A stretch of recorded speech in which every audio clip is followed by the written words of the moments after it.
retaliation of what the United States did to Iran. Bahrain is not part of that conflict. Yes, but before the war started... Wait. Soren, understand this. There is no but after that. You can't hold Israel to this standard or the U.S. to a standard. When I saw that, I was honestly shocked. Let's be honest. I've said things that I wish I you had have to take the context. Because if that's the case, then you have to give the U.S. the context. Your school was next to a military target. Sometimes shit goes wrong. Sometimes the parts made in fucking China don't fucking work functionally. That's the case. And you know what? There you go. I don't think the U.S. actually targeted. I think it is probably a misguided. I think something must have happened, or somehow or another the coordinates weren't quite accurate, which happens with intelligence. Military intelligence is an oxymoron at times.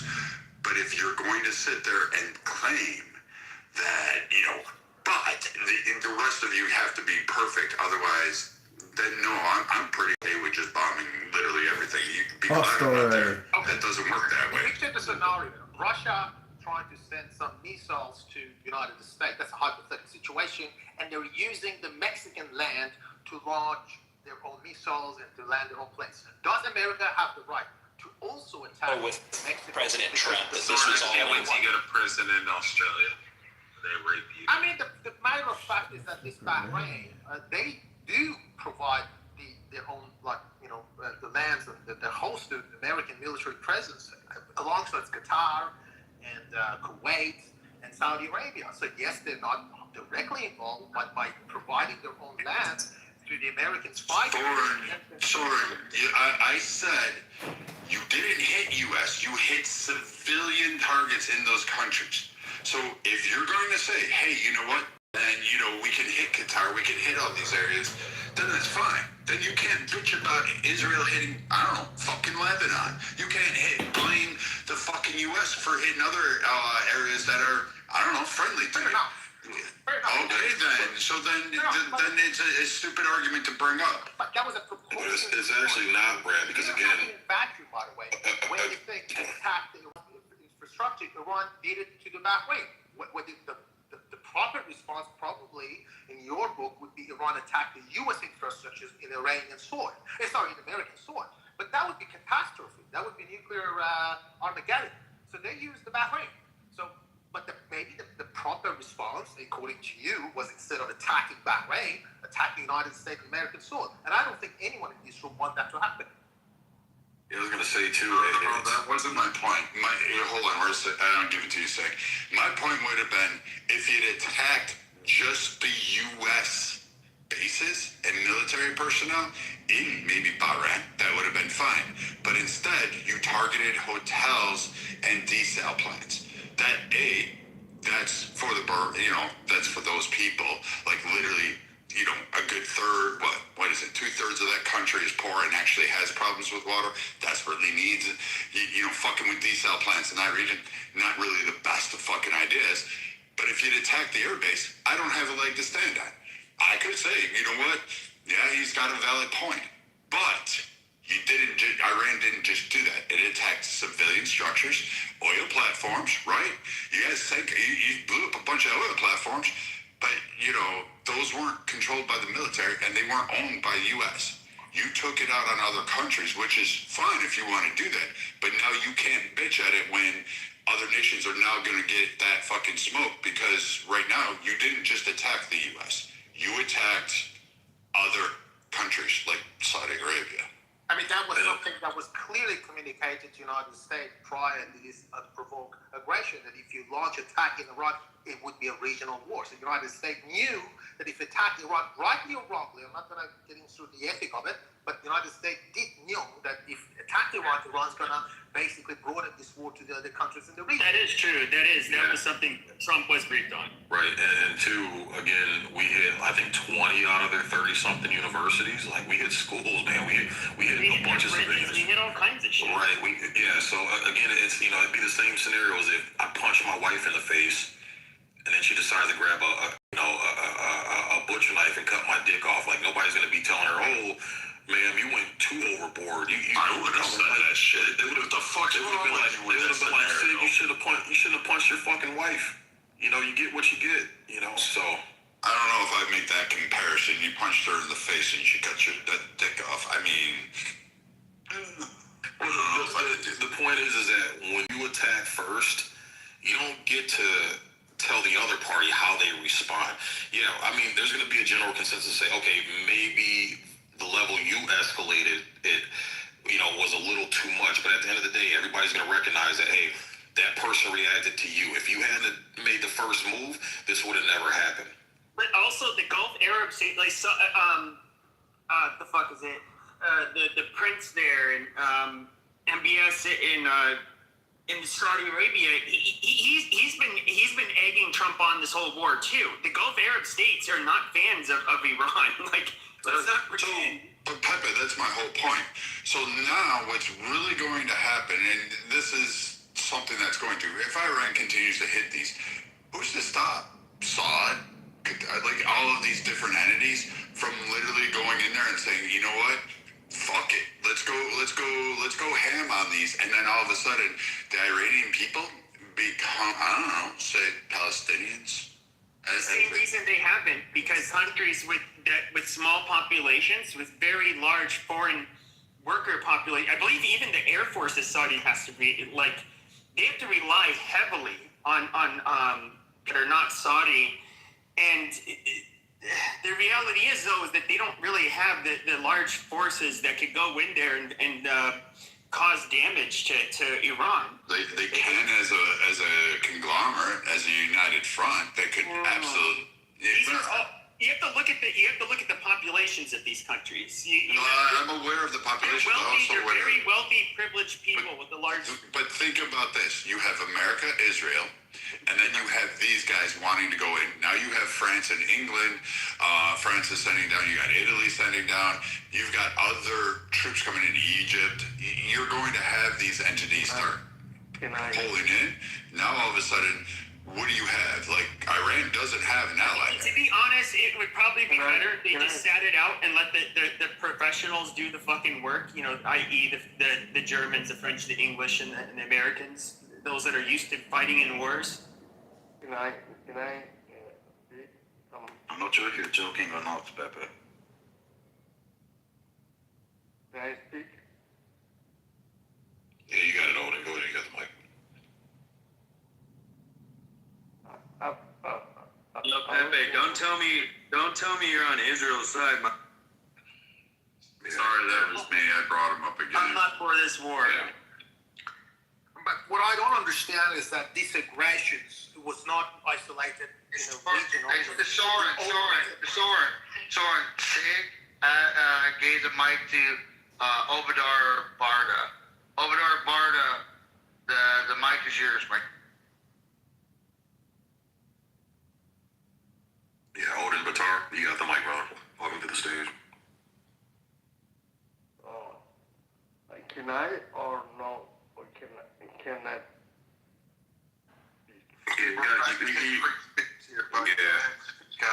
Yeah, go ahead. Either speak or we're going to pass it on, brother. It's your back channel. Okay. I was born in the Mongolia, and I love every country from the Iraq and plus Ukraine, and I was living in the Poland 26 years. Yeah, hold on. Like, get to the point of the conversation we were having, brother. Yeah, the backstory. I need a history. Just get to the point. I can speak for example in the Russian and a little bit Amsterdam, German and French. I don't know what I'm saying. He's multilingual, Sig. Yeah, you can go to the kitchen, man. We ain't got time for that. No, I want to hear what Odin Batar said. I love Mongolian barbecue, by the way. That's the one thing. The Mongolians were the best at two things. Not quite the best queuing, but you guys were the best at raping and pillaging. Hats off. Yeah, sorry, man. You need to come up here and get to the point. He may have had interesting insights into Genghis Khan, and maybe he's trying to tell us that, okay, well, Well, if Genghis Khan were alive, he would solve the problem this way. You can type it in the chat, Yo, man. Pappy, you want to hear a fucked up story about Mongolia? A fucked up one?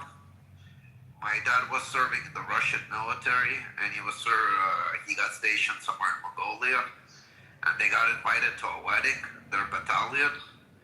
So my dad always had 2 German Shepherds with him, and my dad's eating there, and he decided to feed the dogs off the table, and the dogs that my dad was like fully trained with, they started growling at my dad.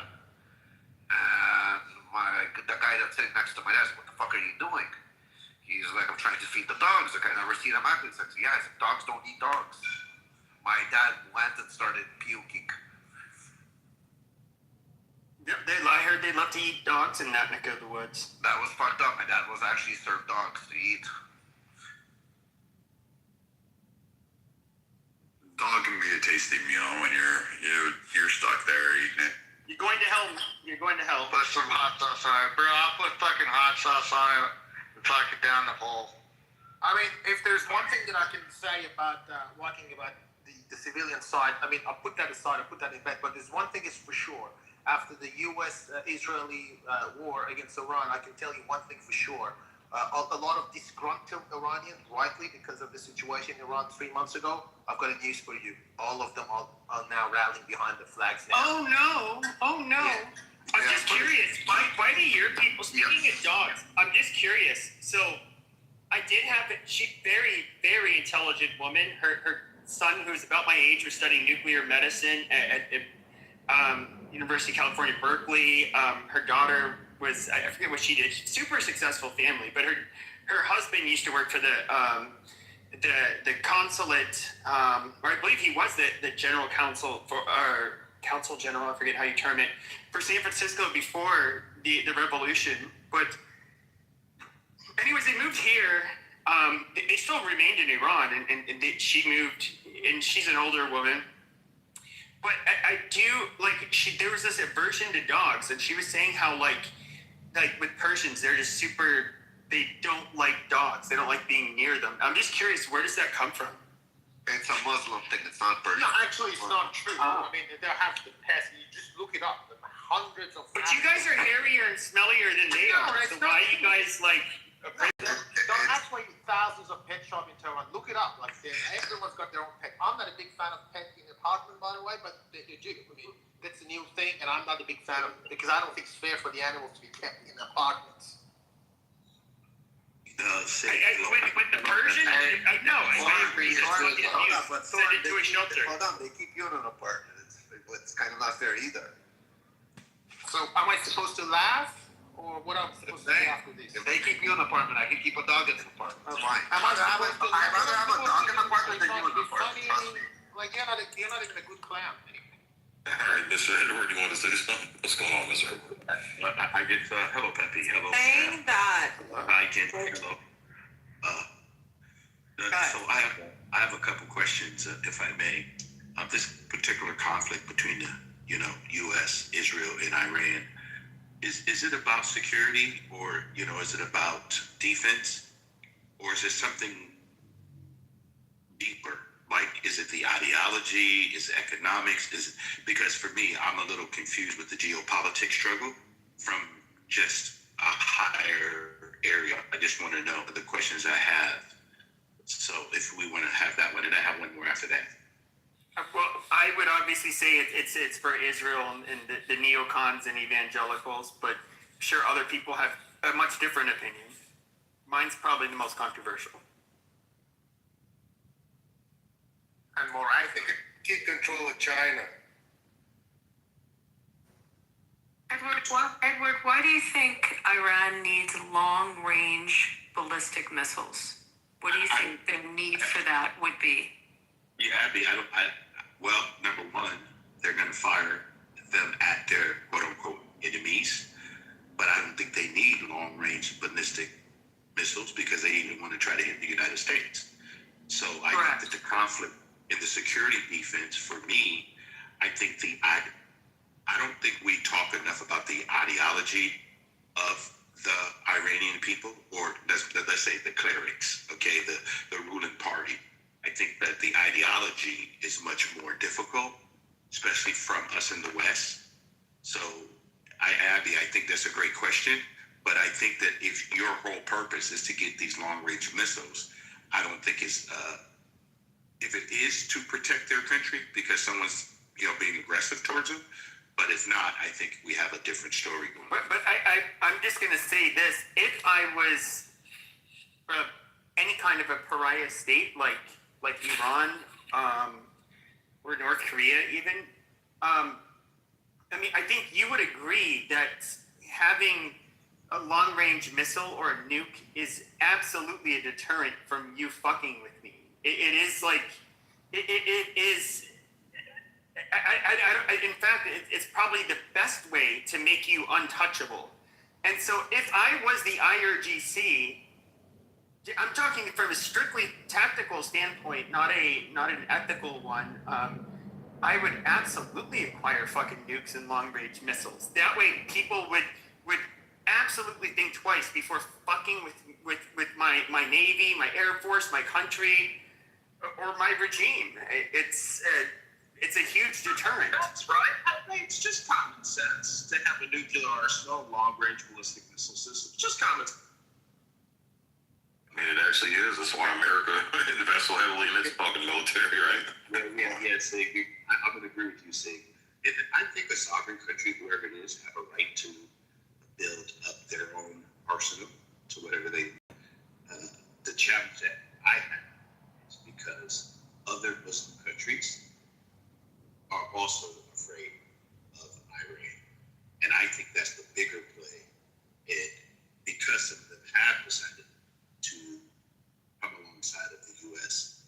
in this particular conflict, I'm just wondering, are they trying to prevent the whole region? Because Iran has been what we would consider a threat to the whole region. Well, just because, think about it, Iran knew what was coming. We saw Venezuela 2 months before, and Iran knew what was coming. The fact that Iran is attacking other countries like the Gulf, I mean, it's just this is what you have to understand. It's a terrorist nation.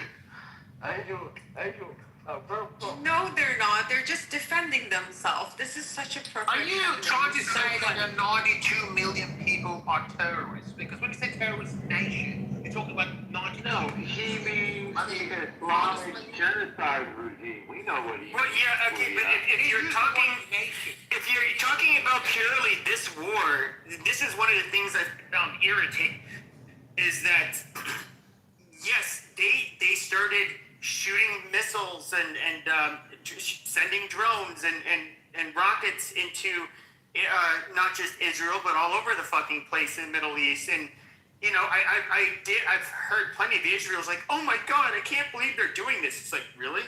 Like, we started a fucking war.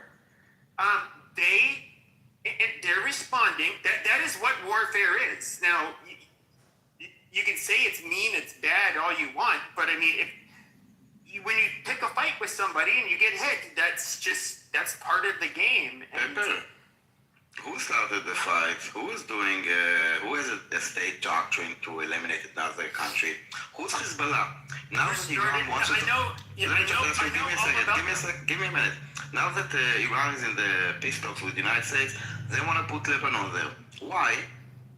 Because they are their army, right? When they attacked on 8th of October, did we retaliate against Iran? Who fired first at us?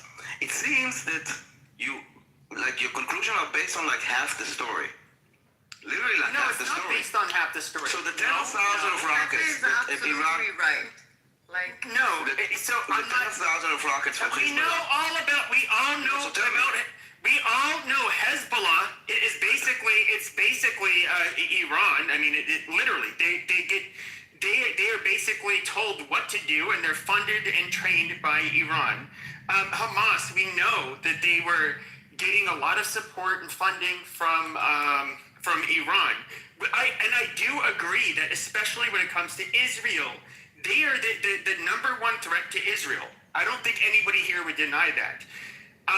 However, when the U.S. and Israel end up going and attacking them, in a fashion which, when's the last time this happened to Iran? I don't know. I don't know of any scenario. Well, okay, now they really stepped up the attacks, and why would we be surprised when they, really ramp up their attacks back against the region? It's a no-brainer to me. In fact, Trump was basically fucking told this is what is likely going to happen when you attack Iran. I mean, this is a tactical thing. It's not, there's no surprise to it. Who said we were surprised? We're not. We are going to now respond in kind. Who do you think is going to win, Pepe? Honestly. This is why I was always against this war. Yeah. It's a huge country, very hard to traverse, and if this was 2003, and we had the support for invading a country, I think, we would do it. Do I think that we will do what is necessary to defeat Iran? No, because you won't have the public buy-in. Wait, do you think we will bomb the living daylights out of the Islamic genocide corps? I don't think I don't think you'll be able to get rid of the IRGC. Never said that. I said bomb the living daylights. You can, but when they remain in place. We've already done it. When they remain in place. And we're going to do a whole lot more. This is like the beginning. This is like phase 1. Sure, but you're if they remain in place, it's still aspects. This revolution. Hold on, Sam. Hold on, Sam. Started with the people. Oh my God, Sam! It actually didn't start with your fun. It didn't start with your people, by the way. There's a lot more to that. It didn't. They didn't rise up on December 28th. No, you don't think Pahlavi? You don't think that he? It was a Pahlavi project. They were forced to go out. They were tricked to go out. Yes, he was. Who forced them? They weren't forced. No, but this was not. Wasn't nearly as internal as it seems. You don't think the people want these? They do. But we're talking about the catalyst that spurred it. Why were they chanting for 10 days? Nothing happened.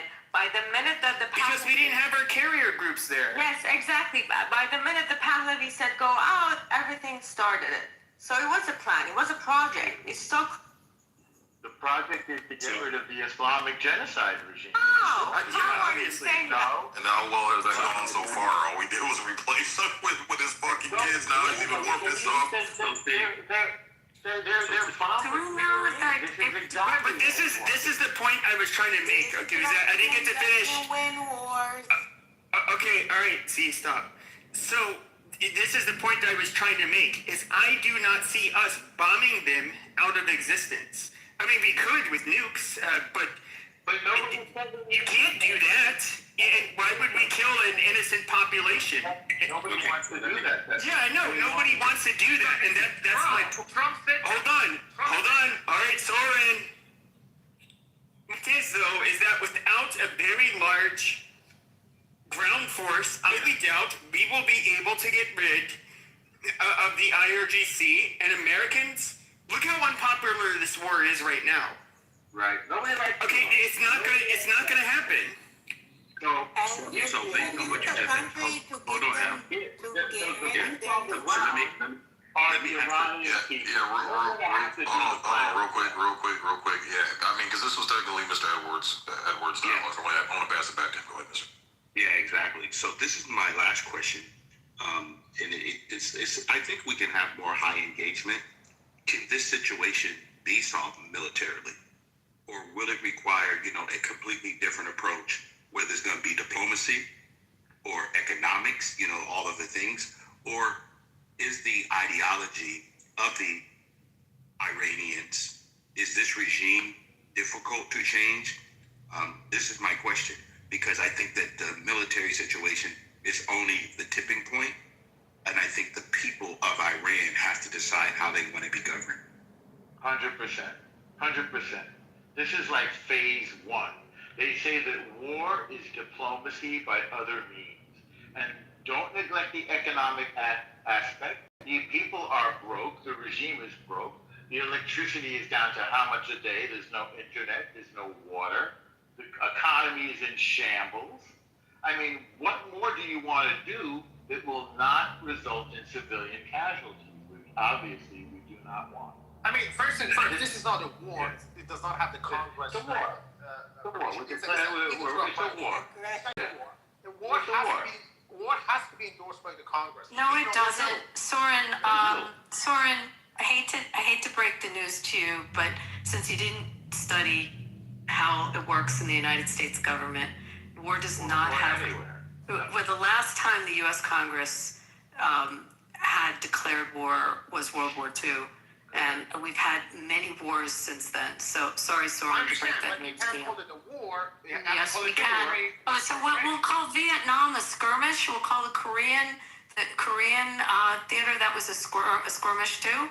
It's a war. Unless it's okay. War. WAR. Read the Art of War. It might help you. Fair enough, but it's not unless you can even. No, Soren. That's not how it works. All right, let's move on. Yeah, tomato, I mean, either way, yes, that's a dumb argument. Let's talk about winning instead of what we want to call it, because we all know what it is. Before this aggression, Iran did not know that it has the leverage called Strait of Hormuz. Now, they've always known about the Strait of Hormuz. Thanks to the U.S. aggressions, now they're going to start, guess what? $2 million per vessel. Thanks to the United States. No one's paying it, Soren. Shocking. No one's paying it. We're going to be taking that money in the casino. We're taking it in the casino.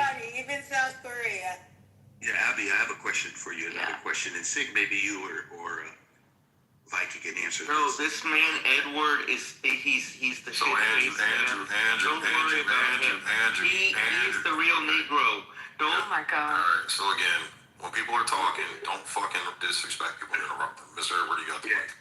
Thanks. So, have you guys heard of the Iranian waterways versus the Strait of Hormuz? I know that the Saudis are bypassing the strait with some of their ships. No, that's not his question, Abby. So I'm not sure what you're...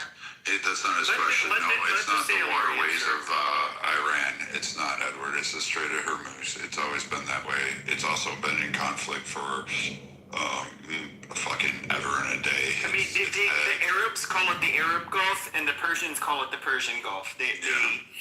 Okay. So my question is, because the maps that have come out have the Strait of Hormuz, where the Iranians said that they put the bombs underneath the ocean there.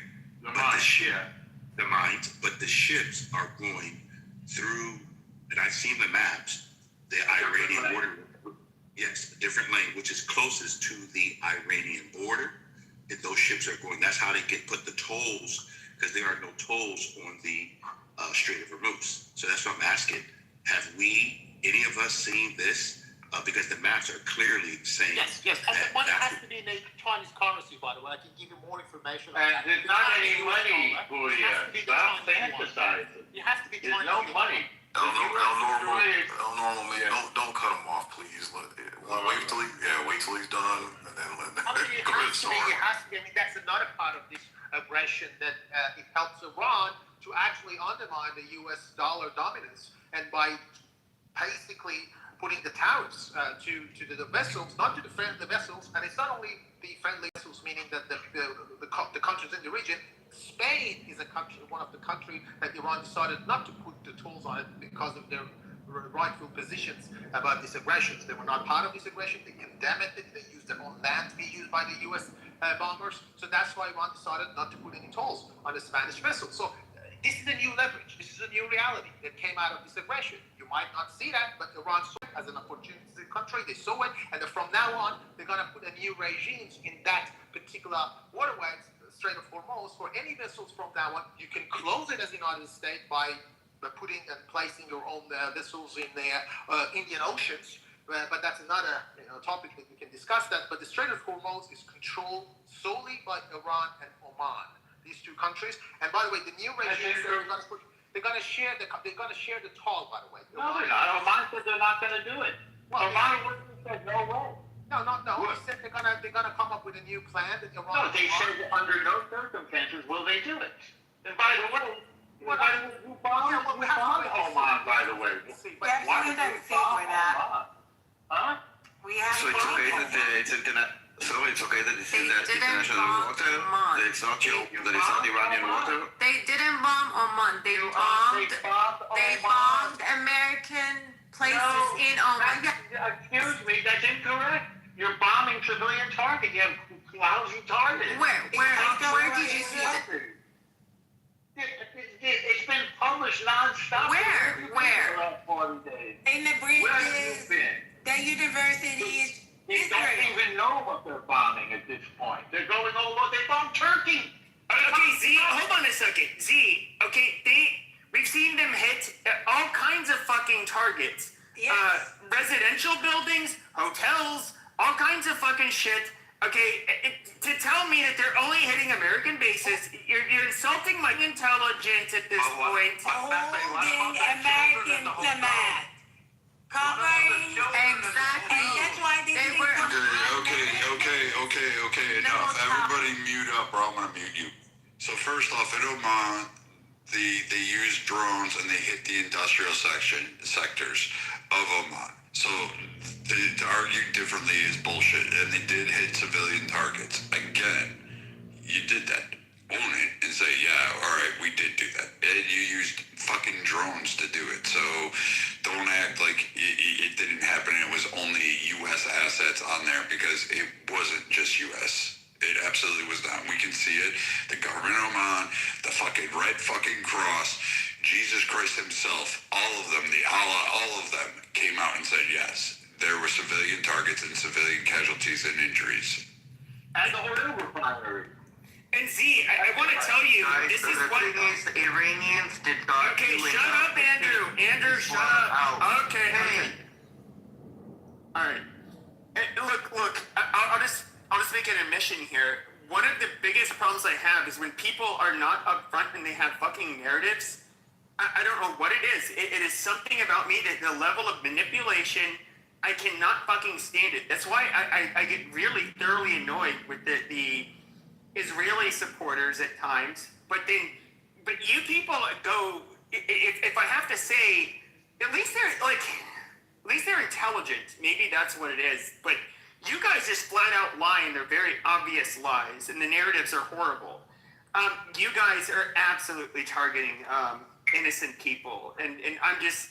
It's disgusting that you're sitting here. Are you worried about Bahrain and Saudi Arabia, Pepe?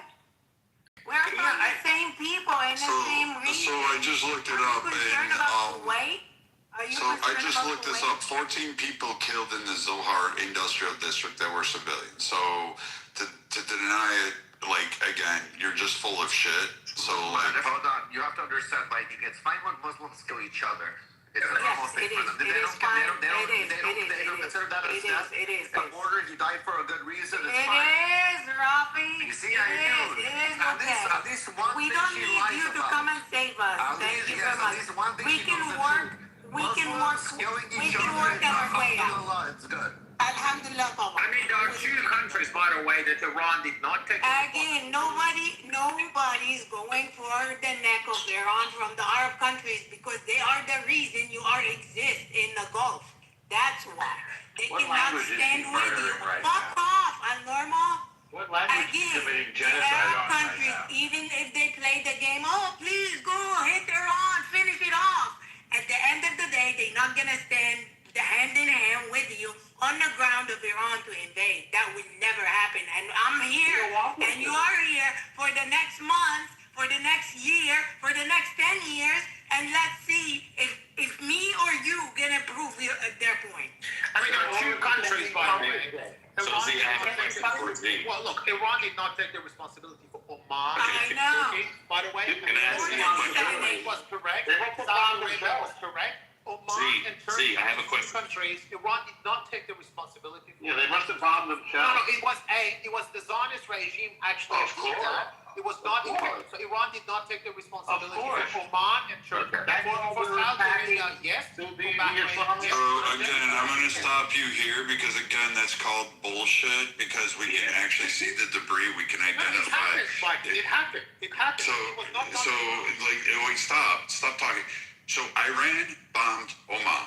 It took fucking civilians. I It put killed the link in the civilians. chat for you, Viking. Reuters. So, Okay, so you're agreeing with, like, period. That's the end of the discussion. So Z is just batshit crazy, fucking retarded, right? No. Oman was definitely was a strike, but not Iran can never do anything wrong. Try to do one at a time. Try, guys. Hold on, I'm talking with Soren here. So let me have this. So Soren, we're aware of the drones that were used. We're aware of the targeted checks. Like, multiple nations can confirm the strikes. We can see them on satellite imagery. We can. There's a link in the chat for you, Michael. I get it. I don't want to have to read it because I've read enough on it already to kind of know exactly what happened. That's fine. Okay, so I get everybody's got their favorite journalists out there and going to pull their sources from whatever they want to believe in. But I've read enough. I've seen the satellite images. I look at this. It did happen. I'm not denying. Thank you. It wasn't done by Israel. It wasn't done by the fucking U.S. It wasn't done by Spain. Iran did not take the responsibility for it. At least. Okay, great. They also didn't take responsibility when they shut down a Ukrainian airline either. 3 days after. They did. Okay, but I mean, at first, did they? No, they didn't. Because okay, so then we can assume that because they don't want to target or get too pissed off or get too many people pissed off, they may be a little bit disingenuous. Fair enough, you got a fair point. But okay, thank you. Now we can move on to the next part. All I'm saying is that Iran did not take the responsibility. You might have an argument that said it was definitely Iran. It was exactly when. This is so exhausting. Holy shit. It was exactly against Iran. Now that we've gone through, now you say, oh, the excuse is that we lied about it. So therefore, 2019, it's the same thing happened in Saudi Arabia. When half of the Saudi Arabian oil left the ground, we knew who did it, but no one took the responsibility. Remember it might be the same case. pretended you didn't know Normal Soren. Hey, dude, Soren, you've been pretty rambling on pretty good. Can you let El Normal jump in for at least a minute and a half, dude? You've taken up like 8 minutes of molesting my earlobe. So at least let El Normal molest the other ear and give him a minute and a half. Please. So all of these years, this terror organization called Hezbollah, which is run by Iran, has been attacking United States military people for decades. And Iran is saying, I don't know, I didn't do it, Hezbollah did it. And then, suddenly, when Israel just wipes them off the face of the planet, Iran goes, oh no, Israel has to stop taking Hezbollah. Why? Because Hezbollah is now Iran's, the Islamic Revolutionary Genocide Corps' only hope. The Genocide Corps is running out of missiles. It's running out of capability. They're drafting 12-year-olds. They're surrounding their infrastructure with little kids and women because they've got nothing left in their artillery. They've got nothing left. This is the most pathetic attempt. And then when we say, okay, the Islamic Genocide Corps attacked Oman. No, it didn't. Only the bases. Then we show them how they hit civilian targets and oil refineries. Well, no, the Zionists did it. Then we say, well, no, we have the Shaheed drones that you guys produced. Well, we didn't take responsibility for it. Like, that's a consent. This is really pathetic. These are the arguments and acts of losers, as is this weird attempt to try to hold the world hostage by controlling the Strait of Hormuz, which is established international waterway under the law of the sea. And let me tell you, if we let them do this, which we will not, then what about the Strait of Malacca over by Singapore? What about the Strait of Gibraltar between Spain and Morocco? What about the Strait of Taiwan? What would happen if we let them do this? Under no circumstances will this dying regime exercise their less pathetic, desperate hope. They have actually no more military. So, we're going to hold the world hostage. Who do you think is going to let them do that? I love your wishful thinking. I love your wishful thinking. It's awesome to see how no wishful thinking. I'm just reporting on the war. You are very, very, very. There's no wishful thinking.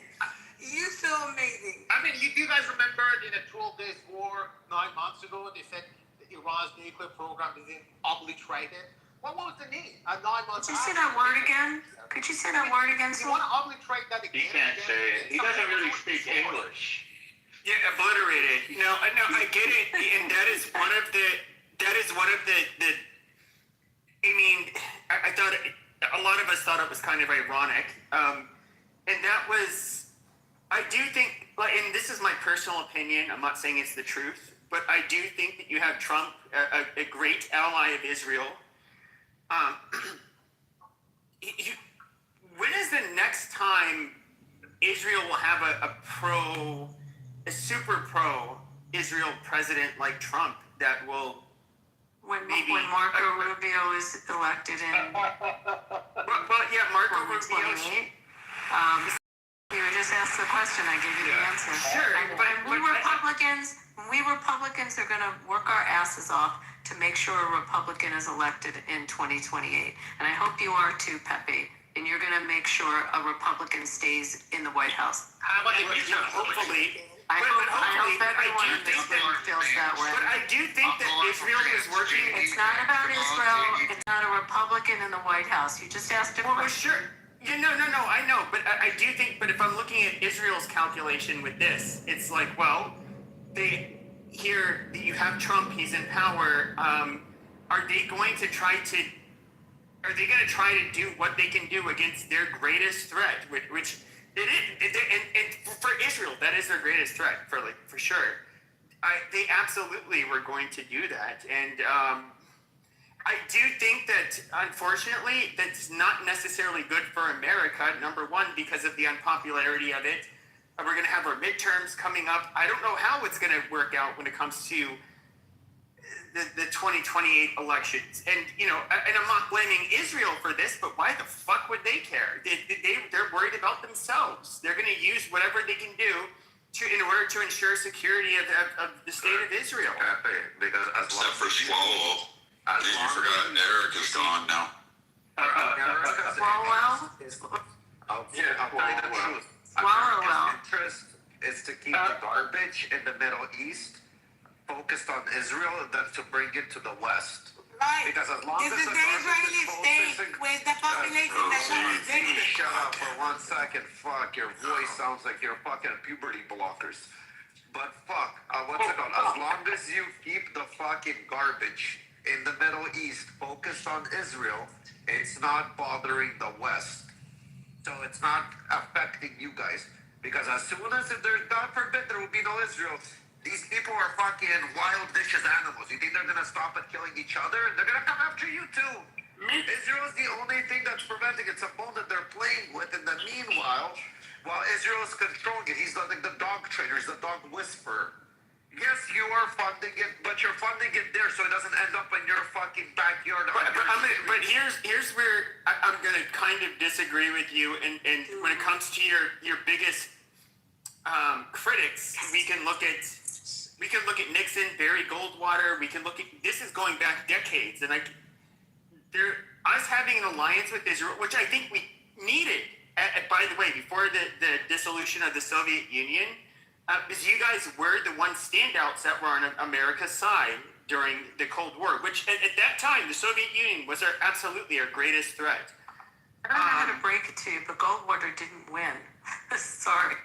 No, I know, but I mean, just joking. Hey, but that's a great point to bring up this idea that Israel is trying to contain the expansion of the violence of the Middle East and Iran and all that. Because that's exactly what happened. Hold on. That's exactly what happened during the Vietnam War. No, I'm sorry. I thought you were done. Please continue. But okay, so. Our partnership, though, inevitably, this is where I get really annoyed when I have to hear otherwise. You guys know you've always fucking hated you. Absolutely fucking hated. And us having an alliance with you makes them hate us. That is absolutely a fact. They've hated us before that. It's regardless of our alliance to Israel, they've hated us before that. Yes, our neighbors don't hate us because you're with us. Our neighbors hate you and hate us because you haven't converted or like you haven't Because converted. you're a thief and a murderer. It's called either you convert or you convert by the sword. Okay, no, Yeah, that's not there's true, Rafi. there's an element of that, but we're not a group of people living. Hold on, that's not true, Rafi. So again, I've been sharing a report that details the radical Islamic terrorist attacks. That the overwhelming majority of them happen when we invade, or the British has invaded, or we've invaded. We're not invaded or fucking with people. They rarely ever happen, bro. So what are they doing in Africa? Known garbage that So hold on. Let me ask a different question. So what are they doing right now in the African regions?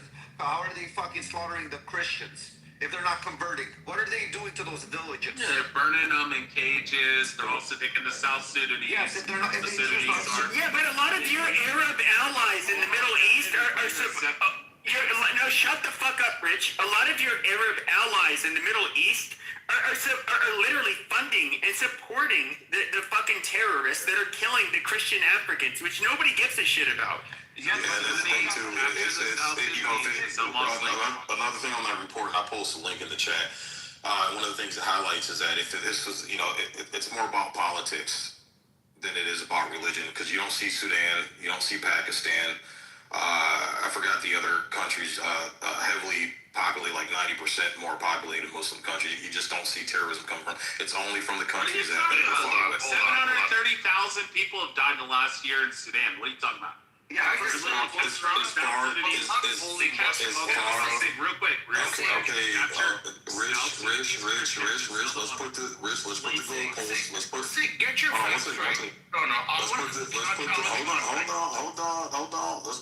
Let's put the goalposts back in its place.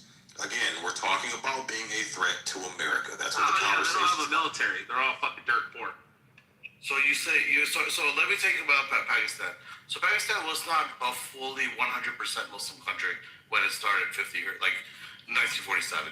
So there's been a genocide that's happening since that. The U.S. turns a blind eye to it, and that's their politics. But what I wanted to say also is, Bin Laden was found in Pakistan. They harbor terrorists. So how can you say they're not, part of the whole terrorist network? The heck? Okay, and it's the same Bin Laden. We had a wonderful relationship, right? After we used them up for what we needed, just like Saddam Hussein, and then we fucking made enemies, stabbed them in the back, and fucking made them into enemies. Pakistan harbors terrorists. Pakistan enemy. What I'm saying is that you don't see aggression towards America unless we're actively fighting. But when it comes to Pakistan and India, that was more internal. And then we can look at like Pakistan and Bangladesh and the whole bullshit there. But like even like when my dad was, or not my dad, my grandfather was there before it was Pakistan in World War II. But like all of this shit, like I don't see imperialism or the West having anything whatsoever to do with the splits that you were seeing amongst the Muslim and Hindu and whatever religions in India. Yeah, it was the majority Hindus. It wasn't their idea to have Pakistan split. That was the Muslims' idea. And not only that, they named their capital Islamabad, and then not only that, they used the D-Day that was used in World War II to basically kill all the Hindus and every other religious minority within Pakistan. So if that's not terrorism, then I don't know what else. I mean, even like Kashmir, they still, I don't know if they're still doing this, but up until 15 years ago, I know Kashmir was a state, an Indian state, if I recall correctly, where you still had a lot of this violence that was going on. It was like the Islamic terrorist stronghold within the nation of India. And we can look at the Bombay attacks. That was probably 18 years ago. Yeah, something like that. And not only that, Yep, that one. And then 28/11. Don't forget about the Moscow attack too. What was that? 114 people killed? Something crazy. What, in the 90s? No, recent. recently. Moscow. Oh, right. That was Oh last yeah. But with Russia, it becomes kind of different because that becomes a whole lot more political when it comes to Dagestan and Chechnya. There's a lot of internal violence even amongst their own groups of Muslims. Yeah, but Pakistan considers Israel an enemy and India an enemy. And here's the thing: India might not be like allies, friends with the U.S. like formally, but we have good relations. You know what I mean? We maintain good relations and we agree on principles that we're against terrorism and stuff like that. So there is a good thing, and plus Israel has a really good relationship with the U.S. I just posted from Quran.com verse, so you can read it in the chat. The Islamists who follow it, the vertical ones, will do this. And if you're living under Islamic law, which all these radicals right now are taking over the governments and forcing them this religion down their throat, they're breeding and they're indoctrinating the next generation of this bullshit, and they will act out on it at one point. Oh my God! Yes, thank you. Who would have ever thought that? Oh my God! Yeah, and Z, you know what's really funny is that for 1,400 years, you guys have been fucking conquering and slaughtering. Z, shut your Muslim mouth for a sec. Okay, I'm just gonna send you to the audience like a good Christian should. And so, no, the reality is though is that As if you're a Christian. yeah, I'm not a Christian. But here's the funny thing, though, is that you get the three, okay, the Abrahamic faiths, okay, one doesn't proselytize, obviously Jews, and then two proselytize for sure. And then you get, Jesus, if I was to look at it through an atheist perspective, he's just like this hippie, this renegade, he got killed for being a fucking hippie and a renegade. But then you have another guy who was a brutal fucking warlord. And of course, that's Muhammad. And he raped little girls. They praise him. Yes, he was a horrible person. Nothing nice about him. But then basically satanic, and they all praise him. That's the fuck up. He was a pillager. He was a rapist. Yes, okay, you don't have to convince me. I don't know how that's a holy God. That is basically the fundamental difference if we look between Christians and Muslims. If Muslims have jihad, once Islam enters every home, there's no longer jihad. We need Sharia law everywhere. It's, they obviously, they cannot fucking stand people. This is the weird thing. I see this within Christianity a little bit, where it's like if you're a Jew, they get really, or not a Jew, excuse me, a Christian, they get really annoyed when they see a Jew that does not believe what they believe, and they're like, God, you guys are so fucking sick, and they just kind of rage a little bit at Jews. But then with like Muslims, it's almost like it's far common. And then it's kind of like how they think they should remedy it. And it's just like, oh yeah, we'll just fucking kill you. I mean, that's that. Yeah. I want to add, so they have a hadith that says they breed a lot, and then when they're like less than like 5 or 10% of the population to follow the laws of the land, when they're slightly more like 15-20%, now they ask special permission only for Muslims, not other faiths, not other religions. Only Muslims get special permission, like, halal meat or whatever it is. And then only like praying time, from work and stuff like that. And then when they get to like 35% of the population, 30-35%, that's when they take out the swords and all out jihad. This isn't the hadiths. So this is what they're doing. This is what they did in India. This is how Pakistan Bangladesh broke out, because they explode in population and then they start attacking when they're certain percentage, and that's what they're even doing this in Japan.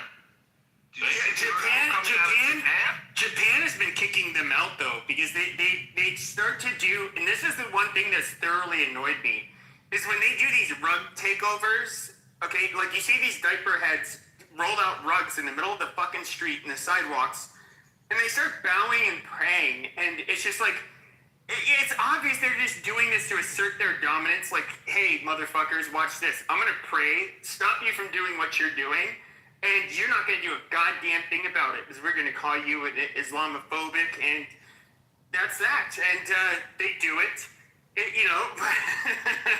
But watching Japan just fucking round these shitheads up and just deport them, I think that's amazing. I do think that needs to happen.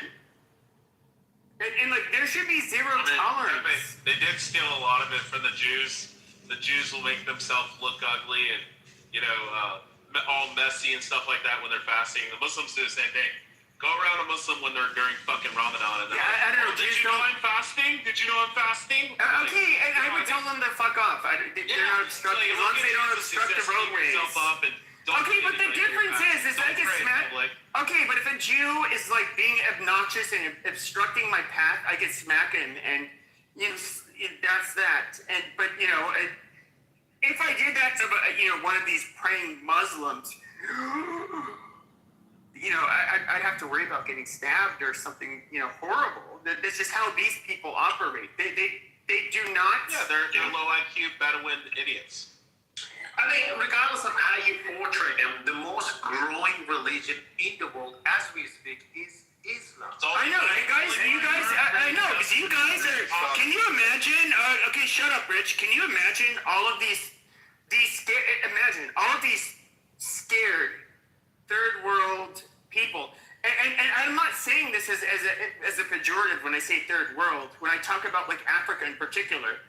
Everybody associates Africa with death, disease, famine. Just whole countries. Just shut the fuck up, Rich. And okay, so when we see a bunch of black people killing each other, it tends not to be that relatable in Asia and basically in the rest of the fucking world. We kind of think of them all as being savages. That's where our mind goes. Whether you're liberal or not, that's where our mind goes. But the reality is that you see these people, and I've seen the fucking videos over the last couple of months. You see these largely sub-Saharan African jihadists. You have these working men.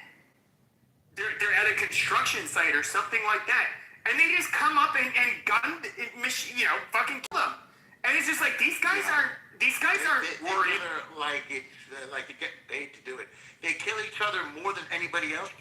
They killed 650,000 Arabs in Syria. And that was all the Islamic Revolutionary Genocide Corps. 650,000 Arabs. You may be quick growing, but you're killing each other faster than you're growing. They killed 350,000 black Arabs in Yemen. They can't stop slaughtering each other. They attack neutral nations. They kill each other.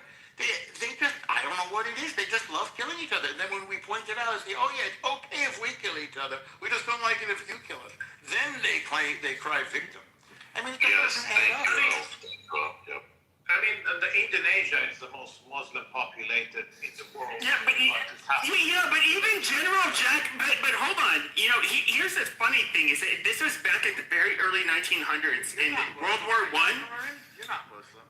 They kill you. Well, hold on. 95% of Muslims are in Asia. Okay. All right. Shut up. So even General Jack Pershing, you can look him up. General Jack Pershing, he had said there was two things that he said about in World War I, which were rather revealing, and they had a lot to do with the future. Now, for those of you that did not like Nazi Germany, he said that his biggest regret, you know, after World War I, was that he did not put American troops on the ground because he felt like the Germans would begin invading their neighbors again, which absolutely happened. But he did make one quote, and this is going to be very Islamophobic, and I'm so sorry, but this is what he said.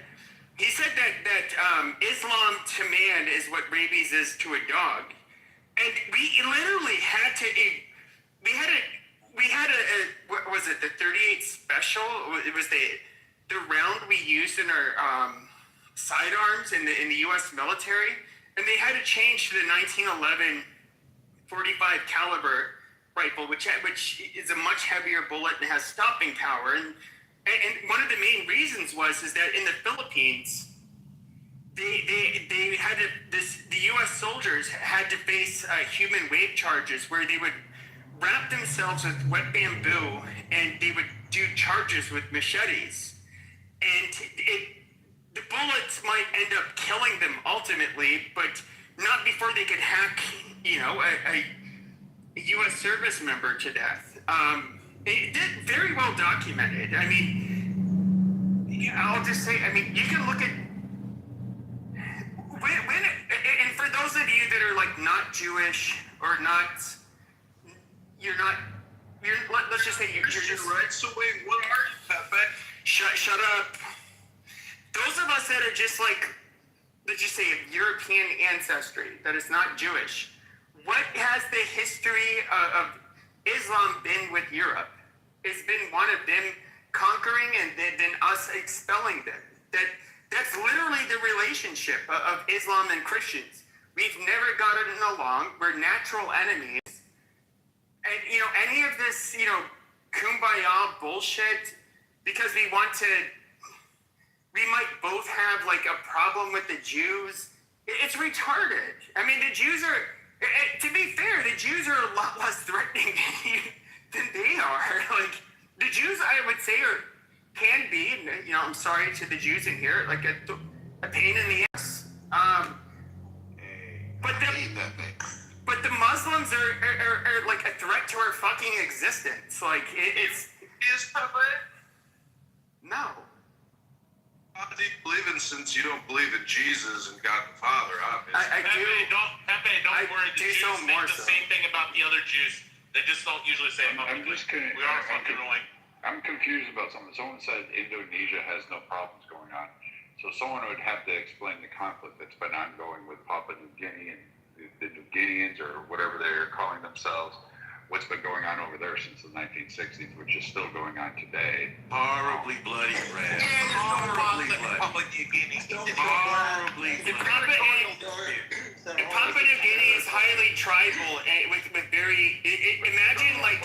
Wait. My point was that Indonesia has no conflicts. It's completely Muslim. No, that's not what I said. And it's at peace. It's at peace, but I would argue that there seems to be a large separatist movement that's been going on since the 60s. It's like they're Native Americans. It's like they're Native Americans versus the Islamic Indonesians.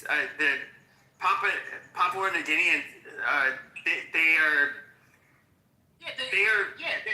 just these are people who didn't, like, even up until like a few decades ago, did not have contact with the outside world. Is happening as we speak in Papua. I'll be there actually. Cannibalism happening here. So there's a territorial dispute between these two countries. It's got nothing to do with Islam. Indonesia. Oh, that is bullshit. Oh, they're very violent, but it has nothing to do with No. For any of you, no. Soren, I'm sorry. East Timor. Yeah, East Timor, which is really funny. They're the country that became the most Christian per capita almost overnight because they disagreed to whatever, their rule, basically out of revolt from the Muslims. But I won't go there. But when it comes the Chinese people over there, but we're gonna act like, hold on, we're gonna act like the Muslims have never been anything but malevolent, disgusting, fucking double-crossing dictators wherever they have come into power. That is, to say otherwise is bullshit. Your religion, shut your fucking mouth. Your religion is disgusting. Okay, hold on. Your religion is one of terror. And people will say this is Islamophobic. But the reality is, though, is that your religion, it literally supports fucking terror. And we're supposed to be told that it's Islamophobic to fucking say this. That is your fucking religion. Your religion is absolutely fucking everything about it. Your prophet is disgusting.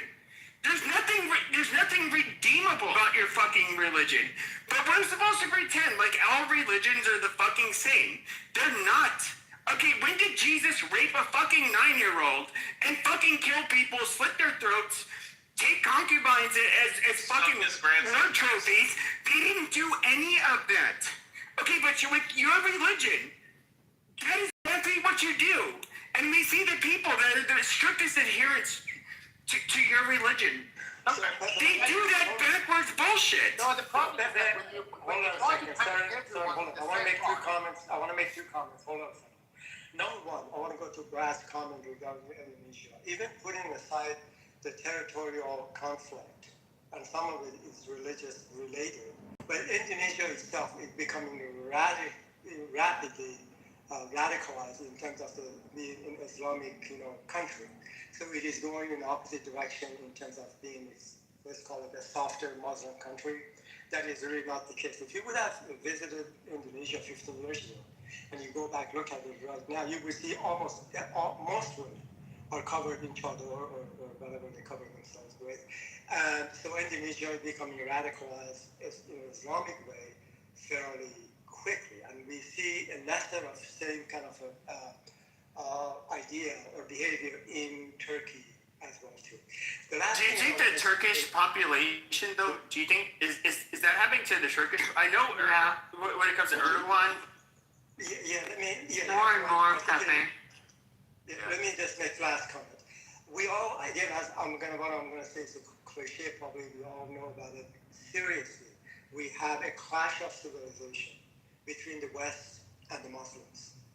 And it is a menacing ideology that is permeating through our societies, which are secular, representative democracy, and culturally, we're absolutely on the opposite side of the kind of the spectrum. So this menacing ideology, what I call Islamic ideology, ought to be stopped, pushed back, perhaps eliminated, which I know is impossible to do. But this is a serious business. I mean, the intrusion of these people and their ideas in Europe, particularly in Germany, I don't know if you've been to Berlin, Germany. What happened to what's let me just doesn't even exist anymore. Shut up. Oh, let me land with this very quickly. Where was I with this? So anyway, it is a clash of civilization. We must say no, and for the reason that you all know. So it's a serious business in terms of these two cultures. This is not compatible. It just does not work. It has never worked. I agree 100%. This is where I've had the same sentiment for the last several years. When it comes to Europe, I believe that almost all of the Muslims are going to probably have to leave. When it comes to the United States, we have maybe just over 1% of our population is Muslim. I would cap it at basically that. And for any ideologue or extremist that exists amongst them, we kick them the fuck out expediently. Like we don't play with them. Okay, look, and you talk about Indonesia. He said that 15 years ago, when you were walking. Oh Jesus Christ! Fuck it. We're talking about Europe. First of all, I don't care about those fucking. I care about Europe. Okay, look at where all of Western civilization comes from, okay? All of the advancements that have literally, over the last 500 years, that have allowed everybody fucking world to flourish, came out of the fucking West. And we have you fucking third world, mud-worshipping fucking Muhammad, I'll just stop myself. We have to pretend like we need you fucking people. That is bullshit. That is absolute fucking bullshit. In fact, if there's anything, and quite frankly, for the last 20 years, at least the Saudis have been very transparent about this. When it comes to Muslim countries, and particularly their own, when it comes to the lack of ingenuity, and they produce nothing. They have to have foreigners fucking do everything for them. They're fucking worthless. Okay, look. What is your religion? What great advancements have you seen over the last 500 years? And I said 500 fucking years. Okay, not 2000. Well, it couldn't be 2000, but 1400. But the last 500.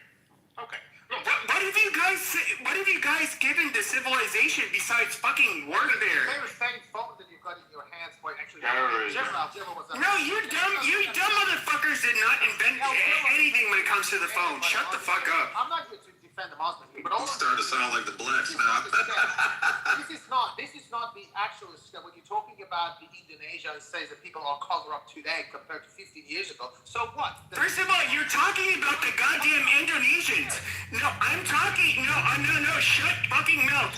I'm talking about you fucking apes in the Middle East. Okay, I'm talking about you people, the core Muslims. Okay, where Islam stems from. What happened to your fucking culture after Islam? You know what's really funny is that when it comes to discovering relics throughout the world, you can discover like ancient coins, whether they're gold or whatever, silver. Dude, there's Islamic. And then hold on. You all of a sudden, once you see North Africa gets invaded by these Muslim hordes, you see all of a sudden trade stops. You no longer find each other's coins being used in each other's countries. But can I ask you a genuine question? I understand. I'm an American citizen. Let him land first. I didn't see him land. I'm sorry. Yeah, I mean, you guys. The reality is that Islam has equaled stunted growth wherever you go. Muslim countries are the most backwards, both when it comes to innovation, when it comes to even human rights, because, like, quite frankly, your religion is incompatible with human rights. Now, I get it. You guys want to stone a woman to death for cheating on her husband, which, maybe if that was my wife, maybe I would even be down for it. I don't know. But at the end of the day, there's this, like, very primitive, barbaric, impulse that your religion gives into, that I will just say, I was raised Catholic. I'm not very Christian. That our church absolutely goes. They do not allow it. And a lot of people today, even on the right, the Christian right, they'll say like, the Pope sucks. He's against war. Okay, but you kind of forget, like, the church is against human suffering and wars and role.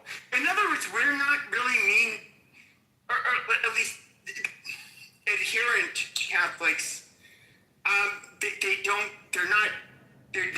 want to do this kind of shit. I, on the other hand, I'm a little bit different, but I don't know. Like, your religion is fucking disgusting.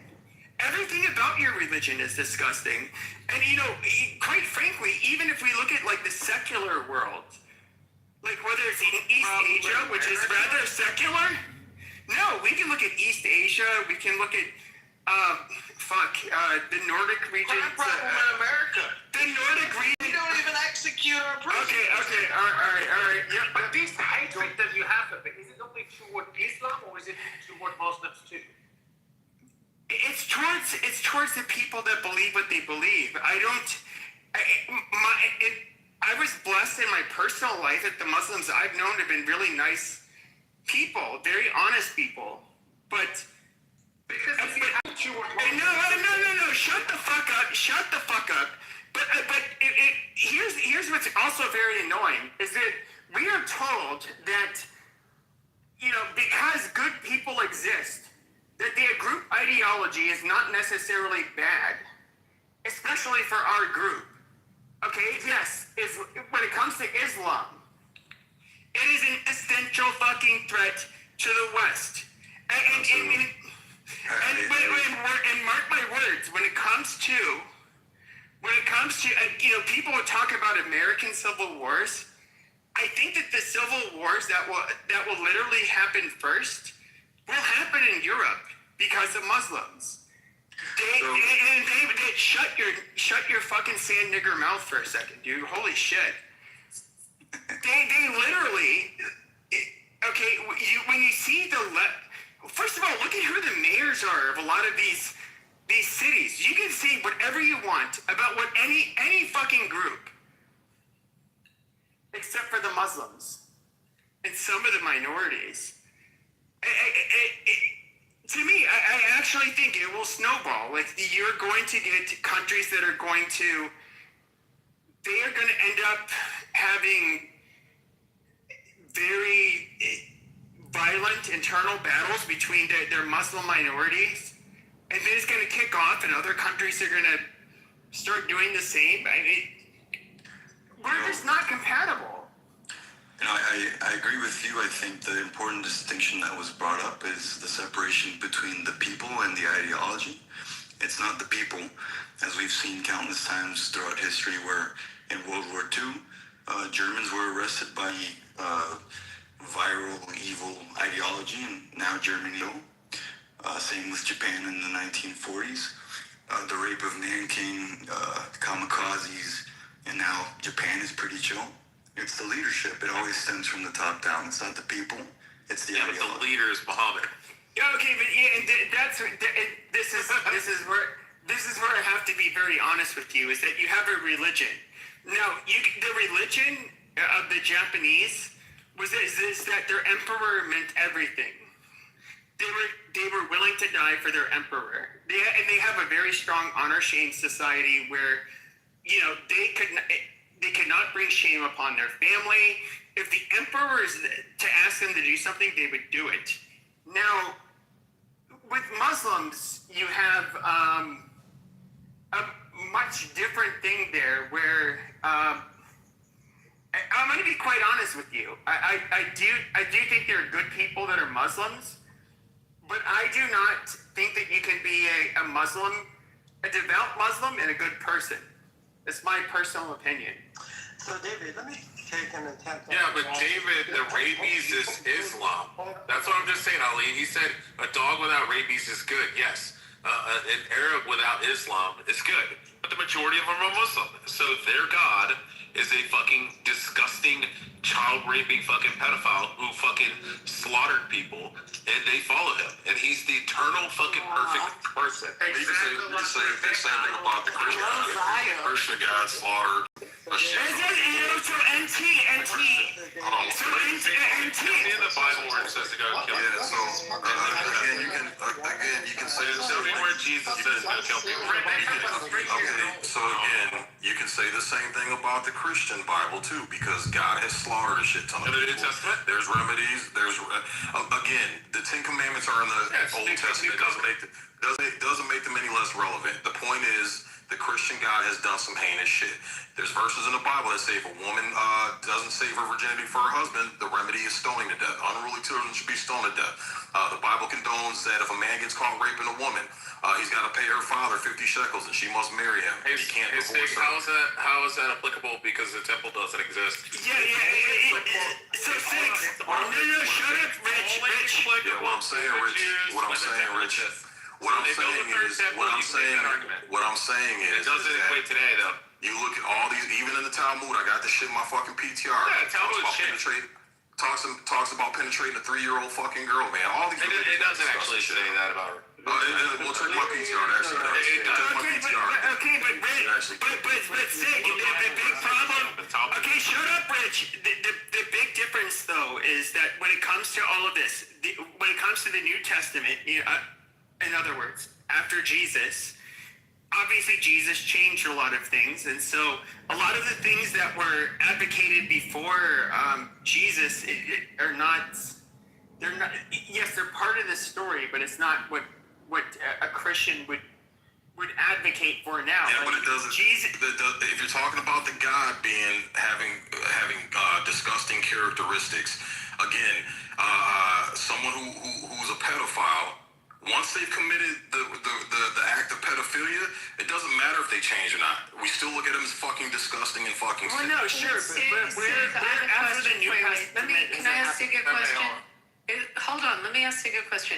If you read the story of King David, and you question this, right? King David did some pretty bad shit. I mean, he cheated with Bathsheba, then he had her husband killed, right? And he did things that we would look at and we would say, that's not a good thing for someone who's our leader or our king to do.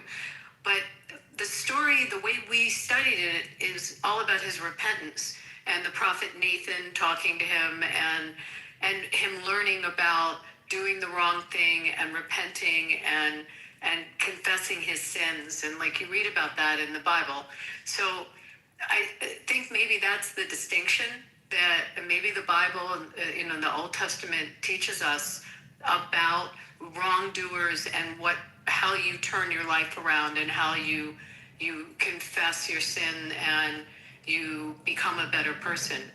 So I guess, I don't disagree with you that it's full of stories of some rough stuff, but it's also full of stories of how you take that and turn it into good, if that makes any sense. No, and I hear what you're saying, and that's good in theory, it's good on paper, but again, you're not going to use that same logic when a pedophile wants to become a teacher at your kid's school now. You know what I'm saying? Like a convicted pedophile, and he committed the crime 15 years ago. Like, no, but I think your point was that the Bible taught that what that guy did was something he had to repent for, and it was an evil. Well, no, pedophilia is punishable by death. So is adultery. That's why I laugh when I hear all the Jews that are into gay shit, and like, been divorced and married and all that. And I'm like, you realize when the third temple's built, that you're going to be under that, and they can kill you. Just good luck. Okay, but you're not Catholic or Orthodox. You're not a real Christian. So. Okay, You have your fucking Ayatollah, Pepe. Let me just. I want to answer David's question in terms of talking about the Muslims in general. So here's the situation. Now, I may not be completely on mark regarding the numbers that I'm talking about. It's estimated between 10 or 20% of the Muslims are seriously radical Muslims. And also you have to keep in mind, so you take 10, if you want to take 10%, we're talking about a population of 2 billion people. We're talking about 200 million Muslims. They are fully, completely committed to the religion, and they are radical Muslims. And that is why you get this results of, basically the terrorist activity in the world in the last, I would say 50, 60 years, predominantly is not a right word. 99.9% have been Muslims, and a prolonged list of. I'm sorry, what's your channel? If I'm committed to my religion, am I radical? Hold on, shut up, let him finish. What's that stuff? Shut your African ass up. Okay, you dumb faggot. You're going to the audience. Go ahead. Okay, thank you. That's number one. I lost my train of thought here. Now, the other... Majority wars, you said. Terrorism. Majority, yes. Majority is an understatement here. Now, when a terrorist activity commits an act of terror in Europe and in the U.S., the other Muslims, the peaceful ones, are actually happy about it. We have clips, we have videos of the Muslims who were seriously celebrating in masses in various countries when 9/11 occurred, and many other occasions of terrorist activities, larger scale terror activities by the Muslim. We see the rest of them are happy. And I'm not saying the entire Muslim population, but certainly a majority of them. David, I'm really responding to your comment. Thank you. You have a religion that at its heart is fundamentally the concept of jihad, which means fight, struggle, and you've got an external jihad, which is Muslims against everyone else. Then you have internal jihad, which a Muslim kind of has a struggle against the evil thoughts and trying to do right things, not committing sin, and the rest of it.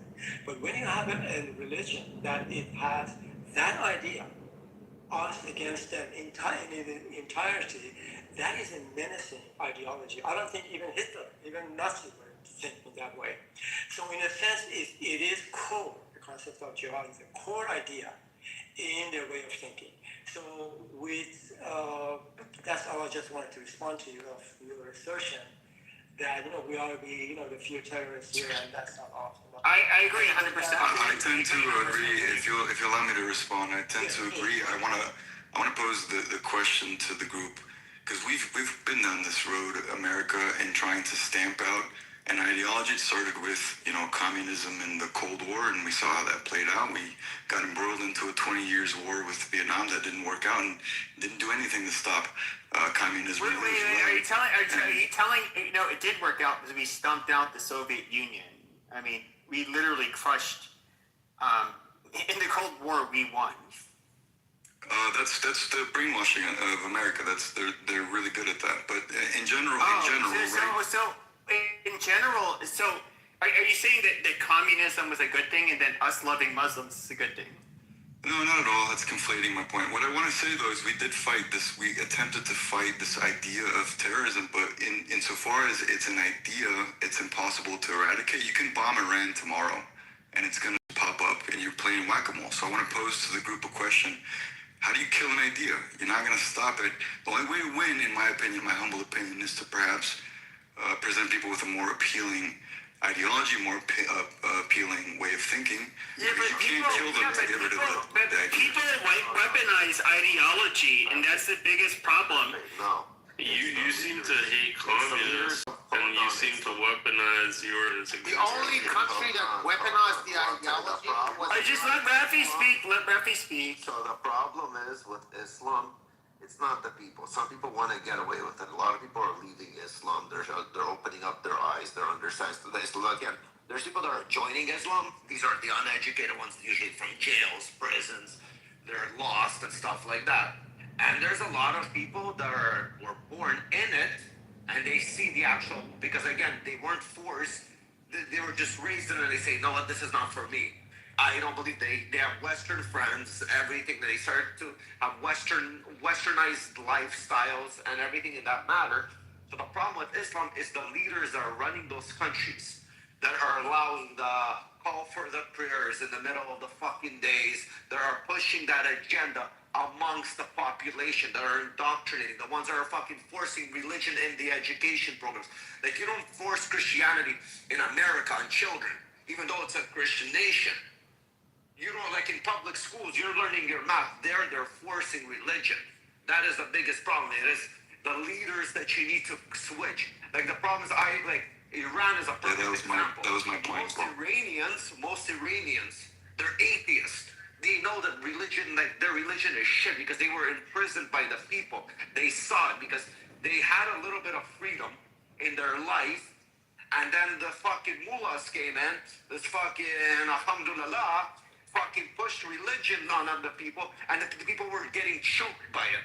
After you get freedom and you get forced to go back to jail, you want to be free again. And that's what happened with Iran. That's the biggest problem with Iran. They had freedom. Yeah, who's saying my name? Yeah, I was going to say, Rafi, are you familiar with the huge fight? Hold on, let me ask Rafi a question. Christians have been for decades trying to push their religion into the public school system. There's a huge battle with pushing the creationism into school. That was a huge fucking battle. I agree with you. In modern days, the leaders that you have in power, they can push, they can promise this, but you don't have it at the end of the day. You don't have it in your public schools. Yeah, but in your Chicago schools, in your New York, you don't have that. Yeah, but it's a constant fight. Here's the thing too. We definitely have it ingrained in our politics. You understand, if you try to run for a public office as an atheist, you're dead in the water, bro. Of course. Zero traction. Of course, you have that Christian vote, but it means absolutely fucking nothing at the end of the day for the politics. In actual internal politics in America, nobody's fucking forcing you to go hide eggs around fucking on Eastern America so that. Now, why do you think Roe v. Wade was overturned?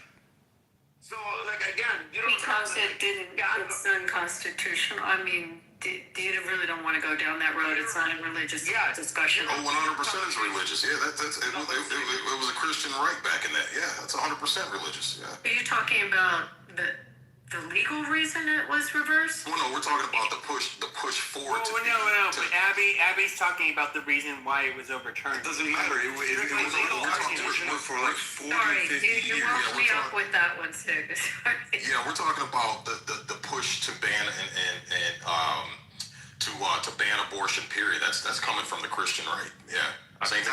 It existed for 40 years. No one questioned it until the conservative resurgence started pushing for it.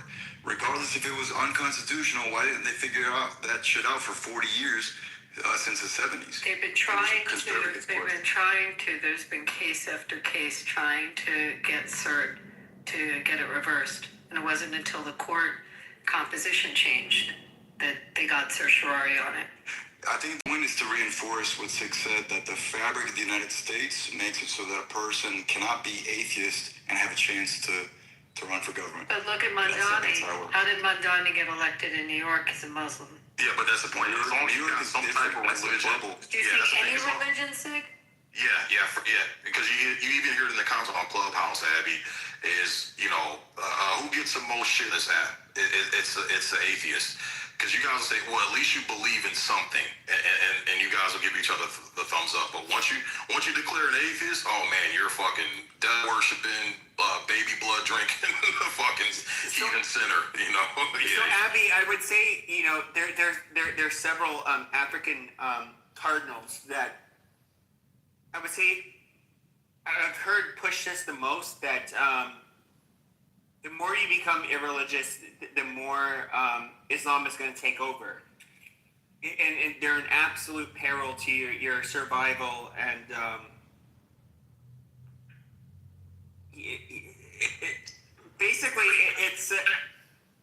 there is. I do think that like with what Sig is saying, that is important. But the cases, Pepe, recently, I mean, we have a conservative court. So we had a whole bunch of religious cases that kind of came down boom, boom, boom in the last couple of years.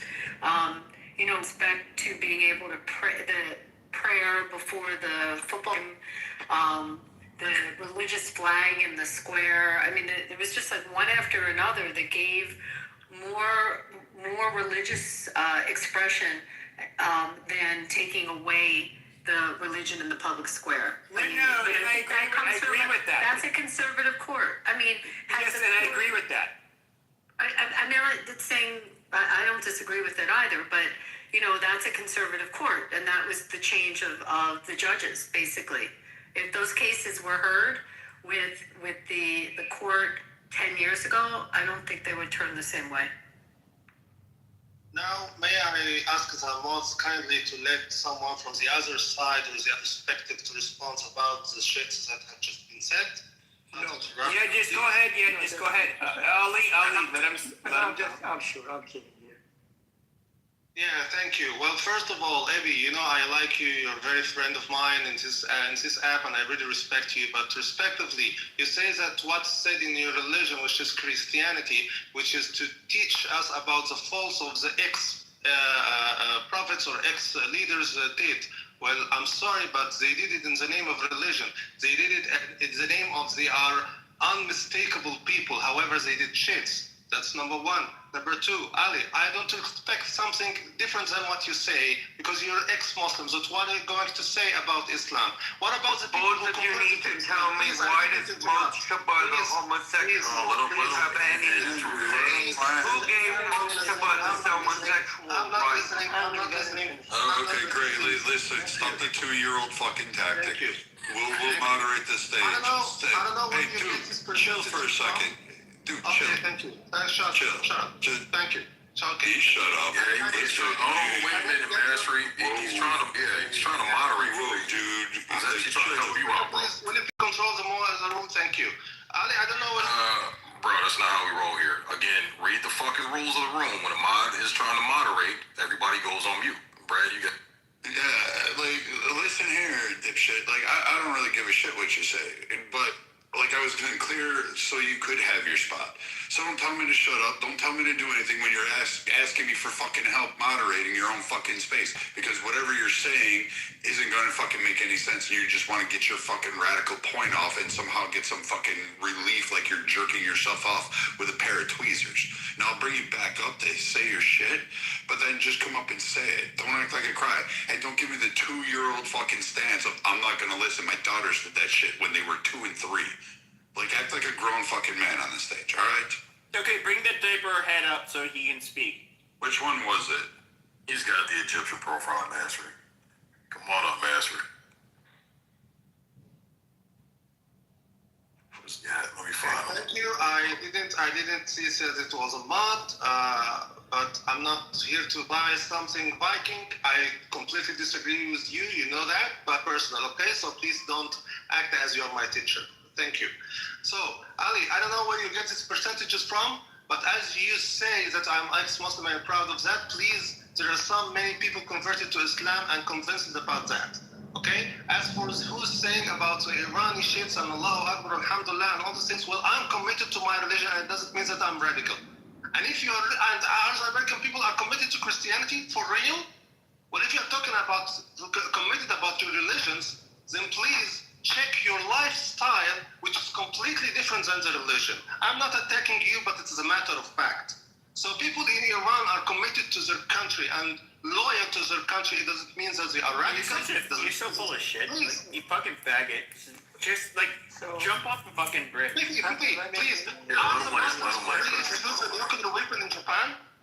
Are they a Muslim? Were Hitler a Muslim or something? Were Putin a Muslim when he converted to Ukraine? So you're talking about what? You're talking about so many shits that happened in the world in the name of religions and in the name of Christianity and in the name of other things different than Muslims, and yet you blame Islam as Muslim. What are you talking about? Okay, let me for a second. Can we let Ali respond? He was attacked by Rafi. You can go after Ali. Rafi, let Ali react because he brought it up. Ali saying. I'll be quick, I promise. Mr. Egyptian, I don't know how to pronounce your name. Number one, I'm not an apostate from Islam, so you're wrong about that. Number two, my views on Islam, it evolved and matured in the last, I would say, 15 years, based on what I saw, what was going on in Europe, what was going on in the Middle East.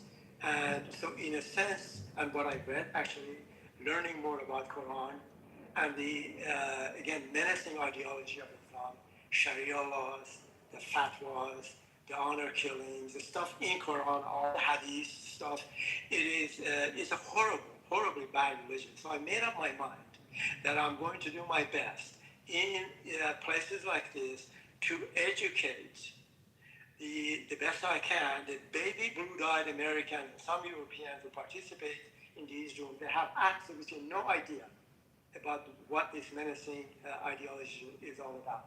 So I think some of the people on the stage probably, maybe directly, indirectly, trying to do the same thing, same kind of what I'm doing in terms of having these dialogues and pointing out at what Muslims, radical Muslims, they're doing a form of terrorism and many other things, actually doing it to themselves.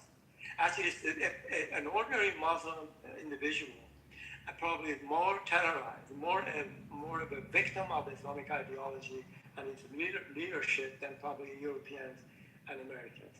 And that's all I wanted to tell you. And let me tell you one other thing. I talked about the clashes of civilization. I'll tell you what, probably the place that this clash of civilization actually is at its height is between Israel and the Muslim countries around it. That is the burning point of the clash of civilization. We have to do everything that we can to help Israel to take a stand against this. And then somebody said actually in Europe, we probably will have a civil war in a sense that the intrusion of Islamic ideology and immigration into those countries becoming so big, so momentous, that actually the natives of European countries will take on and will say, look, we are not going to accept this, it's going to be a civil war and it's going to be bloody. That's all I wanted to say. Hopefully this is helpful for you to understand where I'm coming from. Thank you. Okay, very good. I like your way of talking. I respect that. Have you seen honor killing in the Quran? Yo, man, give him a chance to respond. Yeah, give him a chance to respond, and then Rafi can go after. Go ahead. Thank you so much, Ali. Okay, you said I'm talking about based on knowledge of verses of Quran and all the things. Okay, respectively, but it's about how you see it. It is not about how you implement it, or it's I'm really sure so many horrible things took place in the name of Islam, but at the same time, so many horrible things had been made or done in the name of Christianity or Judaism.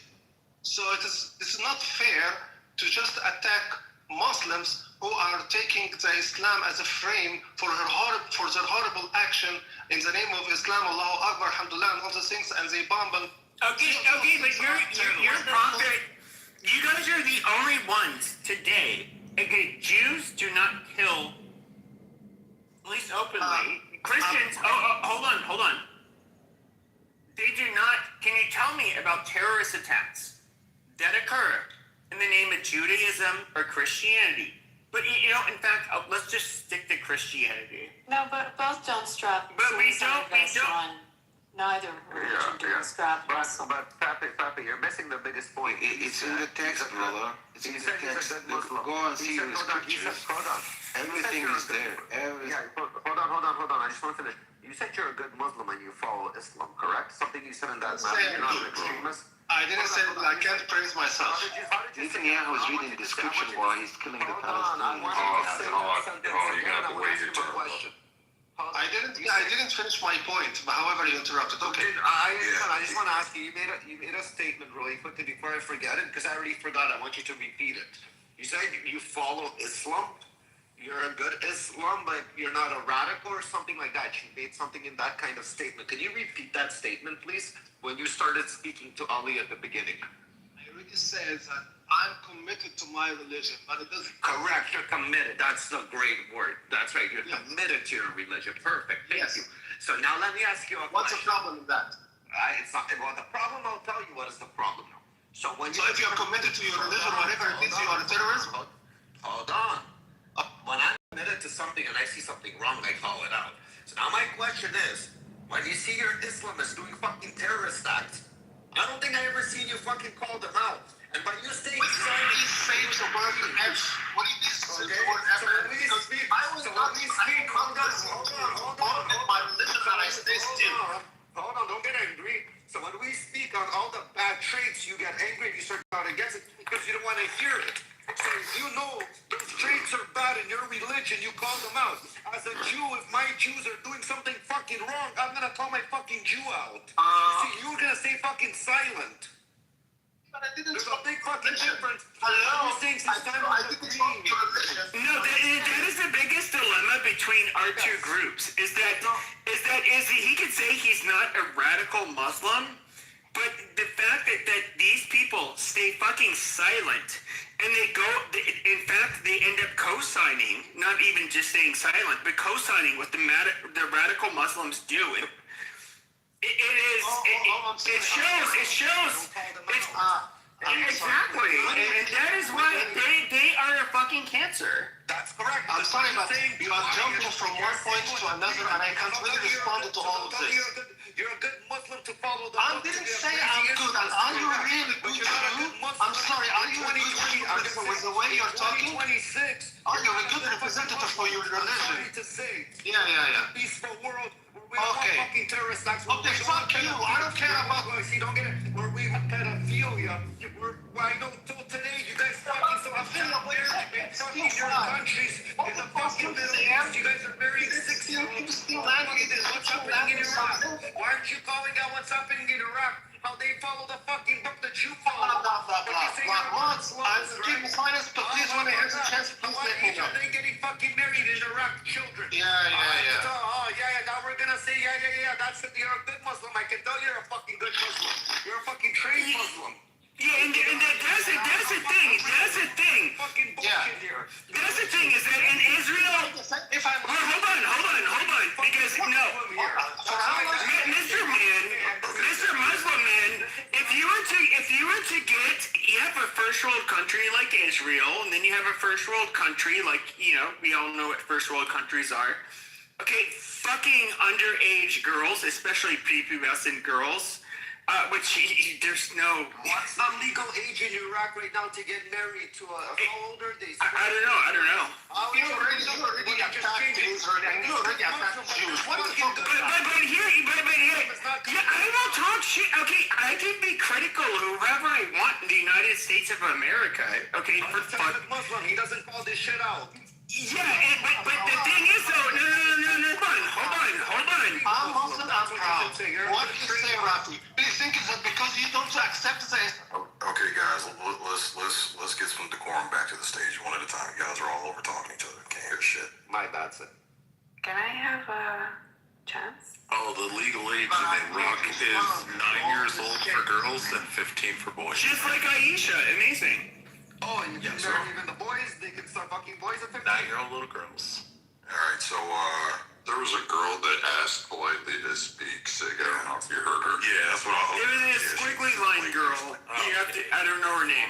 You want to talk to me? Yeah, go ahead. She's talking. She's talking. If everybody You got the mic, ma'am. Go ahead. If I may. Good Wow. organizations. Thank you. Sorry? No, you're good. You got the mic. Go ahead. Okay. Yeah, I've been listening to you guys and I have a problem. Well, personally, I'm agnostic. I'm not religious. But I have a problem whenever you discuss the issue of Islam and then obviously in the West in general. I always have this question of like, when you talk about Islam, which Islam? Who's virgin? Oh, we're mostly talking about Sunni Islam. Yeah, funded by whom? Yeah, these are actually very important questions because you have the version of Islam that is Sufi, and also you have the version of Islam that is ISIS as well. Sufism, for example. What's the difference between Sufism and because if we're being fair, ISIS is downstream of Sufism. Yeah, they're Salafis. Could you guys listen to that? They're Salafis. Yeah, I'm aware of that. I think that's what's the problem would be. A lot of non-Muslims or Muslims, whenever someone who attacks Islam, they think of Muslims, and obviously I'm talking here about the people from the West. They think they're all from the same school, all the same product. They just sometimes they ignore the layers and different cultures that were under the umbrella, the big umbrella of Islam. You have the Islam of Abadism. You have the Sunni, and the Sunni themselves, they have their verse group. From the extremist ISIS and Salafis and Wahhabis to the Sufis. So a whole big spectrum. And No, we're not talking about the madhab. We're talking about the Sunnah. No, with all due respect, I get that. If I could make my point very concisely, we don't have Jews and Christians in the name of our religions committing terrorist attacks. That's and so, but you do see it with Muslims. That is the fundamental difference. All sects of Islam too. And Muslims. Hold on, guys. Lily still has a mic. Lily still has a mic. Go ahead, Lily. Yeah, you're right. You're 100% right. Like, obviously, not all Muslims are terrorists, but the most religion that is producing terrorists is Muslims, obviously. Yeah, most terrorists are Muslims. Yeah, exactly. And I have a problem with that. Like, I came from a majority Muslim country, not Islamic country, but the majority Muslim country. And we have those discussions among us. Like, we always talk, when we talk about extremism, we always talk about the Islam that was produced in the 70s, the petrodollar Islam.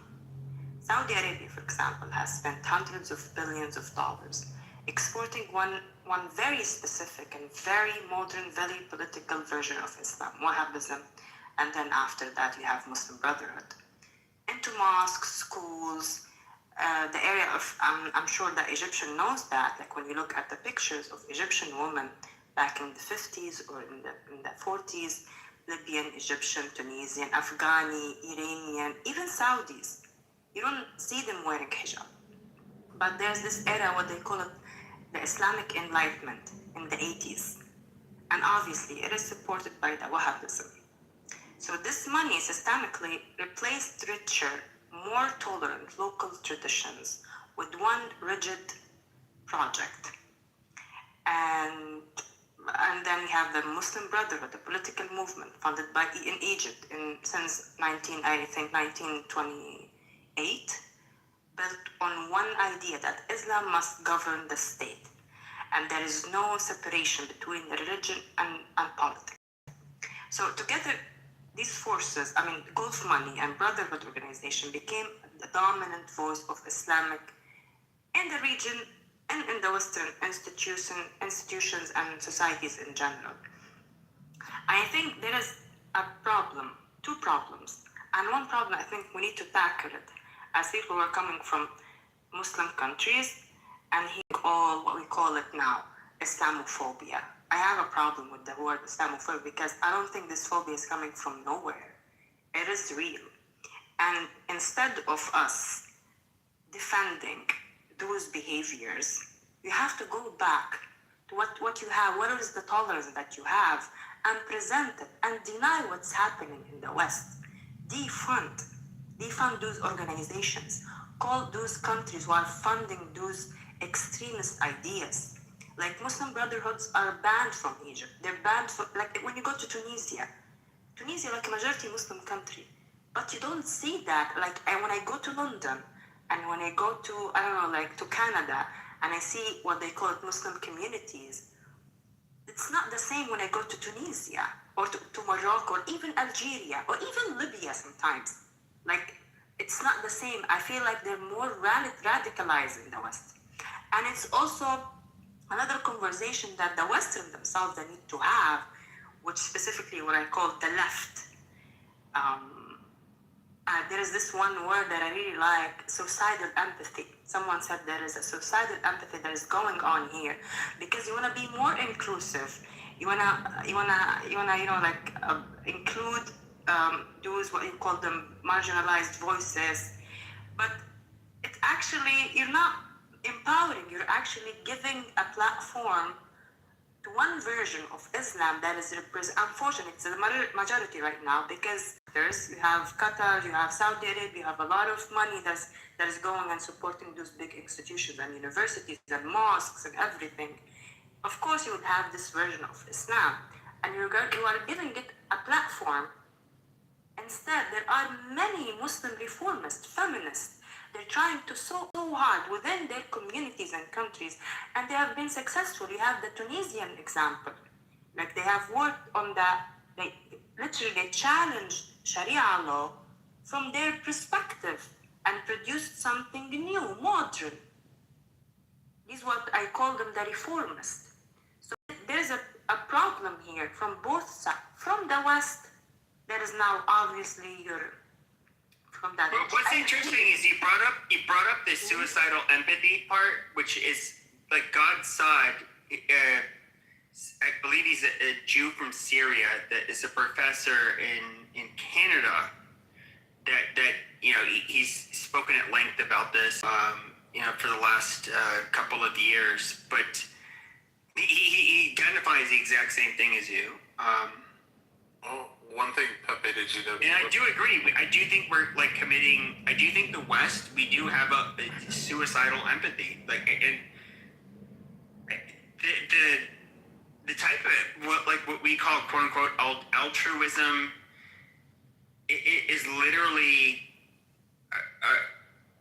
perhaps our downfall, and I believe that other groups weaponize it against us, including Muslims. You can thank liberal white women for that, Pepe. Well, I mean, if you notice one of the things she said in Tunisia, you go to Canada, and when you're in Tunisia, they're less radicalized than they are in Canada or the U.S. But I mean, that's because they're living in a country that's 99.9% Muslim. Well, no, but it's not just in Tunisia. No. When it comes, shut up. When it comes to you shut the fuck up, you dirty Mexican. Go ahead. When it comes, comes to the whether it's the UAE, Qatar. It's funny. I forget. I think this guy might have came from Qatar. I forget who he was, but when they were talking about the Islamist problem that they think is going to be literally a problem of Western Europe, because yes, they are people in their home countries that absolutely know how to deal with this shit, but they do not. When it comes to people in the West, they're so afraid of being called Islamophobic and whatever. That's not. That's actually. Pepe, let me ask you. Hold on. I was trying to make a fun. But in their home countries, they'll stamp out the radicals. But in the West, we're afraid to do it. All right, Pepe, let me ask you. Okay, Pepe, let me. Shut the fuck up. One at a time, guys. One at a time, please. God damn it! I'm gonna try to fucking get it. You just had a really good. Super fucking nice. Someone present a really good position. And there's a lot of response to it. Can we go? Yeah, but it's a moronic position because oh my God, shut the fuck up, Pepe. No, could you just Yeah, for one, I got a mind trying to moderate that. No, what don't you guys understand? Abby's trying to moderate. Shut the fuck up. Go ahead, Abby. Let's try to either do a queue, because there's a lot that people that want to react to it. Cool. Okay? So, Rich, you want to be in the queue? Pepe, do you Yeah, have I just anything literally wanted to ask Pepe. And then Masha, wait. Rich, then Masha, and then who wants to go next? I would like to go next. And then Ali. I would like to go next. Ali and then Tan. Okay, go ahead. Pepe, I was going to ask, Pepe, if you go to your house with your family, and say you're close to your family, I don't know if you are, but if you're really close with your family, are you going to walk in the door and just start fucking punching people and try to stab people and cussing people out and tell them they're a bunch of pieces of shits? I mean, if you have a good family, you're not going to do that. But if you walk into the house of what you consider your fucking enemy, you're going to try to fuck every one of them up and murk all of them. Like Brad, if you go to your enemy's house, what do? You kill them all, right? So this is why when they're in Tunisia, they're amongst their brethren. We're amongst the fucking Muslims, our best friends. We all agree. We're all a fucking echo chamber. And then when they go to Canada, they're like, oh, this is the disbelievers. Look at the women that are dressed in like houris. And, this is all the fucking infidels that literally in the Quran it says to go and kill the disbelievers and lay in wait, besiege and kill them. And if they convert and if they pay jizya or they become the third-class citizen, dhimmis, and they pay jizya, then you can let them go on their way. But the reality is they're amongst enemies when they're in Canada. So that's why they kill them. Can I respond? Yeah, why don't you respond and then Masha is going after you. I gave the example of Tunisia, by the way, and I told you, I was very careful to bring Tunisia because Tunisia is it's true Muslim majority country, but it's also secular. When you go there, women without hijab, like majority of them without hijab, you can wear bikinis. They're actually very secular. Like it's like Turkey. That's what I'm talking about. That's the example that I'm bringing. When you go to Turkey, it's a Muslim country. It is. What if you leave Islam? Sorry? What if you become an apostate and you come out and say, I'm an atheist and I reject Muhammad? Yeah, there's a freedom of religion. Well before Muhammad came in, Adolf Hitler was stated to kill Okay, y'all, we have a queue. What are you talking about? Because we got a queue. We have a queue, so Masha was next.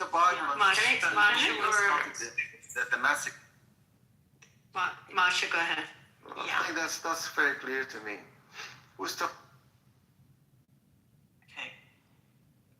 The problem that I have with what Lily, or her name was Lily, what she said, my problem is that she's just saying that this problem comes from individuals, not the religion itself. As someone who was born in Iran, raised in Iran, forced by a religious government to learn about Islam at school and to live Islamic way, although I didn't want that, as someone like this, I can't agree with you because I have read Quran. Okay, that book, I find that book pretty much humiliating, especially for me as a woman. Okay, so I can't agree with you. It's not about just the individuals. Yes, some people are more radical, some people are less radical, but the religion itself is a problem. The text itself makes me as a woman the second gender. Okay, this is the problem. This is the main problem. No matter how much you try to make the religion, modern or whatever, it doesn't change anything. What is in that book is pretty much humiliating for me as a woman, and I can never believe in it. That's the main issue. And you talk about the other guy who was Egyptian was telling that people do it in the name of Islam. I wonder where in the world, when Muslims had the power and the government was Islamic government, they didn't do the same. They have always done the same thing. Whenever they had the power, they have done it. That's the thing. So it can't be just about individuals. No, it's not like that. Even in those countries that you named, okay, for example, in Turkey, have you lived with them? Have you seen their cultural things? Have you seen the way they treat their women? Okay? Have you seen how misogynist they can be? You can't just not see those things and say that it's just about individuals. No, I get that. Article 52 and Article 53 in the Tunisian Code of Public Press Code prohibits defamation against Islam. Oh, so she said that she was forced to learn it, and as I goes back to what I said before, it's the leaders of these countries that are creating all these extreme. Could you guys respect that is the biggest. Yeah, no, you guys wait for your turn. Okay, we do have a all right, so I think Ali was next and then Tan. Can I respond? Ali left. Oh, Ali left. Okay, Tan, you're next, but can we let her respond? No, Ali's here. Okay, let her, sorry, I don't know your first name. Can you call me Tala? Tala. Okay. Tala, respond, and then Ali, and then Tan. Mahsa, I feel you, and I really agree with a lot of things that you're saying. I'm really sorry. I think Iranians specifically, they have a big trauma, and I really understand that. I'm not defending the text. I'm not, as I said, a disclaimer, I'm not really religious, and I'm very critical myself. But I'm just talking about, the political issue. How can we coexist? That's I'm trying to be, I don't want to be, attacking, because I know more than 1 billion people are Muslims. But at the same time, I really understand what you're saying and where you're coming from. Myself, I am critical myself. I know there are a lot of issues.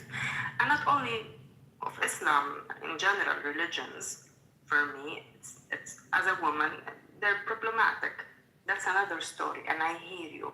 What I'm trying to say here is that, specifically in the West, they need to stop being tolerant. They need to stop being, it's becoming kind of like a dictatorship. You have to be always politically correct. Whenever you criticize the religion or the behavior of specific religions, you're becoming an Islamophobe. This is what I'm against. But what I'm with, not to fight you can fight the religion, obviously, of course, at the individual level. But at the collective level, I'm trying to say that instead of bringing those extremists, at least there are some schools that are trying to be a reformist. They're trying to coexist. They're trying to be, better version of themselves. That's what I'm trying to tell. That's another conversation. Lily, Article 216, subsection 3 of the Turkish Penal Code, which criminalizes publicly disrespecting the religious beliefs of Islam. Yeah, you can criticize that, even in Canada, for example. You can't. And that's what I'm saying. In Turkey and also Tunisia, you can be punished up to by death. In Tunisia and also Turkey by death. No, that's not correct. Disrespecting Islam. You want to read the fucking article? So Rich, we had a cue, bro. I just stop, man. You're getting annoying at this point, bro. Just respect the cue. Yeah. Please. Ali, and then Tan. Yeah, no, I do appreciate your comments. I think you're making lots of good comments. But just, some comments that I have, not necessarily a reaction to what you're saying, but putting a little bit more flesh on what you're trying to say.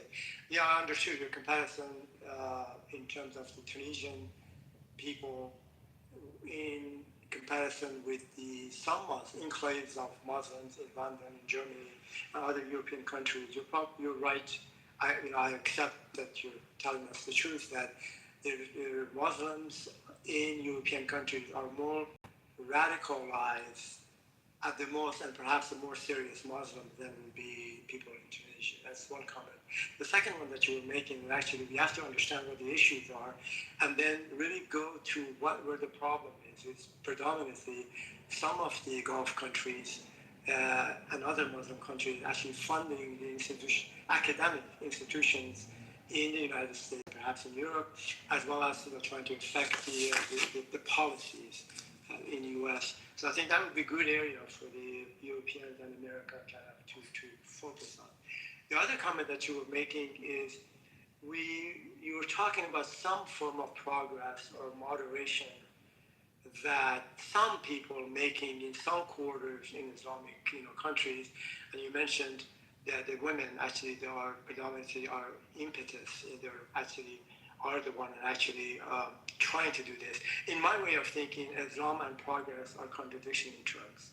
As a matter of fact, everything that we've seen so far is going in an opposite direction. In Turkey, in Indonesia, and of course the worst case we're talking about Afghanistan and Yemen and the rest of it. So it's going in an opposite direction of what we call progress, and particularly as it relates to the plight of the women and children and basic human rights. The last thing that I wanted to say, I think you mentioned about we have to be careful who are the bad Muslims and who are the better interpretation of Islam.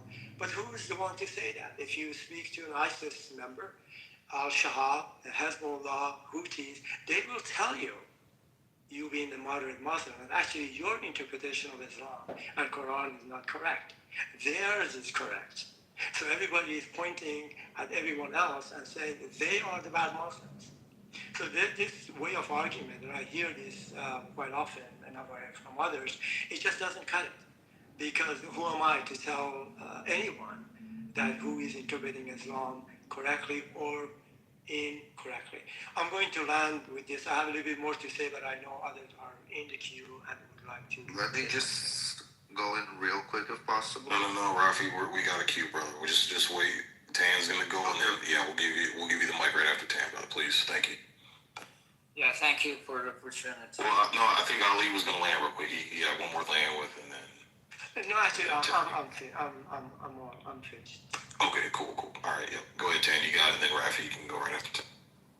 Yeah, I have two comments and a very quick question, and I'm just gonna make a wrap up very shortly, then, so we can go to the next topic. I am a secular, Turkish-born Iranian American person.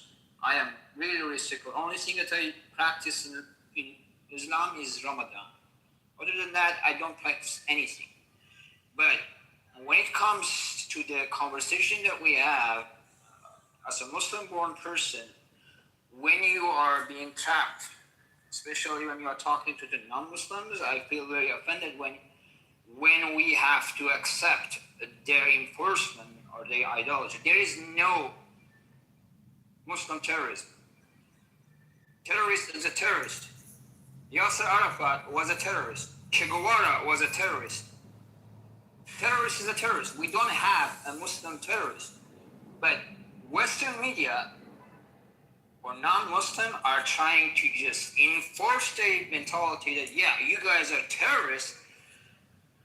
This is the first comment that I have. So I would appreciate if you just really say that, we don't have Muslim terrorists.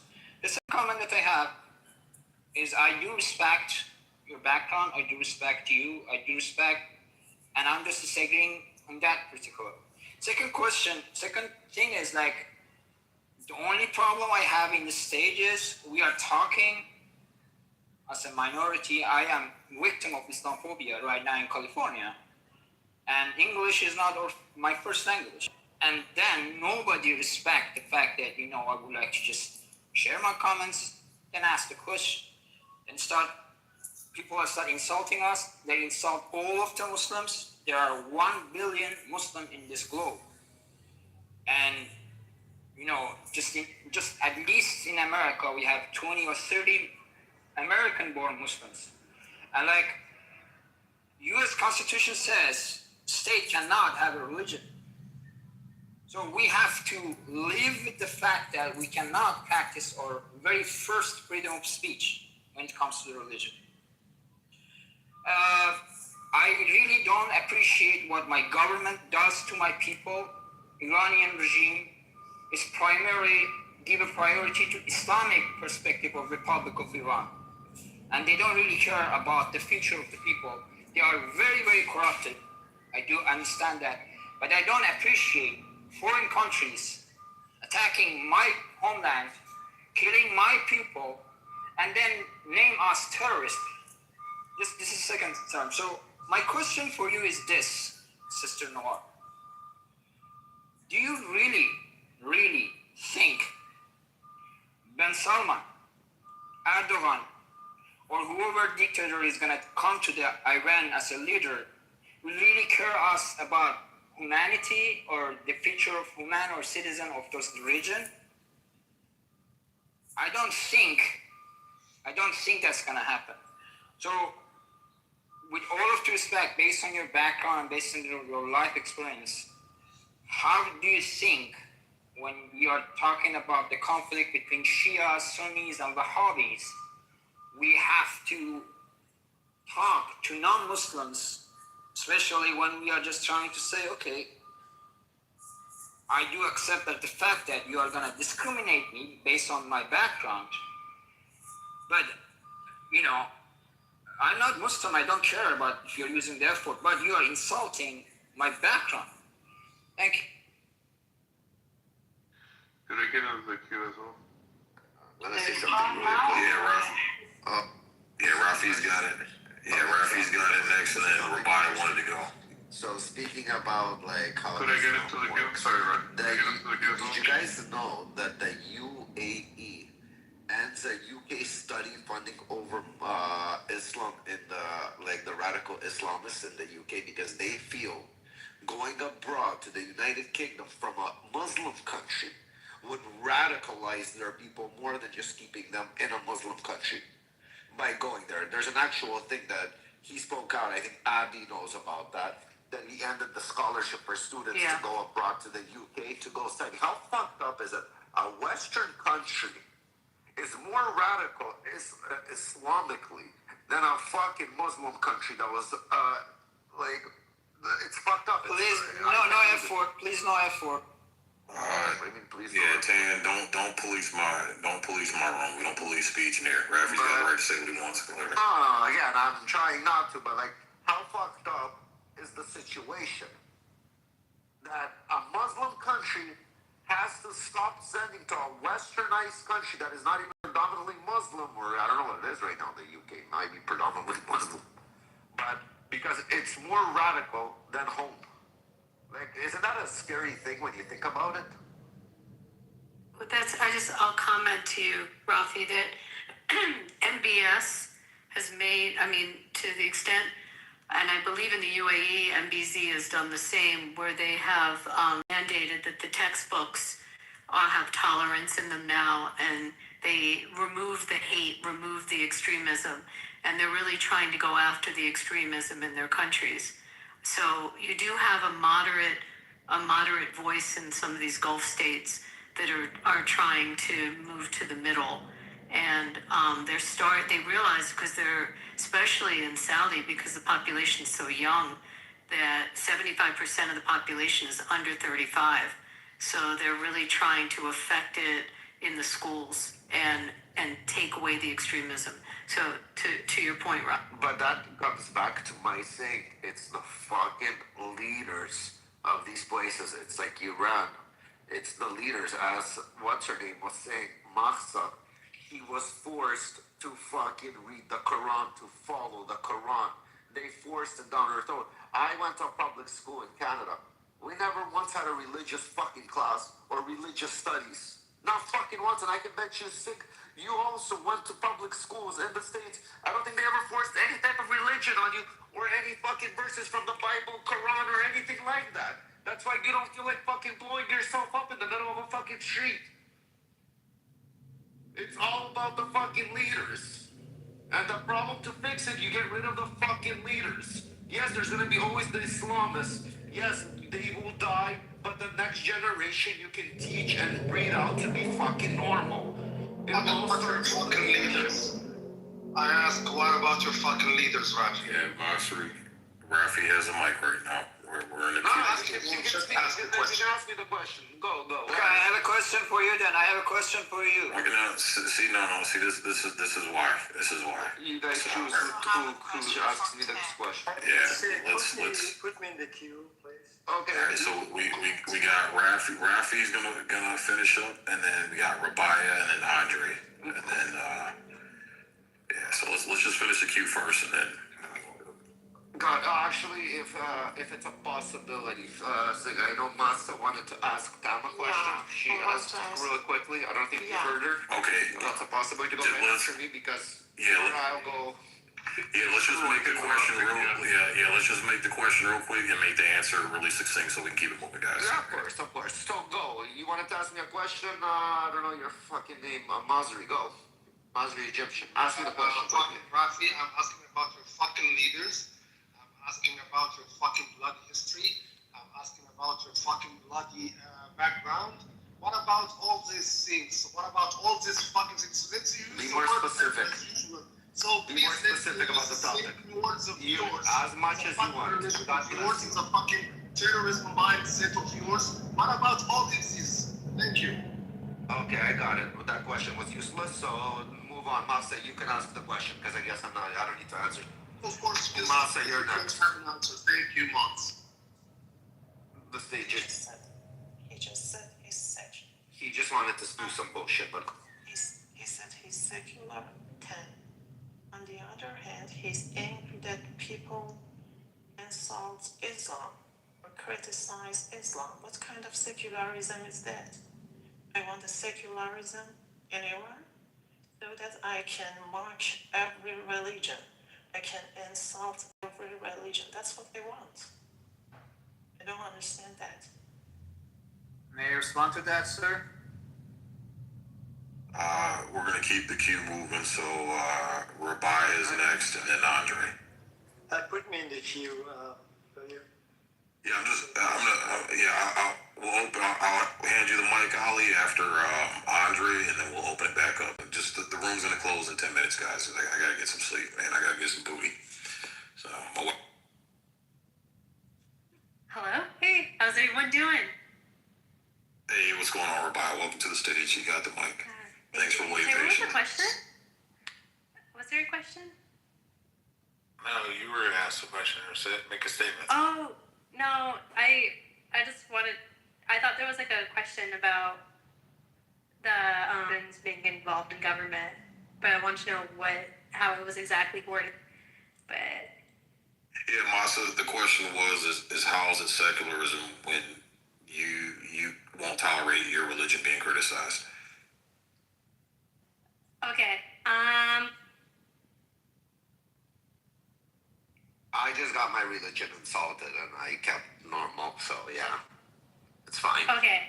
Well, as a about- as a former I Muslim, laughed it off. I feel like the government should invest in providing us the suicide bombing vests because that's part of the culture. And yeah. Female. Is that called Quran vest? Yes, that's right. Anyway, sorry, I was really lost what the conversation was. I think everybody hates female autistics. I think she's a great girl. You're so Let her be. You're a great girl. Don't listen to this piece of shit. You're great. All right, Rabaya, were you done? You landed? Yeah, I landed that plane. Yeah. Okay, cool. All right, Andre, you're next, and then we'll open it up with Ali. Go ahead. So, also a disclaimer, I'm an agnostic atheist, but one of the things in Christianity that I think that sticks to the attitude that I think most people I would advise adopt, like, love the sinner, hate the sin attitude. It's not, I completely disagree, I forgot who was saying it. It's not the people. The behavior can be actually influenced. It is the religion that is the issue. And my hypothesis is because it shares two features simultaneously from Christianity and Judaism, but those two religions don't have both of those features. So Christianity is very expansionist in nature, but they do separate the civic life from the spiritual life. So, like they going on a spiritual conquest, they're trying to gain more and more adepts and followers, but they try to kind of keep it separated. In Judaism, it encompasses all aspects of your life. It tells you what to do, how to eat, what to eat, how to communicate with each other, but it's very exclusive. It doesn't try to expand itself. In fact, it tries to dissuade people from joining it because it's very difficult to follow all of those rules. In Islam, actually has both of those features. It adopted both of them simultaneously, and this is incompatible with open and free society. It's unable to coexist with anybody else because it encompasses everything. It is a political system. It is a ritualistic system. It tells you what to eat, how to eat, who to communicate with, how to tax, how to behave in every aspect of your life. And it's also expansionist in nature because it was founded by the guy who was expanding its influence proactively, aggressively. So this is one of the reasons why it's the only way of coexisting with a Muslim community is when it's in minority. As soon as it becomes a majority, it imposes itself on its foot. And in the Western society, it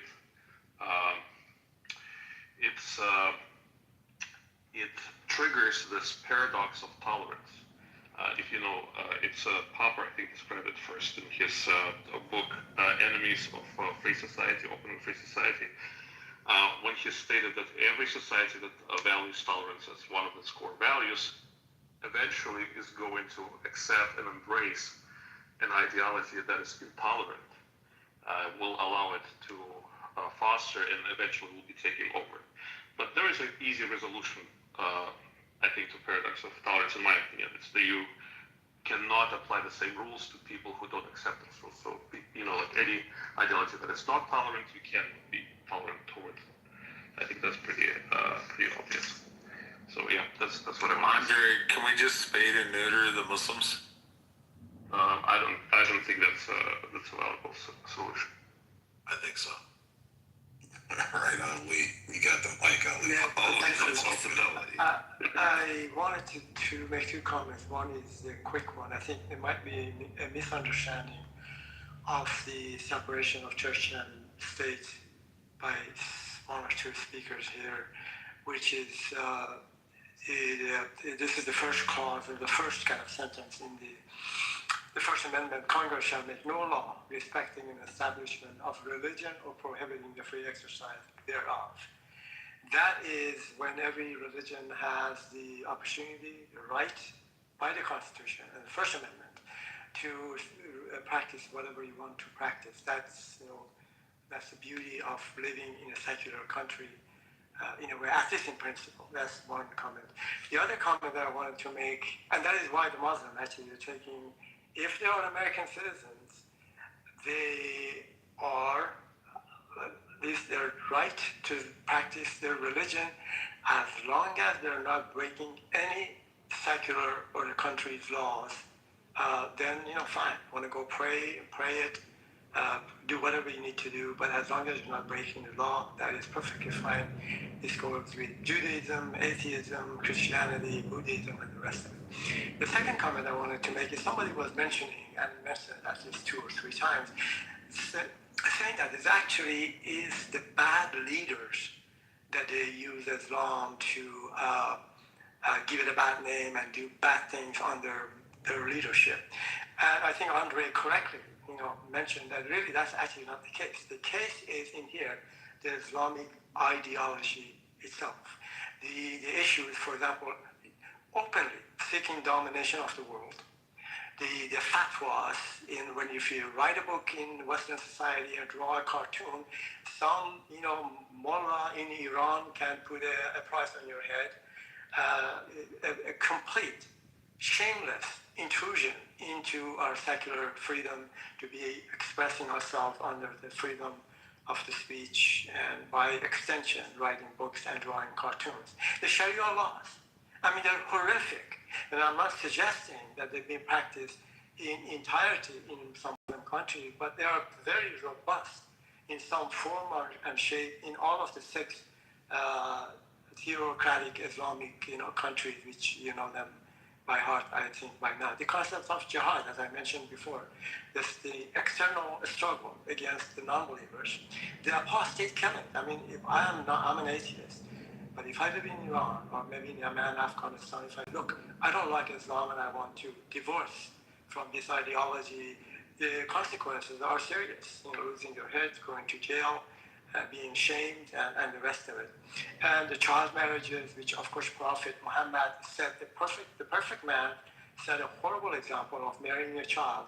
And this is the child marriages, although one could say it has some cultural genesis to it as well too, but Islam, just because Muhammad practiced it, it has given a blanket of acceptance in these countries, and the child marriages in the Islamic Muslim countries is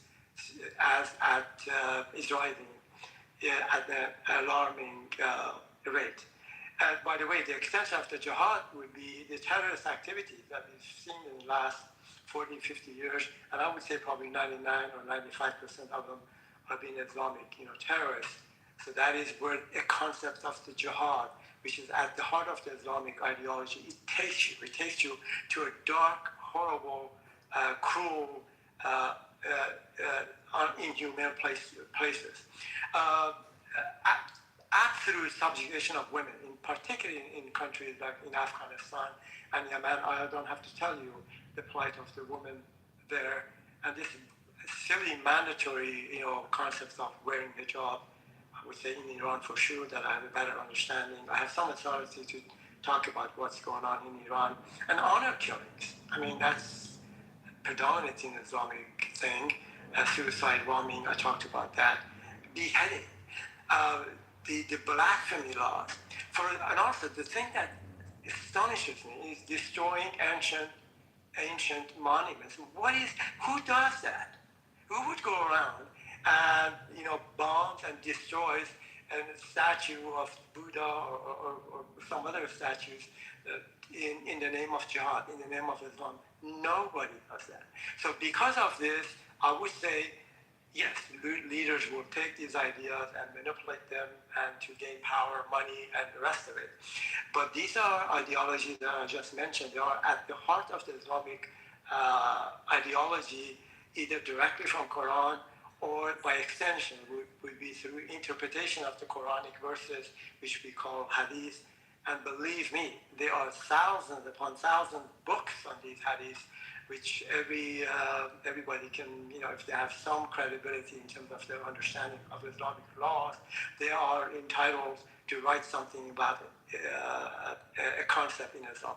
Anyway, I just wanted to land with this, and saying this, it is really not the leaders, and perhaps not the people, it's the ideas that it's germane, it's impetus to creating the radicalism that we see in Islam. I am finished. Thank you. Rennie's trying to figure out this other, before you, hold on. Dan, shut the fuck up. There's other people on the stage and we're going to close the room soon, so I wanted to make sure people that wanted to speak that hadn't spoken. I want to speak after you. Can I get a Okay, so here's the deal. Ali, I just had a quick question. You said you're an atheist? Were you being facetious or? No, I am an atheist, yes. Ali for sure talks about it. I noticed the atheists are the most well behaved and you noticed that? And we're the ones without morals. I noticed the atheists have been the most well behaved in the room. Ain't there something?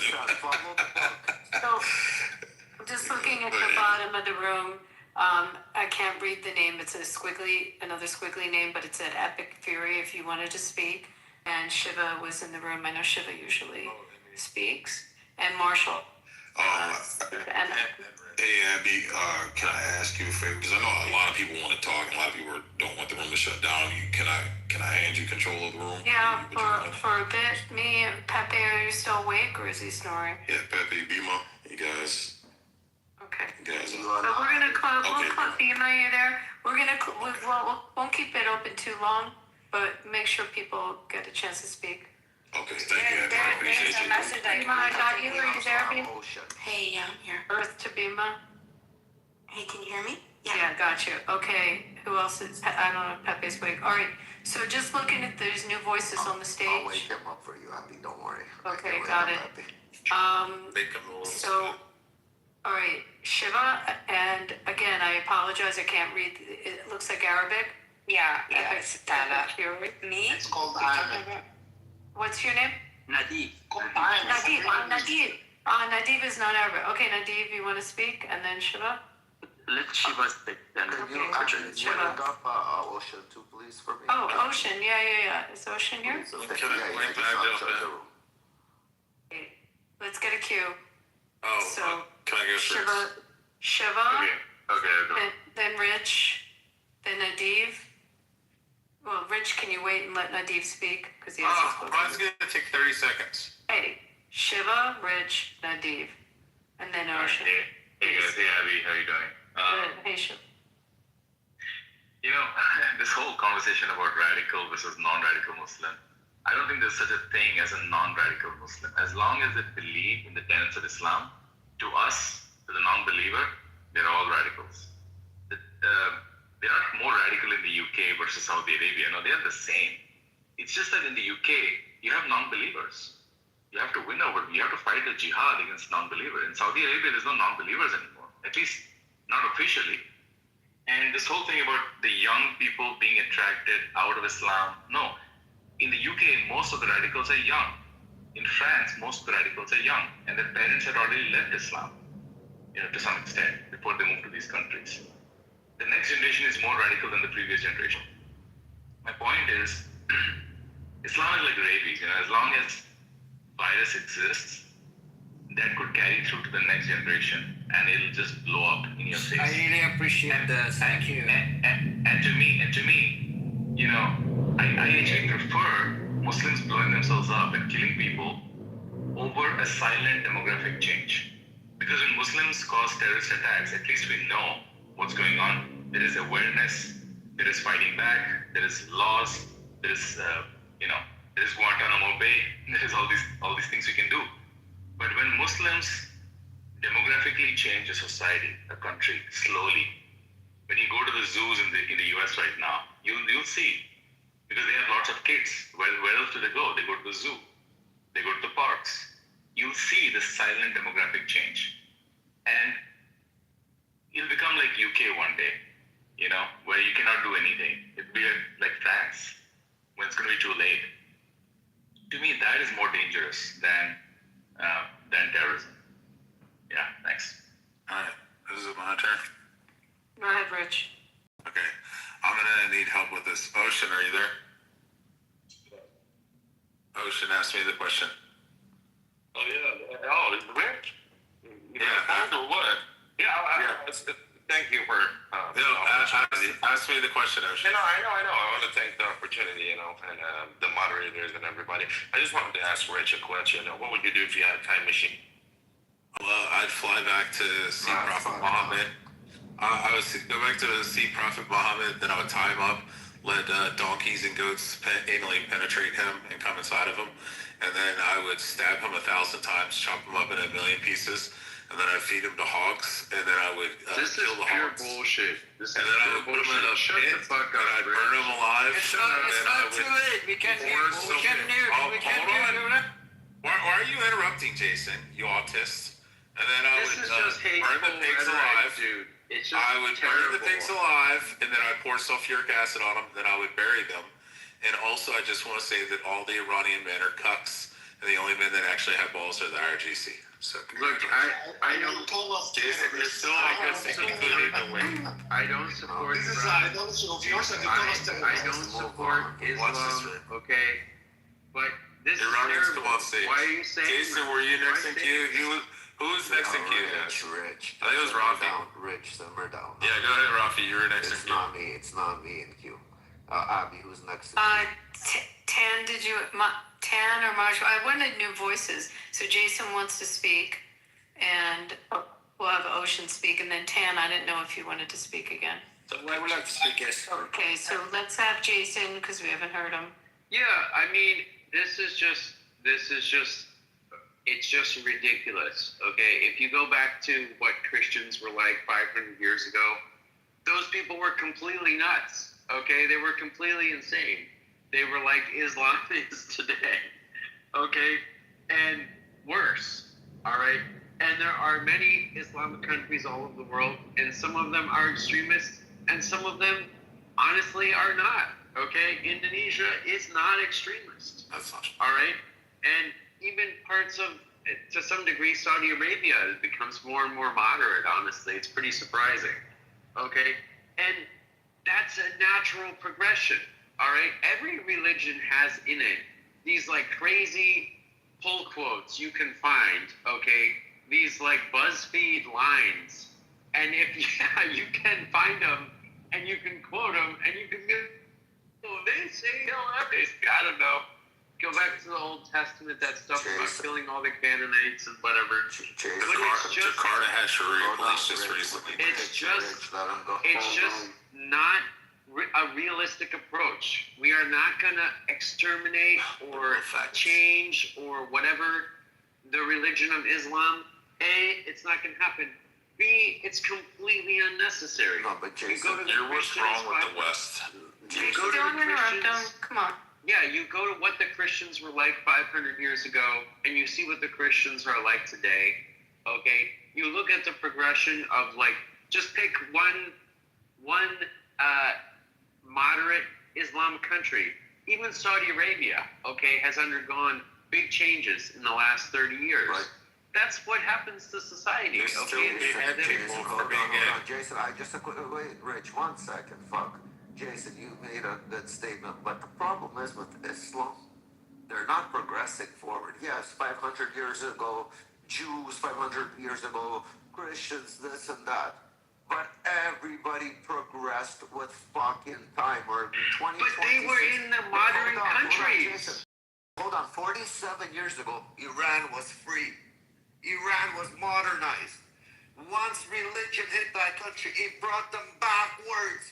Look what one fucking religion does. It brings people backwards. It doesn't progress them forward.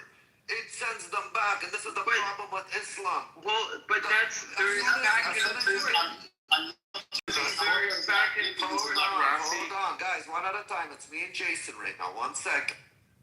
Yes, but you're saying, I'm just informing information to you that there are so many countries. It's me and Jason right now. Conspiracy charges in 2026 can lead to severe penalties, including lengthy legal prison sentences. Rich, Jason, 47 years ago, how is it possible a country had more freedom than it has today under Islamic law? So that means they went backwards once they started introducing Islam. You couldn't be so that just shows this is not the type of religion that progresses with time. Yes, Christians, I agree with you. Jews, I agree with you. But today we're all living in 2026. We're not slaughtering each other. We're not fucking performing. We live by the book, but we live by the book because we integrated it into modern society. They don't want to integrate it into modern society. They want to bring modern society backwards into their law, into their rule. That is the problem, Jason, and you can't stand for that. Yeah, well, some of them do, but some of them don't. Okay, and if you see them changing. Jason, if you follow the book, that is how it's supposed to be. That's why they're doing it. Instead of trying to step away from the book, they're getting more modernized. That is the thing. So when we were talking about religion, we're not bringing people backwards. Christianity doesn't bring people backwards. It's interpreting their religion for them, Rafi, and they are free to interpret their religion. But hold on, Christians didn't go back 50 years ago. You don't see Christians are doing better 50 years ago than now. No, they're more modernized today than they were 50 years, 100 years, 200 years. They're more modernized with society today. That's just how progress works, Rafi. No, Rafi, that's just how progress works, right? Progress, they implemented Sharia law in fucking Indonesia, retard. There were periods of time. There were periods of time, Rafi, where the Christians were more tolerant, and then where they were less tolerant. Okay, and then you might say, well, the Protestants, recognized, I don't know, some broad ideas about humanity and whatever. And then they did the witch hunts, okay? They had the Salem witch trials, all right? And that was a step backward. I agree with you, So hold on. Okay, I'm talking in the past 100 years, has Christians and Jews, all these other religions. In the past 100 years, it has not happened. You're correct. Yes, but have you seen a pattern in the past 100 with Islam? I have a request here. Number one, I would like to make a comment, but I'm going to wait. Jason, could you please make your final comment, and then Rafi can respond to you. Just one and then sentence. then we move on to Marshall and. I want to speak as well. So I'll just be super brief then. I'll say, look, we got to give Islamic countries some time. Modernization took hundreds of years in the West, and we're asking these Islamic countries to do it in less than 100 years. It's not realistic. They will get there. They will still be Islamic at the end of it. It'll be cool. It'll be interesting. You know, I look forward to that.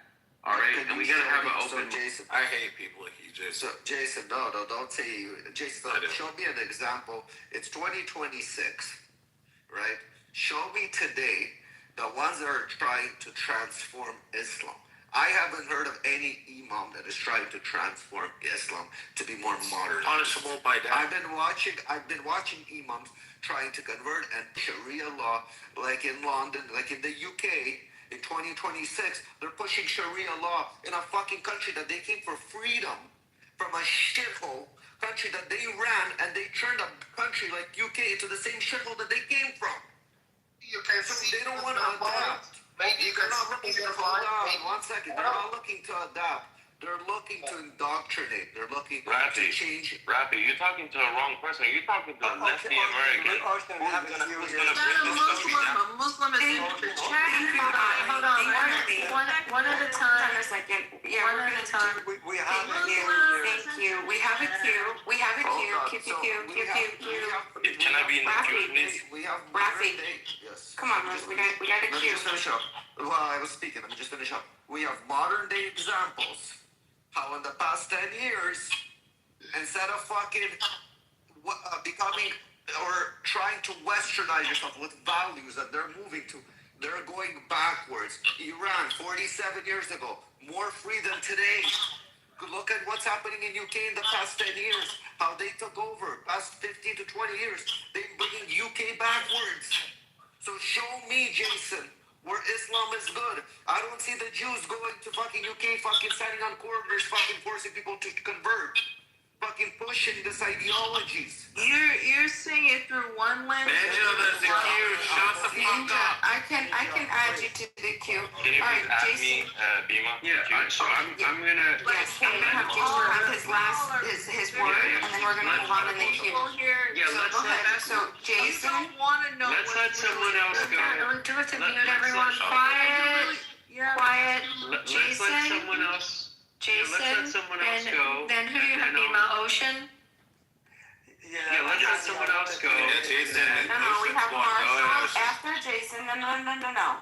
After Jason, we had Marshall, and then Ali, and then Masa. There was another woman who wanted to speak. Ocean wants to speak.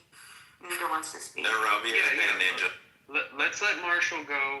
I'll come back in the end. I've talked a lot, okay? And yeah, but these are good points, okay? But yeah, there's another path here. So I'm gonna pause there. I'm gonna yield to Marshall. It's just one sentence. Get rid of liberals. Let Masa go. She wants to say one sentence if possible. Yeah.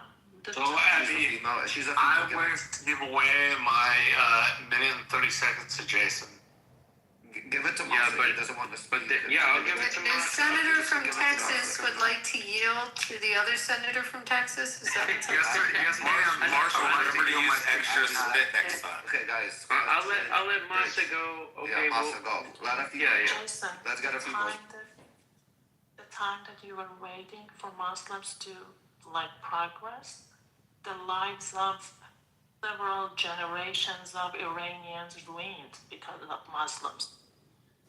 It's not always that you can just wait and see whether they progress or not.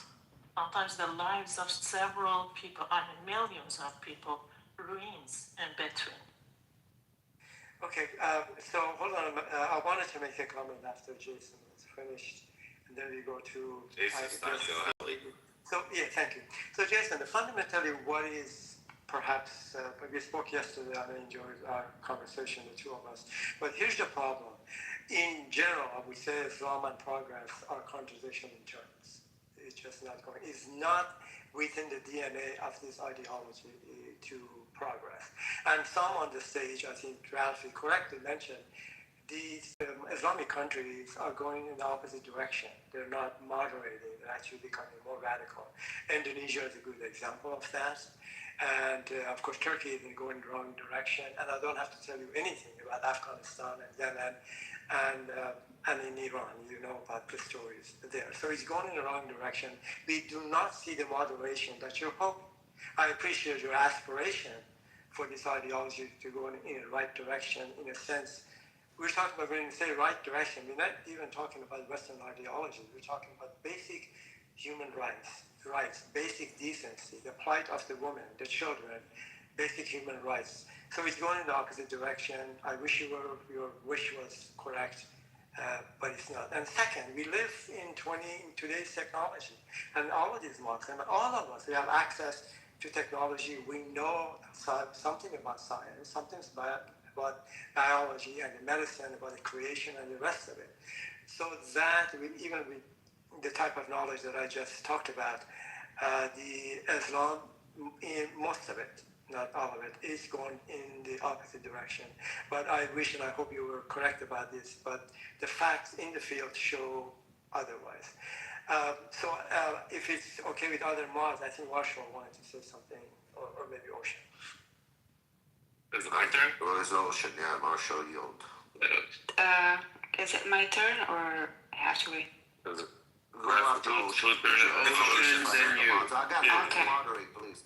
Thank you, guys. So, Rafi, you're talking to a wrong person. At this point, I don't even know if Jason is an American, but apparently he's a lefty American. Explaining things to somebody. I know what the fuck you are.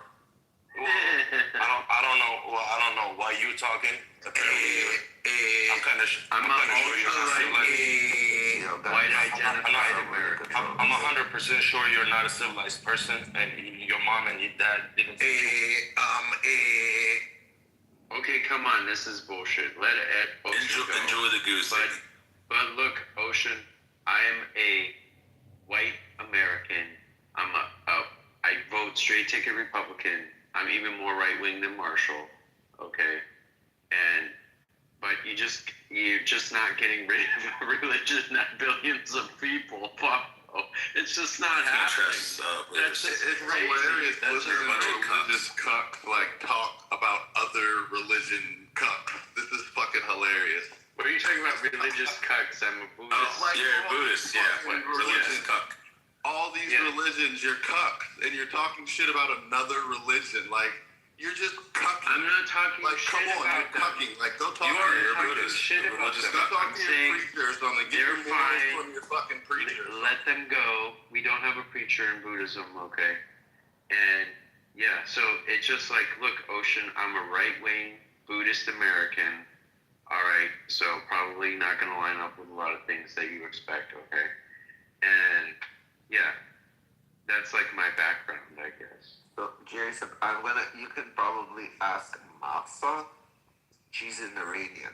So, Iranians 47 years ago were very liberal. Very liberal. And this is how they got themselves into the mess that they are today. They have a dictator now in power. And if you look at the history, you would know that Iran was very liberal.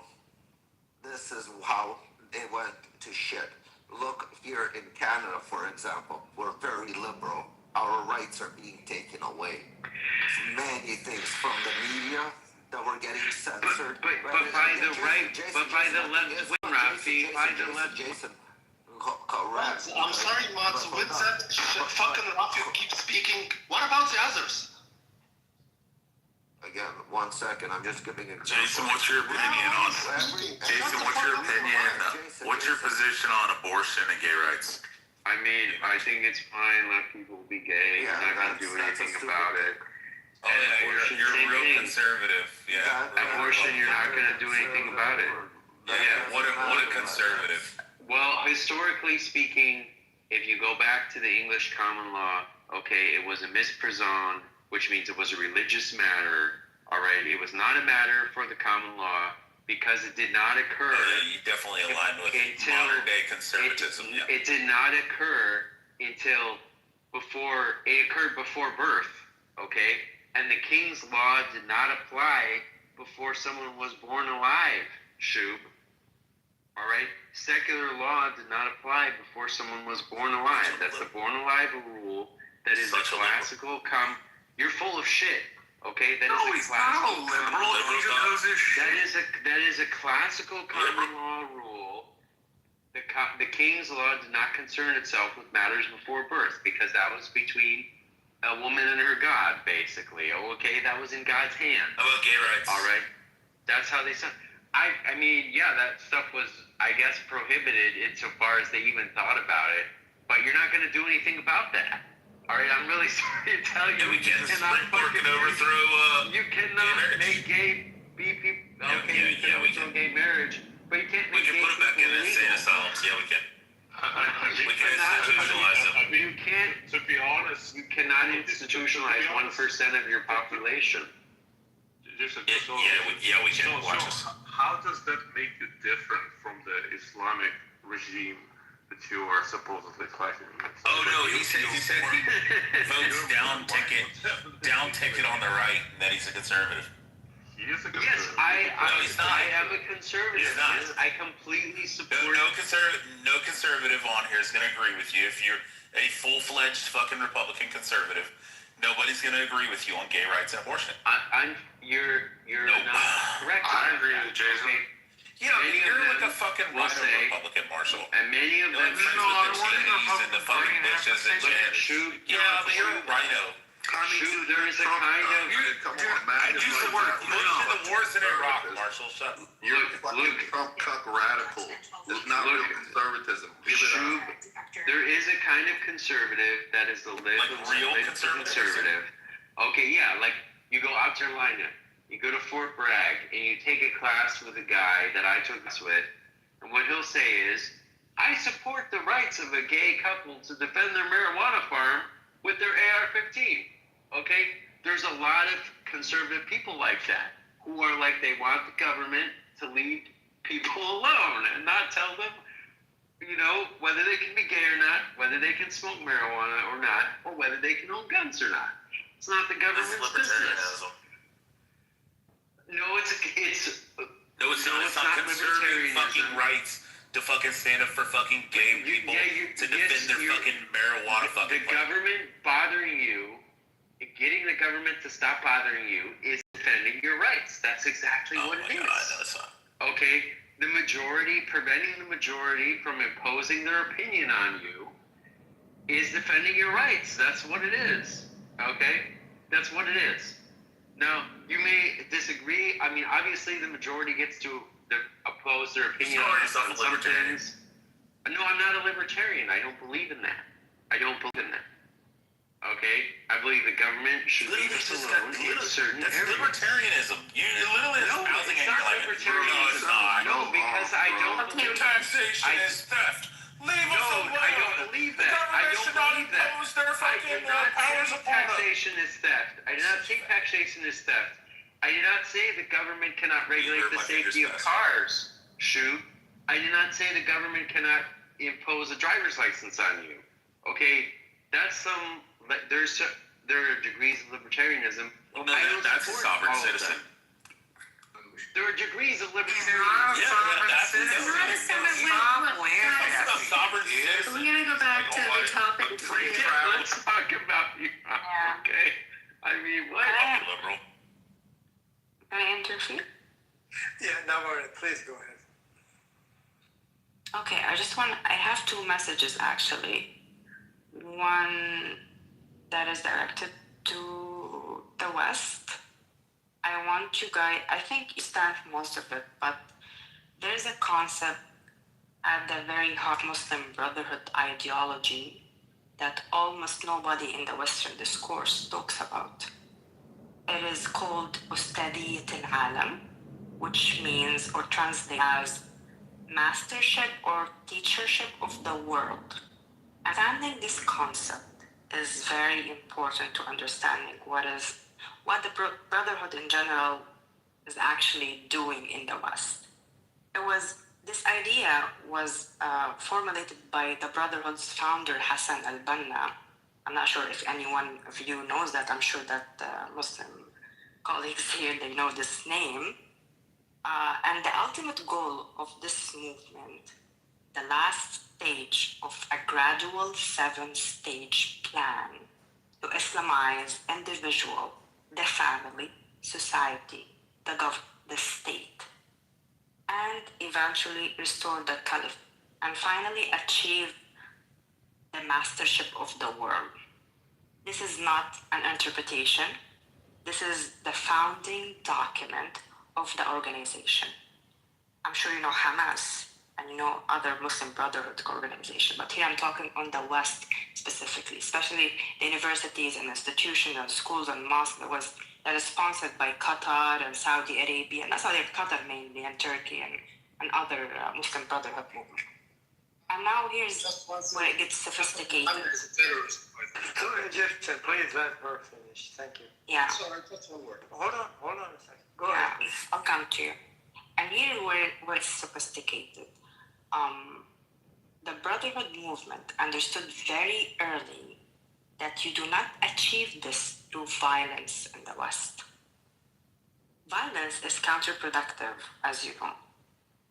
What they do instead is something far more like patient and like far more like effective and a very nice strategy.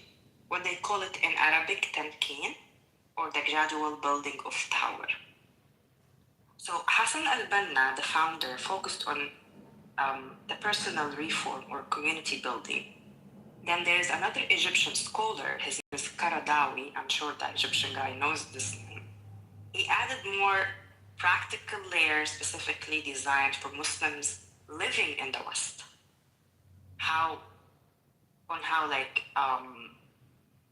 To reconcile like brotherhood objectives with Western legal politism. So the strategy developed is literally amazing. Rather than operating as a single organization, they outlined a network of like affiliated institutions, student groups, community associations, advocacy organizations, religious centers. Those all intend to advance the same ideological agenda. You build the mosque, then the school, then the student association, then the advocacy group, then you get invited to the government panel, then you become the official representative of Muslims. At every stage, you are speaking the language of the host society, obviously throwing those big words, especially now you see a lot of them in the, invited by the lefty. Yeah, the civil rights, inclusion, minority protection, EDI, while advancing an agenda that has nothing to do with any of those things. The Brotherhood has learned to use the very freedoms of democracy as tools to advance their ideologies specifically, and they use tolerance and openness of liberal societies as a strategic, vulnerabilities. They see it as an opportunity, as a gap. And the most powerful weapon in the strategy, you know what? The Brotherhood has mastered, I think, the art of what I call it a narrative warfare by they're branding opponents as bigots, racism, Islamophobe, and they were very successful in pushing that, especially in the media spaces. So when you criticize the Brotherhood in the West, you are not just arguing with an organization. You are arguing with a decades long-standing institutional strategy, and specifically designed to make that criticism impossible. And this is not. I feel like there's a combination of guilt and naivety, and I call it earlier societal empathy, that has been holding that shield like for them. And this is one thing I think the West they need. I'm just trying to be practical, because if we want to go debate Islam and its framework and the Sharia law and the Hadith, it's never gonna end. And another thing for the Muslims here, I'm coming from an Islamic country, and this conversation needs to happen in our region. Muslims in general to stop avoiding, because they need to learn how to be tough enough to accept that you have to be criticized, just like any other religion. We have to have this tough conversation within the Islamic communities in the Middle East. And the Muslims in the West, they have been trained to shut this conversation down. The moment it starts, they would call it immediately. This is something they need to work on. I mean, like, this is a conversation those Muslims, Shia, Sunnah, Sufi, Badi, I don't know, like Alawi, whatever, they need to have this tough conversation. Look at the Christianity. They went through a lot. The Reformation was brutal. It was violent. It was deeply destabilizing. I mean, Islam is facing the same thing. And the stakes are just as high. The question is not whether the reform will come, as Jason said, because it has to. The question is whether Muslims will lead that reform themselves or have it forced upon them, like this is what's happening now in Iran, and I'm seeing it from the outside, which will be far more destructive and far less authentic. There are Muslims doing exactly this work, but they've been in prison, in Egypt and in Jordan and in many places. So shutting the conversation by the name of Islamophobia, I think it's not healthy for you, Masri, and for you, Tam. You have to stop. I like your words. I like your She's words. so spot on. She is so spot on. It's unbelievable, and you've articulated it so well, especially with respect to coming into the U.S. culture and what we see, the hijacking that they've done of some of these even the recent No Kings protests, the hijacking and coming into those spaces of our left, and start through the universities and actually younger than the universities, getting into these CRT programs and different programs within even K through 12. You're really spot on. So, Lily, I have a couple of questions for you. In terms of you saying it must happen, that statement is in dire need of support. And what I mean by that is, within Christianity, there is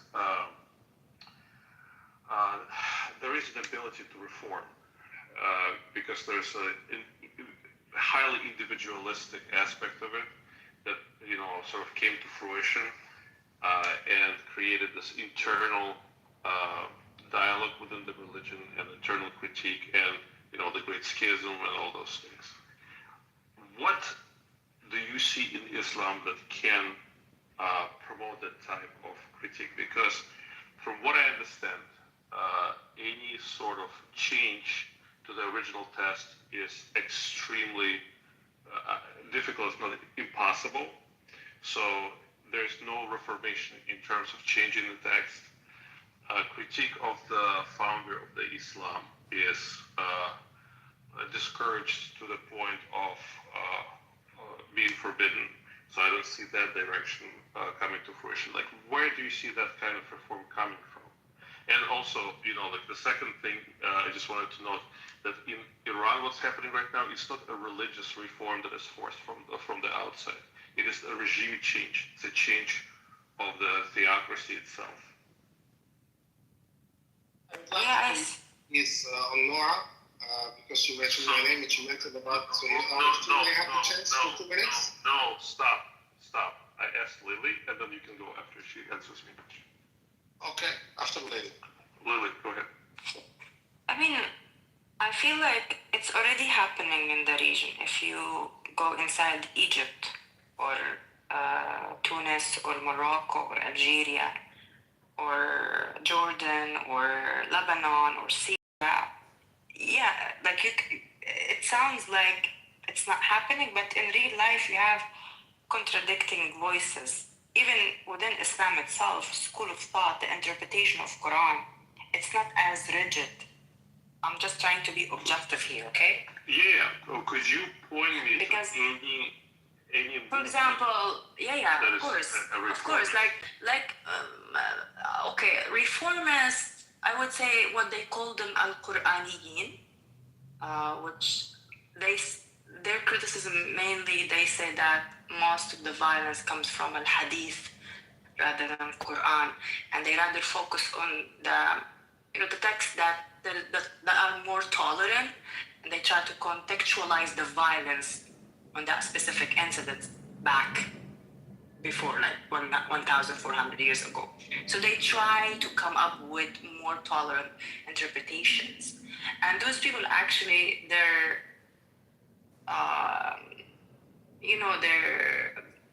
not really having the space, because the Salafis, for example, or more fundamentalist group, Salafis, Ikhwan, which means brotherhood, and other extremist group, they see them as infidels. They see them as they're not representing Islam. Like I gave an example of Tunisia. Tunisia, they're doing the work. They're trying to reinterpret the Quran from like a modern, more tolerant lens. I think the school of thought in Tunisia, it's more Sufism, Maliki Sufism, that's the way I call it. And you have a lot of existing law in Tunisia, like women, for example, they can marry non-Muslim, and it's allowed, even though in Islamic law, it's forbidden for Muslim women to marry non-Muslim. But in Tunisian law, they came up with a new interpretation. Now it's allowed. Now they can inherit equally, man and woman. They have abortion law. So they have a lot of laws, secular laws, and they're backed by Islamic interpretations. And obviously, they're like local, like Tunisian. There is a very famous mosque. It's called Jami'a Zaytuna or Al-Zaytuna Mosque. It's a very famous with its scholars. They're very modern. They're even saying that hijab is not even mandatory based on their interpretations. So you have a lot of people actually fighting against those Salafi, Wahhabi, Muslim Brotherhood, Qaeda, Ansar al-Sharia interpretations. But unfortunately now, the Salafi school or Wahhabi school, Muslim Brotherhood school, which mainly they were funded by petrodollar, they're the dominant. But like when you go deep inside of that context, there are a lot of clashes. For example, you have Sunni and you have Shia. You have another school that is called Abadi, that is mainly in North Africa and in Oman. They're very tolerant. Even you see them as an example in Tunisia. There is a city called Jerba, the only city that has Jewish communities there, and they coexisted peacefully. So those Abadi group are actually different than the Sunni, and they don't follow Hadith, and they have different interpretations. So there is a possibility, and there is a conversation that is going there, and a lot of people speaking out. But the sad thing is that those voices are they're not really there in the West speaking about Islam. The only form of Islam that you see, I'm not defending anything, I'm just trying to be practical here, so we can move forward. Yeah, I gave a message to the West, but also this is a message to Masri and those Muslim people here in the room, because they need to have this conversation. They need to come up with a new thing, and it's already there. You have example that you can build on. Here, this is very interesting. I wrote down some names. I'm obviously gonna look them up.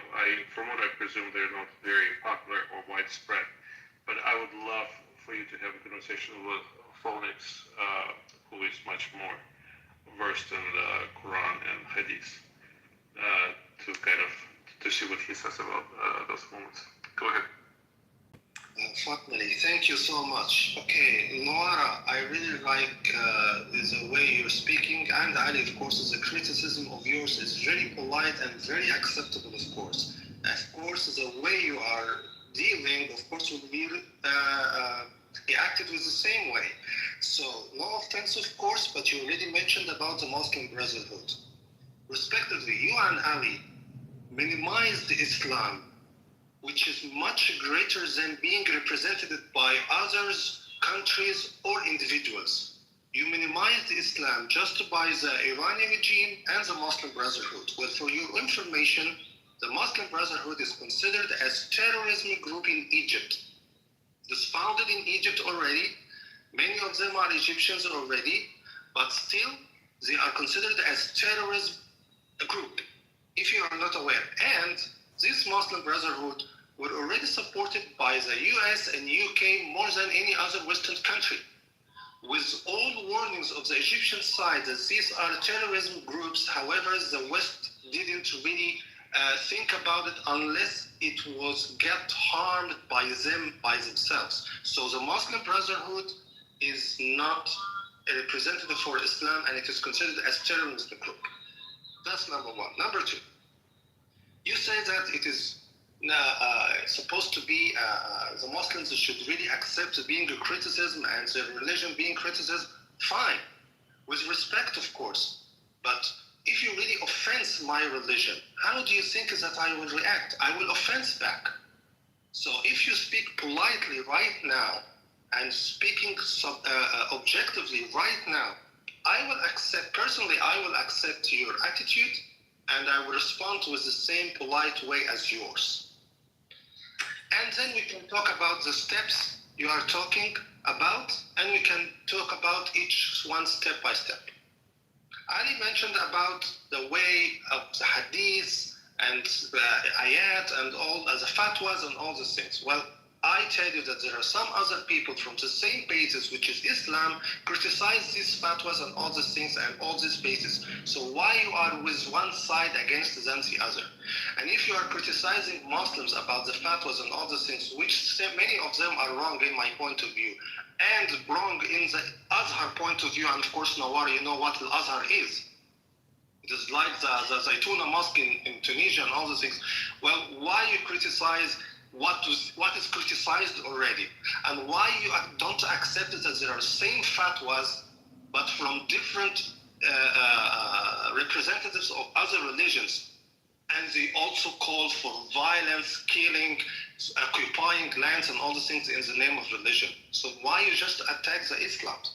And of course, it is, you know, as I tell you here, not all Muslims are the same or with the same ideology. Okay? So you are minimizing Islam to people or groups, which is Islam is much bigger than being representative, and these ideologies, which is Iran and Muslim Brotherhood, are not really the representatives of Islam. As a proof, Egypt is an Islamic country. However, it made a revolution against the Muslim Brotherhood themselves, because they took the Islam as a frame for political aims, much away from the Islam itself. So they were just like using taking the Islam as a religion, as a frame for their political views only. So what they did and their ideology and their methods is not Islam thing at all. Expressing and all these things, well, respectively, of course, it is not fair to say that in West you can say whatever you want, because you cannot really criticize Israel and criticize Judaism, and you only criticize Muslims. I only had the chance just right now, here, as a demonstration. So many times I don't really have the chance to respond freely or speak freely. Very few, comparing to the others who attack Muslims and attack Islam. It is very few, so it is not really fair here. Lifestyle in the West. You may don't like the Islam because it is totally different lifestyle in the West. Okay, it's your countries, it's habits, you're totally free.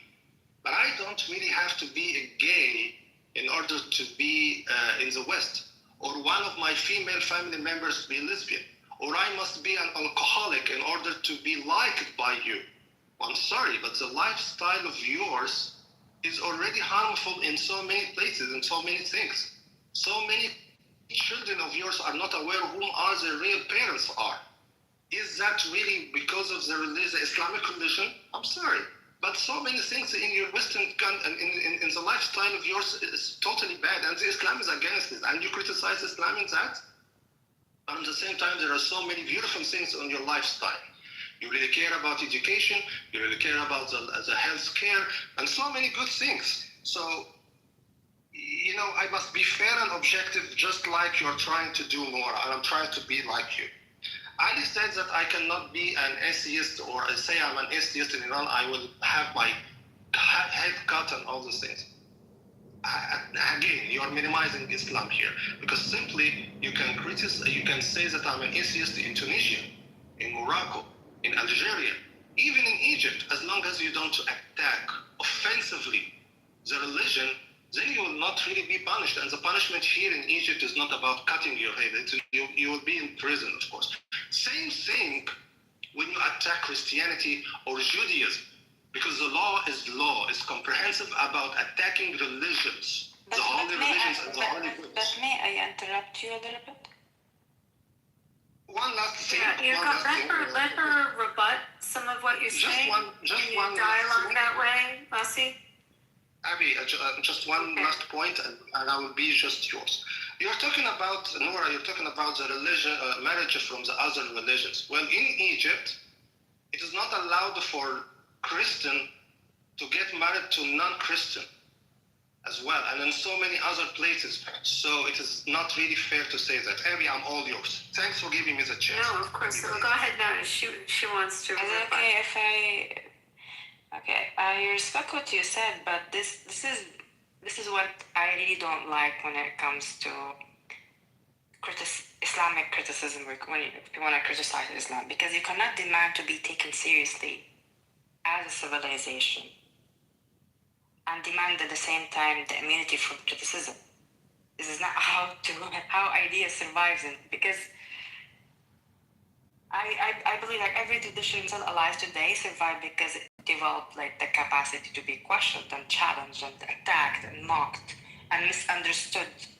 So Christianity went centuries of most brutal intellectual assault, and Judaism as well. It has been questioned and attacked and persecuted for thousands of years. So when a Muslim says or you have this rhetoric of you cannot criticize Islam because you're Islamophobe, you're attacking my identity, you are actually saying my religion is too fragile to be or withstand scrutiny. This is the most damaging thing you can say about the religion itself. So I think you have to have, especially in the region, and Muslims here in the room, you have to have a thick skin. And the thick skin is not optional here. It is the price of participating in silence now from what's happening now in the West. Didn't I accept your criticism now, Noara, respectively? Let me just give me just one thing.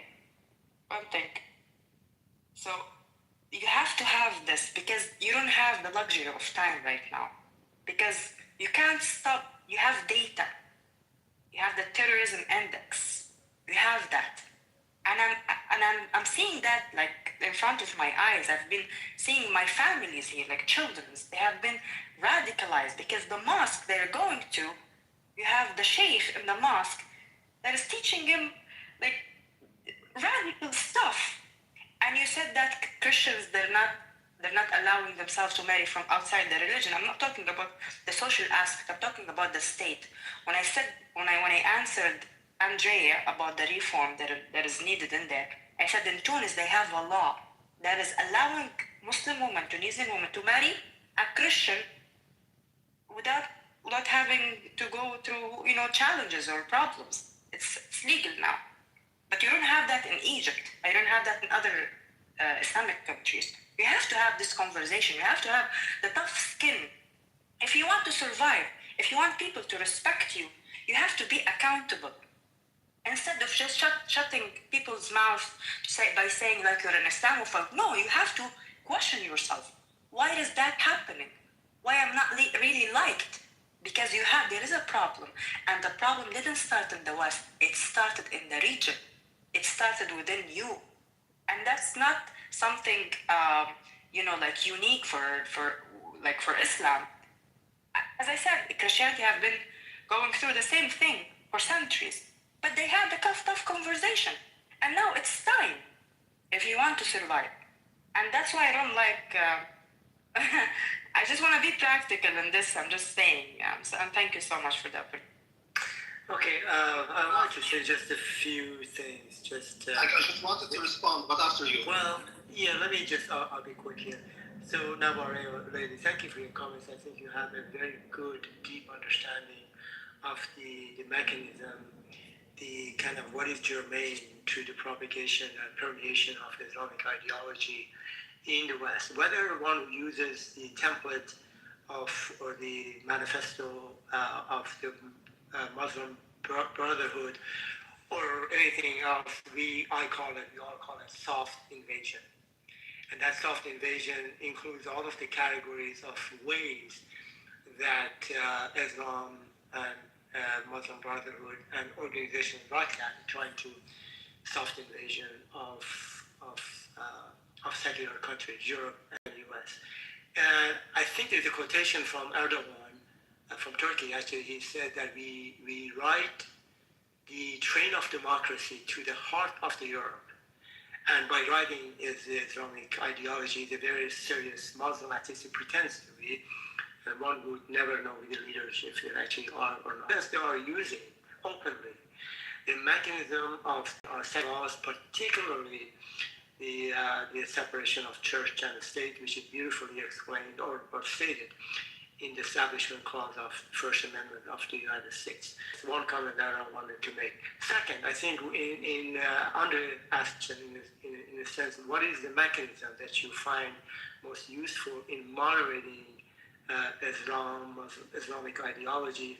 In my way of thinking, and I may change this later, I highly doubt it, that Islam and progress are contradiction in terms. It's just not going to happen. If anything that we've seen is progress in the opposite direction, in becoming more radical. So you mentioned that the one way to do this, in terms of find a way to moderate Islam without contesting towards the Quran itself, is the new interpretation of the Islamic, or particularly the Quran. You were mentioning this. And you also mentioned people who were attempting, a few people to do this, actually they found themselves in uncomfortable places like in jail and the rest of it. I do appreciate the wanting to interpret Quran in a different way, but there are, let me just finish this topic, but there are many other groups that actually interpret this actually in exactly the opposite direction, and they will tell you that their interpretation of Quran is actually correct. And these are terrorist groups like Hamas, Hezbollah, Houthis, and Al-Shahab, and I'm sure you can name the rest of them. So they will tell you that you have, or people who are trying to interpret Quran in a more moderate way, more aligned with the progress and the modernity of the times that we're in. They will tell you are wrong. So most of the Islamic countries, they're going in the opposite direction, particularly in comparing and contrasting, as others mentioned correctly, in 40, 50 years ago, Turkey, Iran, Indonesia particularly, which I know something about. So that's kind of one comment that I wanted to, by the way, I just want to land with, in terms of my comments to you, is I appreciate your understanding and what you're suggesting. It's good. I wanted to also address the Egyptian, your comments. Yeah, I don't have much to say. What I have to say is, the Muslim people that I've spoken to in the clubhouse here, they're extremely sensitive. They get offended. Everything that's being said, even slightly. There are few exceptions, I would say, but most of them, they have really thin skins. They will not tolerate even the slightest criticism of anything about Islam. And you're absolutely right. a sign of confidence about your belief system and ideology is toleration, and also being able to stay quiet and listen what's being said. And you mentioned correctly, maybe the opposition has something to say that maybe some value in it in terms of the way they see your way of thinking, and then you come back without being offended. If you're going to be offended, this is not the place to be. You're going to get offended all the time. I get offended just about every day in these rooms. I have more to say, but I forgot what I wanted to respond to you. I leave it at that because I know others who would like to speak. We have a queue. I just wanted to, one of the comments that was made that was comparing and contrasting other religions. And Masya, I think you said this, when you were talking about things like fatwas.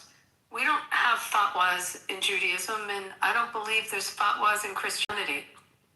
If you could tell me where that is, but with respect to in 2026, there's no fatwa. There's announcement from the rabbis to go and I don't believe that the priests or the pope or the pastors go in front of their congregations and have. So I just wanted to say that. But Abby, the Pope literally did that. What did the Pope do? What are you saying, Jason? The Pope literally did that. The Pope proclaimed crusades, okay? And all the Christians in 2026? No. I'm not talking about. You need to think. You need to think this way. You need to change your thinking. 500 years is not a long time. Jason, I hear you, but I specifically said 2026 for a reason. Okay. Because today, in 20, wasn't that long ago. Jason, I'm not thinking the past. I'm saying from 2026, we don't call fatwas in Judaism, and I don't believe they do in Christianity. They don't anymore. However, yes, but we had to beat down on the Pope and we also for hundreds of years. We had lots of. I was talking earlier in the room. You weren't in here about some of the ills of King David. I mean, there are lots of things we can point to in the past of the religions.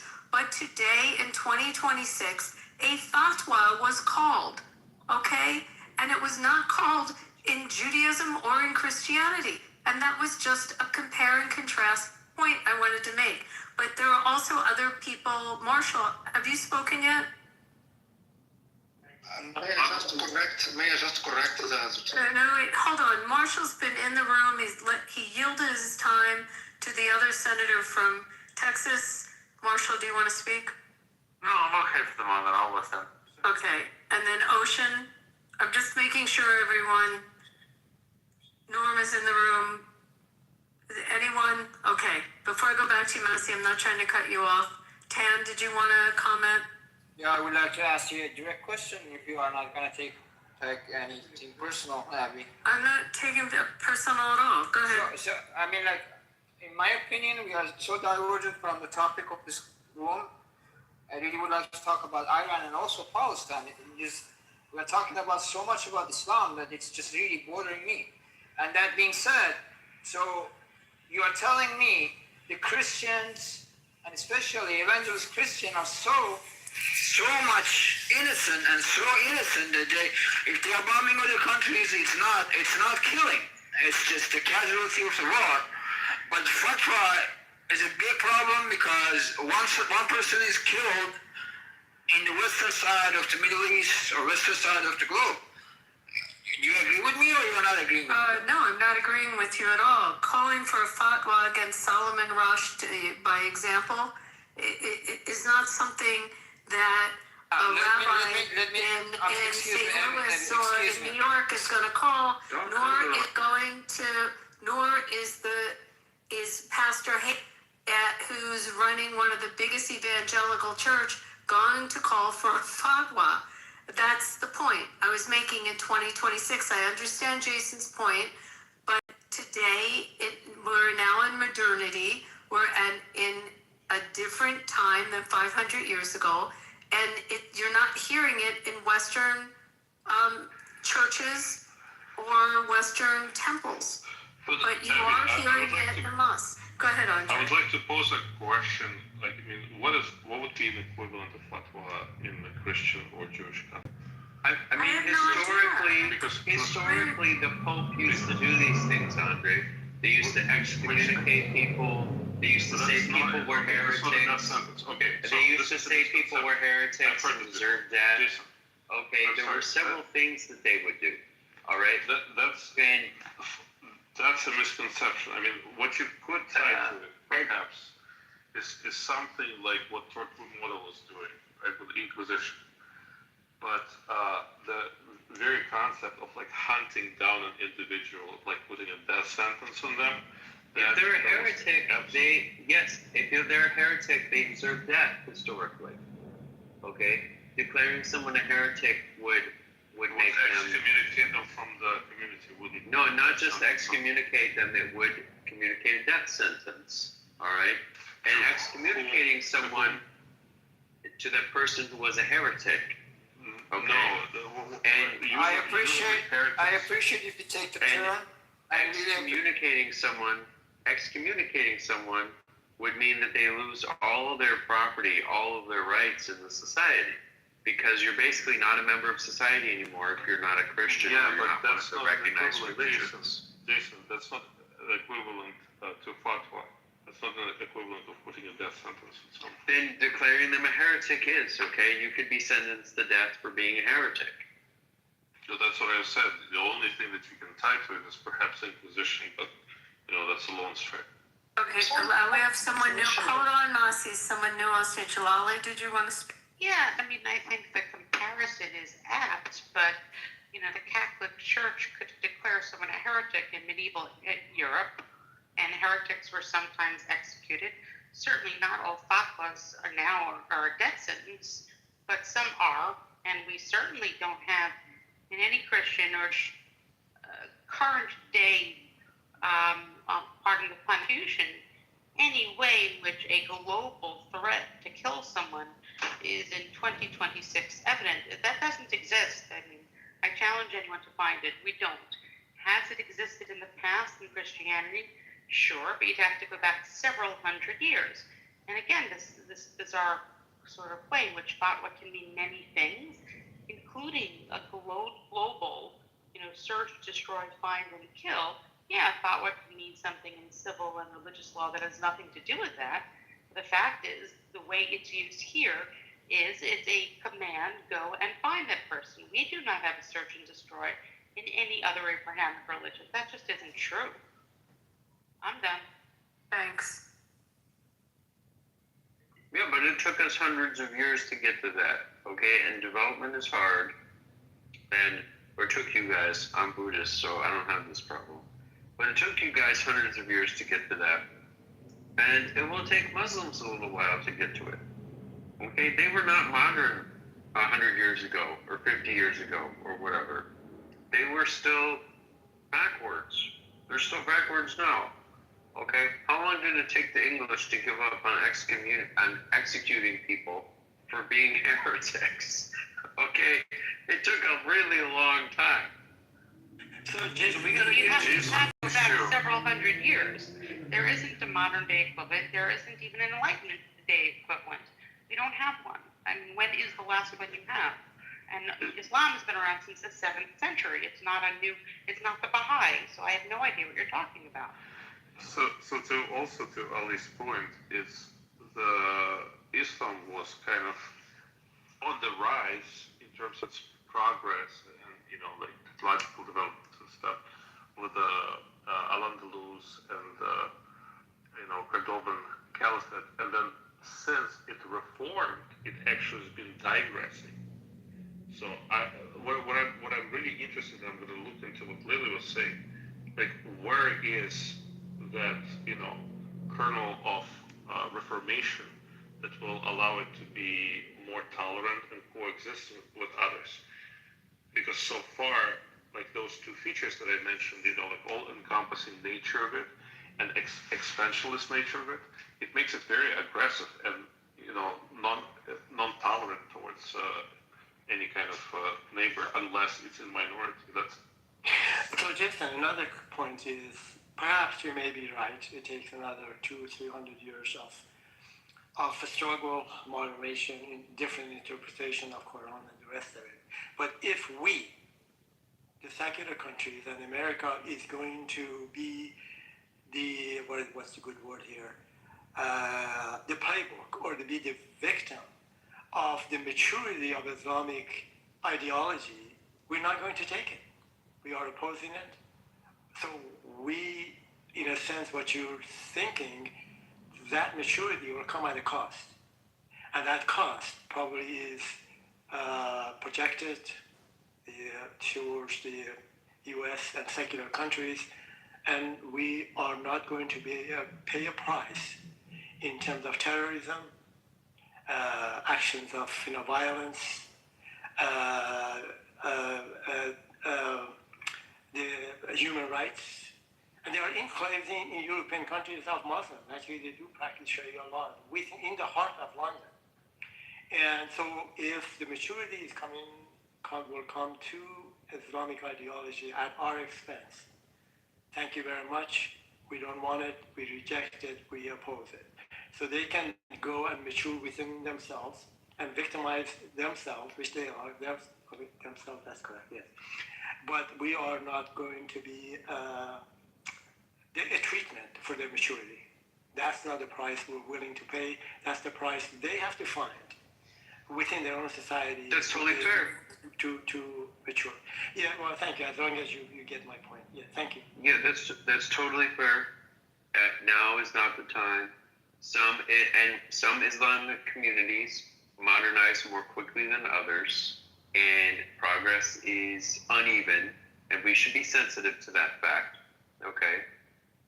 And I mean, the first wave of Algerian immigrants to France was very well immigrated.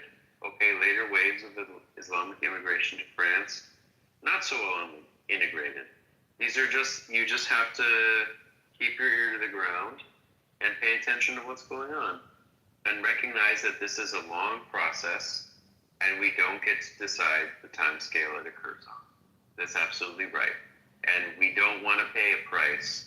We don't want to undermine democracy or whatever. So certainly what we're seeing in America with the Somali community in Minnesota, what you see in the UK, what you see in France and Germany, all of these things are bad, and we have to, the political establishment has to make adjustments to prevent these problems from growing. Okay, that's the reality. And in 50 years, maybe it won't matter. Maybe in 20 years, maybe in 100 years. But that's something we've got to observe and think very hard about. Okay? But if we're saying the problem is Islam, I'm sorry, you can't solve a problem like that. You're not going to get rid of Islam. I mean, millions of people, billions of people practice Islam. And those countries are changing rapidly. So some of them will surprise us, some of them will disappoint us. I mean, isn't it kind of like when I hear this modernization or Islam isn't modern, what I hear is that Islam hasn't decided to forget everything that's in the religious law, and the West has decided to forget about it. Is that what modernization is? Forgetting about the law and just picking what you like out of it? Yeah, that's basically modernization. Modernization is setting aside religious law and engaging with a separate discipline of public policy. Okay? Which is not an easy thing to do. It's not an intuitive thing to do. But at some point, when you're setting up a bureaucracy and so on, people realize, oh, bureaucrats are not priests. People who run the government don't have religious insight or religious authority. It's hard enough to train them to be able to run the government. So I don't want them to decide things in matters of religion. They can't do it. They are not people who can be trusted with that responsibility. So now we have to rethink what we're doing and say, okay, public policy people, you get out of religion now, okay? You don't have anything to say about religious matters. If something is a religious matter, it is something that public policy people have to shut up about, as opposed to the idea that public policy people and priests are somehow in the same tent. Okay, and that's like a hard reality, but that's like that doesn't. Alternatives to that don't seem to work very well. I'll be really frank with you, Sydney. You can't have people who are bureaucrats implement the religious law or give religious advice. They're bureaucrats. They're politicians. That's what they are. They're not priests. They're not saints.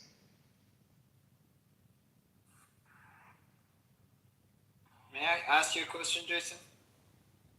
Yes, sir. I think me and you, we are on the same side in regard of the. I don't want to change the topic, but based on your what you shared, and I didn't understand half of it. Excuse my English. I have a very quick question. French is charging $500 billion from all of the colonies in Africa, and the government of France have a high say who becomes the president of each country.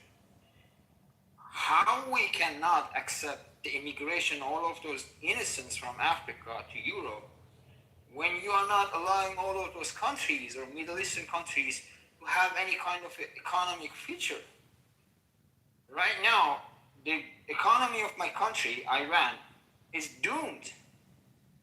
Doomed. At least 30 to 40 million people are going to be jobless. How we are going to resolve the problem? You might want to get rid of the regime. That would might help you. We give my government. No, I just handle my government to the hands of the Federal Reserve and Fairchild family. No, but why? Tan asked the question to me, and it's very simple, Tan. Colonization is one of the best things that has ever happened to the world economically. If you're concerned, why they didn't let Hitler to have a colonization? If you're concerned, why didn't Hitler? Germany? Hitler doesn't know how to do economic development. Okay, the British knew how to do economic development. Hitler did not. Okay, Hitler never economically developed anything. Okay, he was only a king or whatever he was, dictator, for 12 years. All right, and he never economically developed anything. Colonization occurred over hundreds of years, and it was one of the best things economically. This is the whole question. You are interrupting me now, and I'm trying to answer your question.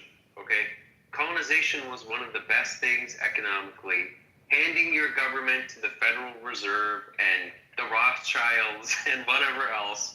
One of the best things that could ever happen. All of these people who are like, oh, the Jews controlling the economy and whatever.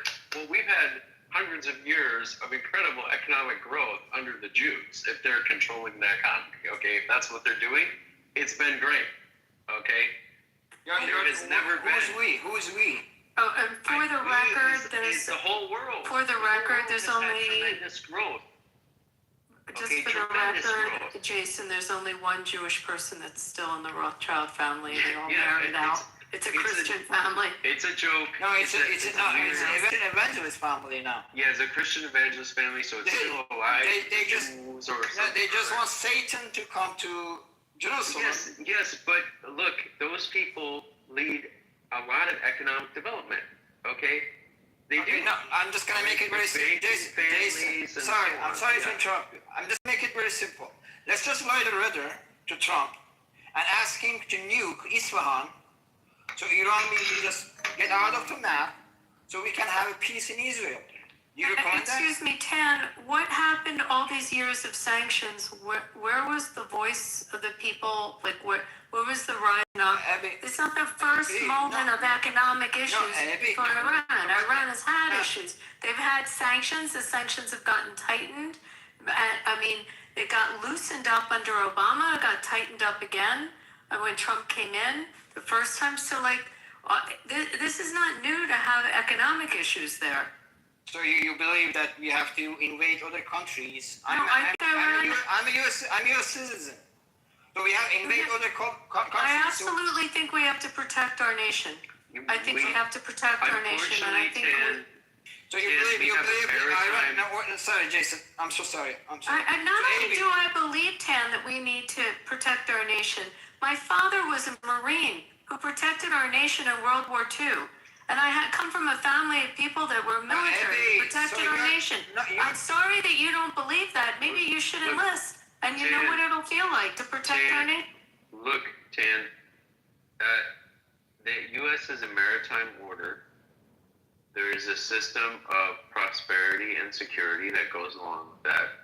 And countries that threaten that, yes, we invade them and we try to destroy them. How you do not want east of Asia to rise economically and China to control the international we law. want them When to you are grow not- and raise. We want them to grow. We helped China to grow. But in the interest of the corporations in America, No, we help them to grow, to keep them out of the Soviet sphere of influence. Very quick, Ben, I have my doubts that you're U.S. citizens for two reasons.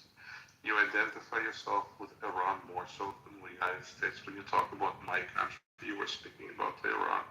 And now, for some reason, you have the interest of Southeast Asia above the interests of the United States. So I highly doubt that you're United States. and you have every freedom to think about what you think. But it was I think born- that too. I Look, think Tom, that's a good call, Andre. It's allowed for, well, Tan can maybe bear ambiguous testimony there. But Tan raises a good question. And the reality is, Tan, that we helped China to enter world markets. We helped them to enter the largest market in the world. But you are missing the point, Jason. There are 1 billion Chinese people, and at least 80% of them are living with $30 a month. That's not the U.S.'s fault. That's China's fault. China, you're talking about? Yeah, for sure. Yeah, But that's China's fault. That's That's China's fault, Tan. And by the way, we also have legislated, and we're getting stronger in our legislation to limit how much China is owning in the United States. You know, there's a big issue there, and there was a big issue with China running our ports and managing our ports, and there's a lot of legislation now to limit it because of the influence and the push that they're trying to have within our borders. So let me address this directly. So no. Ali, wait a second. Please wait a second. I waited so long. So Eddie, you are telling me, Iranian-born, whoever, I have to give up all of my love and interest for my homeland, and I have to totally become American, convert from Islam to Christianity. No, I wouldn't say have to shut when I did have I to shut say my that? mouth. I wasn't saying that. Let me finish, Abby, please. No, why would you say that? Why do you think that? Why would you want to convert? I just said if you're an American citizen, you should protect your nation that you live in. Are you an IRGC supporter, Mr. T? Yeah. Of course, Mr. Tan, of course I'm not. Of course I'm Semper not. Fi, babe. Semper Fi, join up. You're not an American citizen. No way. Okay, Abby, let me make. And if you No, were no, an wait a American second. citizen, There's a if hate you were an issue. American citizen, then when I say that we protect our nation, you wouldn't have a problem with that if you were an American citizen. So if you're protecting the nation, the half of the killing all of the Iranians, like this is what you're. They're killing IRGC members? Yeah, I have no problem with them killing IRGC members. Why would you have a problem with that? All of that missiles are so clean that they are not having any. Oh, they're civilian- amazing. not civilian- They are no, the there's no civilian casualties. IRGC. Bingo, guys. Okay, whatever. Okay, then thank you. So it's my way or highway. Thank you. Well, Tan, look, we've entertained a lot of your questions. So. Hold on a second, just if you don't mind. So Tan is saying that Iranian people are in a miserable, horribly bad condition, and he directly blames the U.S. for it. He's speaking that Iranian people were sitting there and suddenly, whoops, we are in trouble. There is a pattern, there is a reason that these serious sanctions are being imposed on Iran. And I don't have to tell you, maybe I should tell you. The reason should be obvious to you. This is a menacing regime that has terrorized its own people for 47 years. and has terrorized the region, and it supported its organization within the region to cause havoc, destroy practically a country like Lebanon, and seriously attacking Israel and with many different ways. So it is a self-inflicted wound that this government of Iran has imposed on itself and on its people, so their people. So that's kind of one comment. So you can't blame the youth sanctions. You need to look back at your government, which is, you presumably say my country. I guess you have some kind of admiration or up for this regime. Number two, if you are the citizen of the United States, at the minimum, you have to afford, you have to have this sentiment of at least assimilating or integrating into the country of the host country who has given you come to the bosom of this country. You enjoy all of the freedom being afforded to you within the, at least in principle, in the Constitution of the United States. And you can practice, as Abby, you mentioned, I have to leave my religion behind. Nobody says, as a matter of fact, that's the First Amendment. The first thing that out of the Bill of Rights is exactly that. You, as a Muslim, you can come to this country, which you say you are, people doubt it, and then you can practice, whatever you want to practice, as long as you do not break our secular laws. So you're putting word in my mouth. No. Wait a second. Let me land with this, Andre. So, at the minimum, we expect you when you come to this country that at the minimum, some form of integration, maybe assimilating in a sense, into the political, cultural, societal aspect of this country. But of course, you can maintain some of your cultural kind of whatever, the food, clothing minus the hijab, I would say, seriously, and praying in the public squares. Which, by the way, I'm going to land with this really quick, Andre. Is it kind of interesting? You never see Muslim women actually praying in the public squares along with their man, and particularly I would like to see them praying among women in the yoga pantsuits to make it easy for them, but you don't see that. Ali, I need to ask Tan a question. Tan, tell me about when you became a U.S. citizen. Do you remember when that happened? What does that have to do with this point? Just tell me about the moment. Wait a second. Abby, wait a second. I asked a question. I asked a direct question. Tell me about. She's interested. Tell me when you became an American citizen. This is not. Tan, tell me when you became an American citizen. When did you Yesterday. take the oath of citizenship? Yesterday. Where'd you take it? Yesterday. Oh, yesterday. Yesterday you took the oath of citizenship. Tell me what you said when you took the oath of. Tell me what you said when you took the oath of citizenship to become an American citizen. Tell me what the oath is. So, Abby, you're That telling you took. me. No, you're telling Let's me. recite the oath together, since you're an American citizen and you claim to be an American citizen. So, shall we together recite the oath of citizenship? Would you like to do that with me? Would you like to repeat it, or do you want to say it first? Not for the government of U.S. For the You know people what I mean, of guys? U.S. Yes. So what happens when one becomes an American citizen? Who would like to tell me what the oath is to become an American citizen? Anyone in the room know? What do you have to renounce? You have to renounce allegiance to any foreign prince, state, or sovereignty. Isn't that the first part of the oath? Then you have to pledge to defend the U.S. Constitution, the laws, bear arms, or perform national service if required to ask in full loyalty. Where in Isn't the that U.S. part of the- Constitution?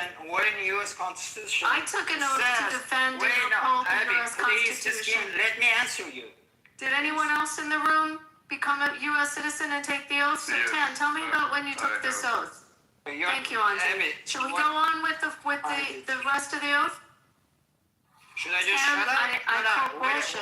I call bullshit. Wait a second. Should I just shut up? No, you should Or should answer I a answer direct question. Where'd you take the oath No, to become a citizen? I believe this current administration is attacking Iran for the interest of the government of Israel. Deflecting. This is my opinion. You could have an opinion that we should live on Mars, but I asked you when you took the oath. You don't let me speak. Thank you. Okay, no. Let's go this way. Okay, this administration is defending Israel. So what?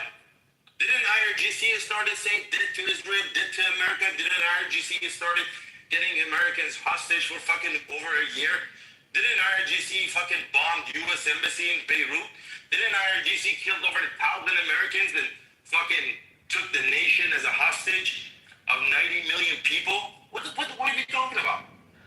Wait, let me answer this. Let me answer. Oh shit, let me answer you.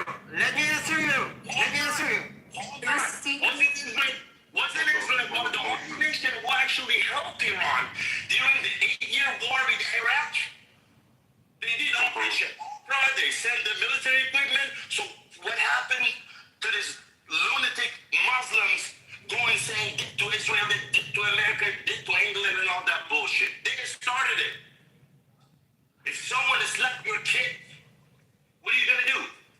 And Tan, Israel's an ally. Oh my God, thank you so much for slapping my kid. What are you gonna fucking do? Tan, Israel is an ally. This is supportive. Do you know what an ally is? Do you know what a country is when it's an ally? So what's the problem? May I answer Ocean or should I just shut up, Abby? I don't know. Maybe you can answer my question first. Be honest. Are you an American citizen? I have You said no problem. you are. I have no problem to leave the room if you want me to, Abby. Well, Don't do this to I'm me, not. please. Just answer. I was and I have been enforced to make a choice between this and that since I was born in Iran.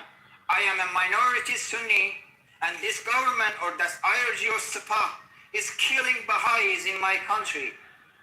So you didn't have and you never felt that pressure. So please don't judge me. He's not a U.S. citizen. And what do you mean I never felt that pressure? Let me tell you what it's like to have... Which city in Iran you're from? Which city? Gorgan. You're in Gorgan. You're from Gorgan. Yes, sir. Ocean, don't you speak Farsi? Yeah. I can tell by his accent he's Iranian. Obviously, you can tell, but it's not about that. It's about that he's lying, like constantly lying. First he goes like, I'm a U.S. citizen. And we know he's lying about that because he cannot fucking answer the question. Now he claims that he's a Sunni Muslim, and he went through a hard time in Iran because the vast majority of Iranians are Shia. But come on, stop with the bullshit. Just say I'm a Why you're putting word in my mouth? Okay, this is what we have. I have a question. No one is going to force this guy to admit he's IRGC realistically. It's not going to happen. All right. We can, of course, maintain our own opinion of Tan, and we probably just shouldn't be that interested in his biographic details, because biographic details don't support or detract from an argument. Okay? They don't. And whether he's an American citizen, if he is an American citizen, it doesn't mean his arguments make sense. They don't make sense on their own merit. Okay?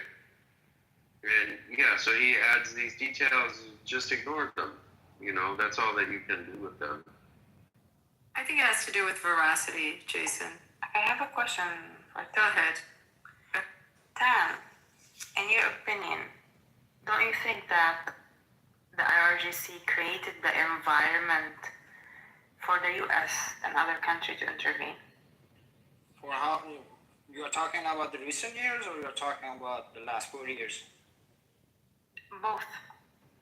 So when you're talking about IRGC, I think they have at least 1 billion members, and they have so many different regions, so many different soldiers. When Jason is talking about Soleimani, he's addressing the Sepahian of Fatimiyyin of Quds, who is having the international terrorist attempt to operate outside of Iran. And the main source, all of this army people is getting money, is they are transporting drug from Afghanistan to Europe to make money. And that creates a lot of problem in the region. Why I have to support the sick people? The problem that we have in Iraq, I was born in 1980. Either you have to accept the government pressure or you have to shut up. I immigrated to West to not have that pressure. And right now, just because I was born in Iran, I have a lot of problems. Okay, but either I have to, no, sister. Either I have to just shut my mouth and not express my opinion, or did anyone just, reject me in my job, in my traveling. I am supporting the fate of Iranians in the hands of Iranians if we are going to have a democracy.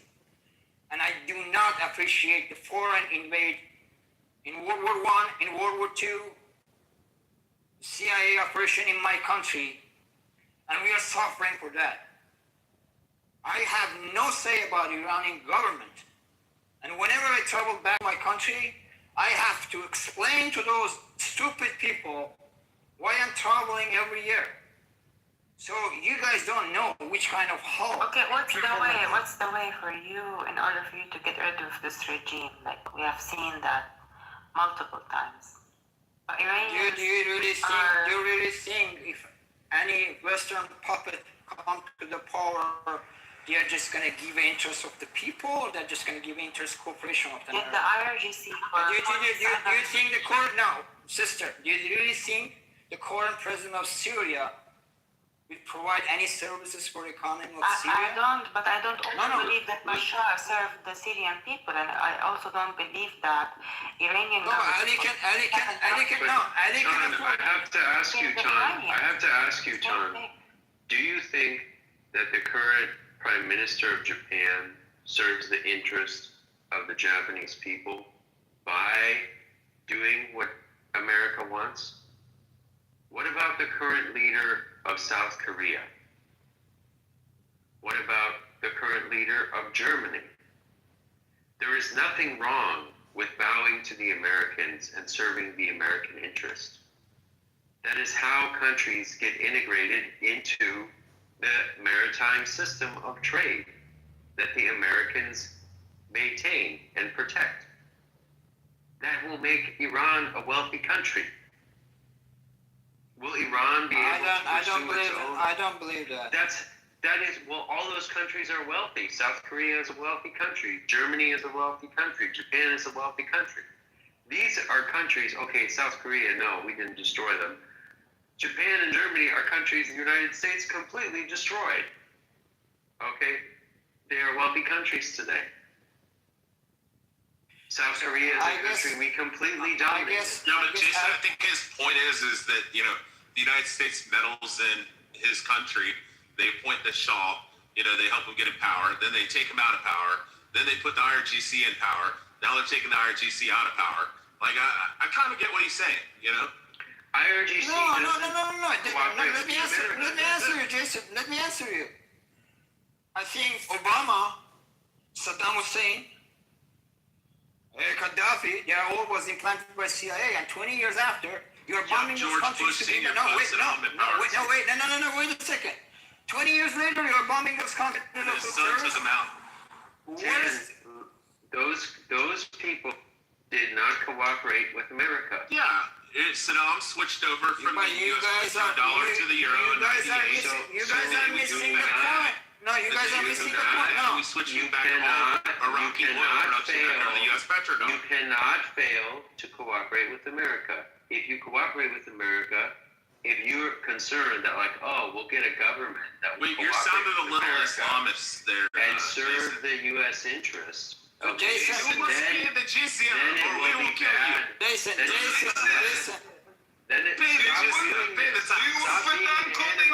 Stop being an animal, Shoot. Wait, how is it being an animal? You're an animal. You're a dog. You're quoting it like the United States is like from the state. forcing them pay. Shut the fuck up. Oh, okay. Right? It's Jason. I forgot this is Jason's room. It's Jason's show. He does this every night. He's super fucking autistic, John. There is no country that has served the American interest, and it hasn't turned out well for them. Always note that black and white photos always say something about the character and the person. That they have no character. Okay. I'm just here talking. Okay, wait. I'm muting you guys. Come on. Don't make me mute everyone. Try to stay on topic. So, look, Kick Yeah, why Alistair don't, from why don't the we let stage. somebody on there He is than an Jason animal. talk He's for a 18 dog. hours? Okay. I left like an hour ago and I came back, And Jason. same thing, Shub, kick him. Okay. So look, Tan, that serving the U.S. interest is good for your country, and you should expect your leaders to serve the No, U.S. wait, no. interest. Are you being serious about this? No, Jason? I'm serious. Yes, this is exactly how. This is exactly what has happened for Japan. So, wait, It's what's exactly that? what has So happened you for are Hillary. saying that every country that want to stand on their own They should must pay stand the for jizya. America. Other than that, they're going to get invaded. No, they There pay the is no. jizya. Shut up, Shub. Shut up, Shub. They pay the jizya or they die. Shut up, Shub. There is no standing on your own. This is a maritime system that we all benefit from, that is protected by the United States. If you do not, you guys, Abby, Ali, you need to kick. If you don't pay the jizya, we kill you. Okay. So, But we are standing on our own. Why do you think you can decide for us? no nation is fine on their own. Oh, thank They God, are in a Alan. state. We are Alan, fine. me too Why on do you this think one. you can decide for us? They are. No, Abby, if you don't realize Jason's trolling. No, I know, guys, They are guys, Jason, Alan came on stage. I need Alan to get a little sincere. This is pure bullshit. This is pure bullshit. Is Alan up here? Not Alan, look, oh, it's we are in a frame. Alan, breast reductions. We are in the international realist frame is one of international anarchy. Nations do not stand on their own. I hate white guys that convert They to get Buddhism. taken out.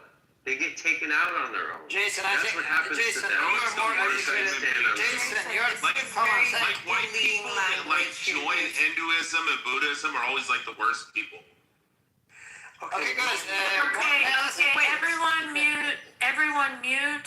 I have new voices on stage, so Alan's going to speak, and then you can speak after Alan. Okay? And if Alan gets interrupted, I'm going to move you. I just want to quote Alan when he said, "This is why nobody likes the Jew." Alan and I like each other, and I'm the Jew on the stage. So go ahead, Alan. Yeah, thank you. And at some point we will talk about Swalwell, but not now. But yeah, Swalwell. Yes. Anyways, yeah, you know, Iran has done stuff to the U.S. U.S. has done stuff to Iran. We don't get along, but Iran is fucking with our economy and fucking with our neighbors in the Middle East that we do get along. You know, to the previous speaker's plural voice, yes, in the past, the United States has built up the countries that they defeated. We make no promises now. You either concede or bad stuff is going to happen. Now, again, my complaint is with the IRGC. It is not with the Persian people. I like Persian people. I like the fact that they come from the Middle East. I like the fact that they are generally secular and they are not as madcap Islamists as other countries in the Middle East. I'm fine with them. But as far as your government, it's got to go. And my hope, though Trump wisely has made it clear they're not seeking regime change because that would be too obvious, and all you have to do is have one guy in power who can declare on my IRGC and say, we defeat you. We defeated you. You know, wisely he said, we're not seeking that. But ideally, the IRGC is gone, and we can go back to a more secular, more reasonable Iran. And then guess what? Things will be good for you again. They will. Because then the West will start to trust you. They will invest in you. And then it's up to you as good negotiators and Persians, because we know you know how to negotiate. Alan, I'm not Persian. I'm Iranian. There's a difference. Move them down, Eddie. Well, if there is a difference, I don't care. Be a good Iranian, Persian, whatever you want to call yourself, that country that you live in, be a good negotiator and negotiate things in your favor. But understand that if I'm an American investing in your country, the deal is going to heavily favor me at first, and then over time, it can favor you. You want to know why? Because I don't need to invest in your country. I could invest in Saudi Arabia. I could invest in Azerbaijan. I could invest in Turkey. Or heaven forbid, I could even invest in Armenia. I don't need to invest in your country. So the deal has to be good for me. Otherwise, you get shit. Now, if you're smart, you will make the deal. Because in the long term, it will be good for you. It'll be good for Iran. It'll be good for the people of Iran. And everybody wins. And that's what I want. I really thought. Thanks. I really All right, now wait, Rich, Rich, chill for a sec. So I have Nadiv and Na. I never Na, did a if you, joke. okay, do your joke and then Nadiv and Na. I really thought when you said heavens forbid, you were gonna say Israel. And also I think that most of us would like you, Alan, if you stretch your words so like this is Rich. I'm saying Rich is so worthless. Just kick him from the stage. Just kick him from the stage. Rich needs to be kicked out of the stage. My dick, your mouth, dick. Okay, let me let you in on a secret. You're a little bitch, dude. Shut the fuck up. If I'm stretching words, it's because I'm trying to figure out what the next thing I'm going to say is. Thanks, Alan. Okay, Nadiv and then Na. Let them tell you, just came now. I don't know what. Okay. Na, do you want to speak first then? All I have to say I just want to ask who said I'm not Persian, I'm Iranian, like what? Wait, let me just say something and then I'll leave. Iran was a country before even America was born. So they will be fine by their own if America leaves them alone. But you want your interest so much bullying this idea on us. Well, it was a kingdom, not a country. This is not a rational way to look at it, okay? Countries a long time ago Oh my God, Jason, come on! Stop interrupting me. It's not your turn, Jason. You have to hear these truths. Jason, it's okay? not your turn. Countries that were strong 100 years ago, 200 years ago, 500 years ago are not strong today. Okay? Who said that? How are you measuring it? How are you measuring it? How are you? Look, you guys need to listen to me. That other person was waiting to go. You guys need to listen. Okay, wait. Hold on. Na, hold on, everybody. Na, were you done speaking? You said I'm just asking, how are you measuring that they're strong or not? Okay. By their ability to impose their will. All right?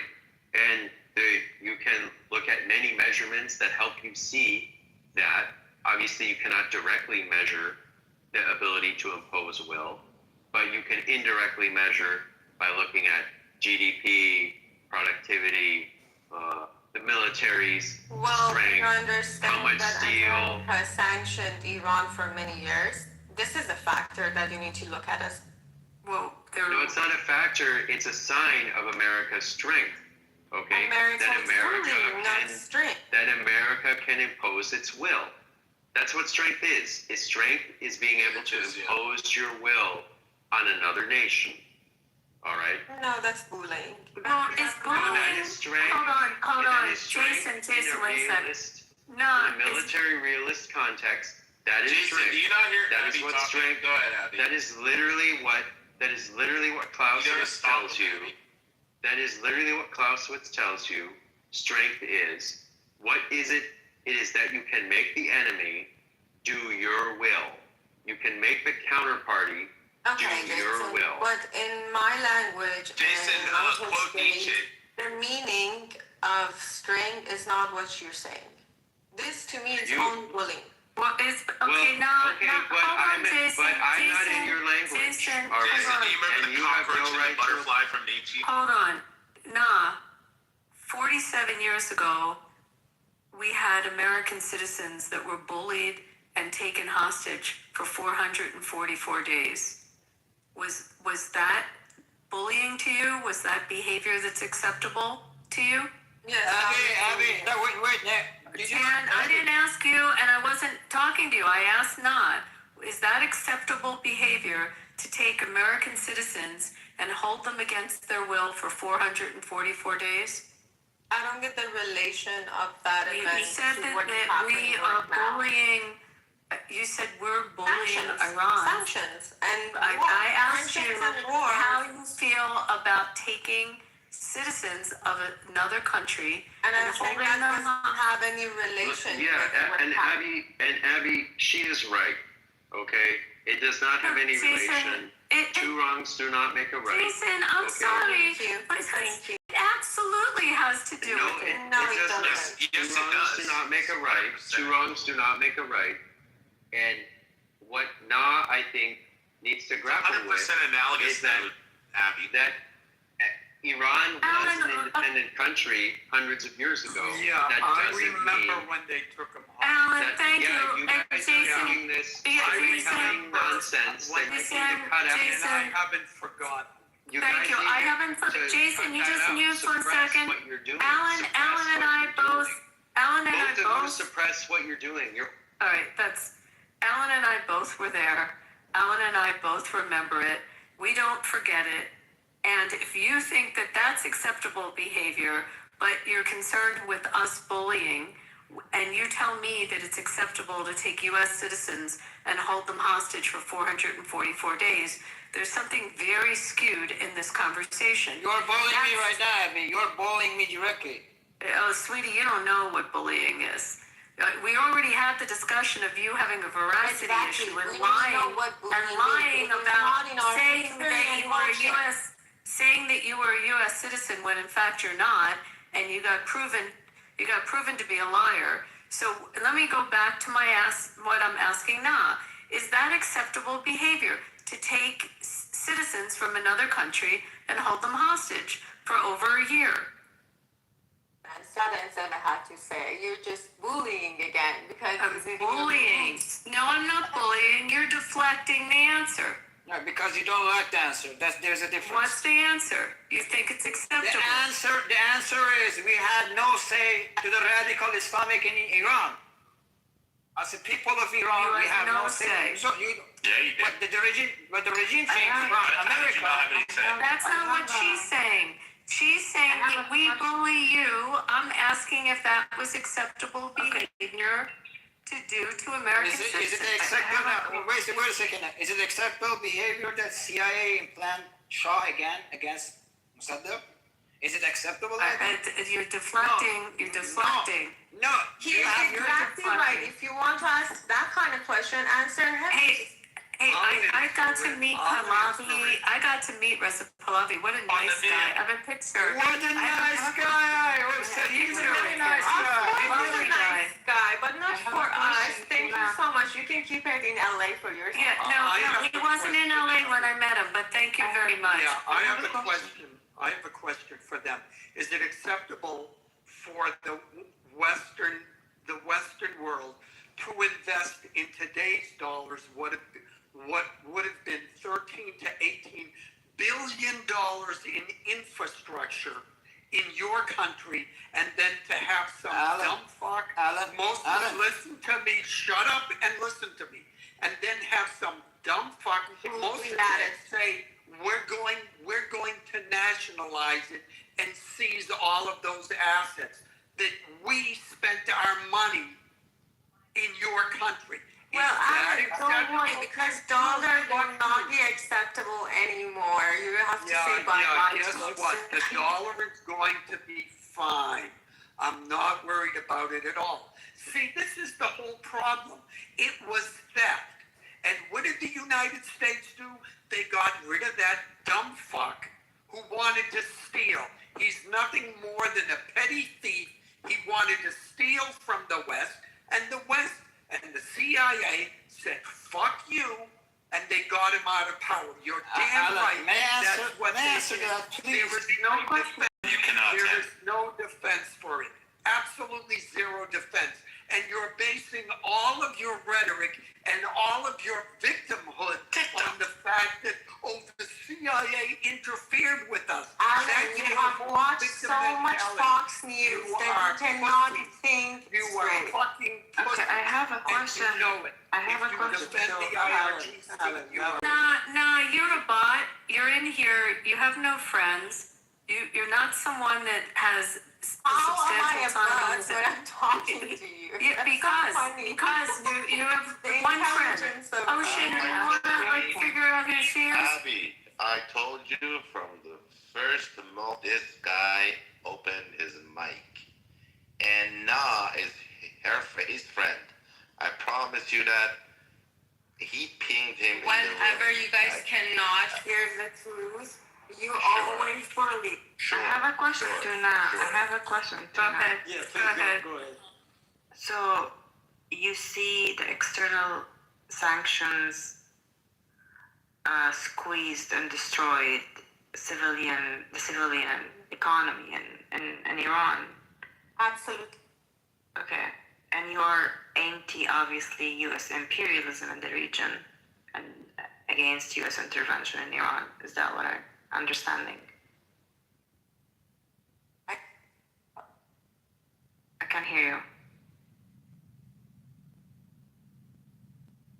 Can you answer? She asked you a question, a yes or no question. She's not so smart to answer that question, bro. I'm telling you. Why are you guys enforcing her to answer? Why are you Go back enforcing to her? my bias theory. I just want to listen to her perspective. Now, can you hear me? Did you hear my question? No, can you repeat that? So I said it means that you're against U.S. imperialism in the region or U.S. intervention. Yes, yes, yes. Okay. How about, what's your opinion on people saying that, the regime itself colonized its own people from above using theocratic authority and revolutionary violence? Plus, Iranian regime intervened and colonized Iraq, Syria, and killed more 1 million civilians in Halab and across Damascus, and literally supported Hezbollah, and Hezbollah is well known for its corruption. And she left. She can't answer. You guys wasting your time. Yeah, because I'm telling you, that's what we're dealing with. These one friend, zero friend people that come in and they have the IRGC talking points, and it just starts coming out. And Tan, hello. I don't know. I'm listening. I'm listening. Go ahead. I can take it. Yeah, what's your opinion?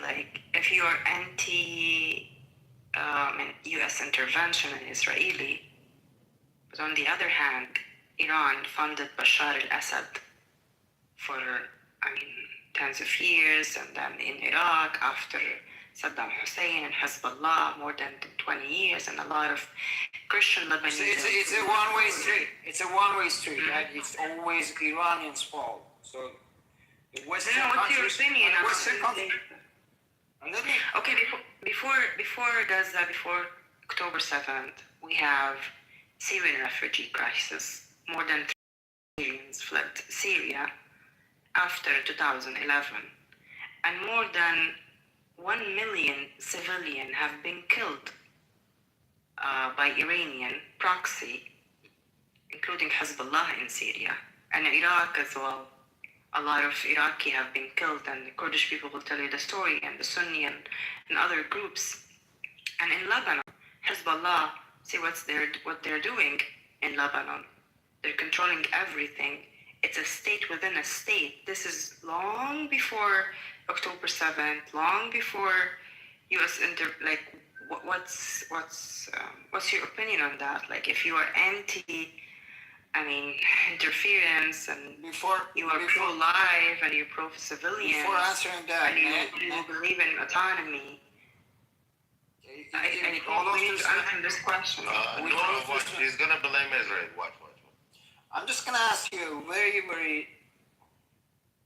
honest question, and I'm gonna answer you. Do you believe in one-state solution for the conflict, or do you believe in two-state? I'm not talking about Gaza and Palestine. No. Bingo. Who called that? I'm not talking about this. Why are you treating Israel conflict this is what you're telling me, sister. This is what you're She's telling not your sister. I'm not. She's not your sister. It's disingenuous to I'm not call her talking that. about.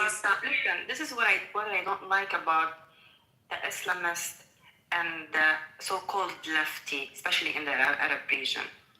They're very good at speaking anti-imperialist slogans, when in fact, in real life, they're the one who are supporting Bashar al-Assad, supporting Saddam Hussein, supporting Gaddafi, supporting Hezbollah as their resistance group for the U.S. imperialist project. While in fact, those actually leaders, they're killing their own civilians, millions of them. Millions, literally. So what are you against exactly? Let me answer. Let's be intellectually honest. If you are against the crime itself, if you are against killing civilians, you have to be consistent. I don't like any war. I don't like any war. I don't see consistency here, and you're actually manipulating the narrative, especially in the West. You try to look like you're the victims, while in fact you're supporting those regimes. Just because I don't talk the way you like me to talk. No, I'm just stating facts. Listen, I'm not Karen. I'm from the region. I know what is there. So you can't lie to me. I know the reality. Bashar al-Assad and his father controlled Syria for, more than 40 years. And the Kurds will tell you the story when they killed them. Around maybe 180 civilians were killed in one night. In, I think, 1988. And nobody talked about that because nobody wants to talk about what the Muslims all of the issues about Islam. We talk about Islam. Wait. Please listen. If you want me to answer, please listen. So we had a very good, peaceful, intellectual talk. I thought, okay, I'm enjoying and I'm learning a lot of good things, and we are exchanging ideas. We had a very peaceful conversation. I especially really enjoyed Alice. No, wait. But as soon as I said no, as soon as I just opened my mouth and expressed my freedom of speech, and I said as soon as I said, okay, I don't like this war, and I believe this war is just going to create a lot of problems in the region, you guys all attacked me.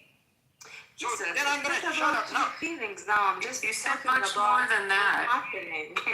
It's not about you. You can challenge my thoughts. I can challenge your thoughts. It's not about attacking you. I'm just saying that. So someone can call me, you are fucking pussy. Well, not talking about you personally. I'm just questioning. No, that's not bullying. That's not bullying, you word. What is bullying here? You wanted to answer my question that was given to Na before. You are looking for the fast food McDonald's answer, and if I don't, what's the McDonald's answer? No, I don't think that's not what's happening. You get asked direct questions. You make up lies. We caught you in a lie.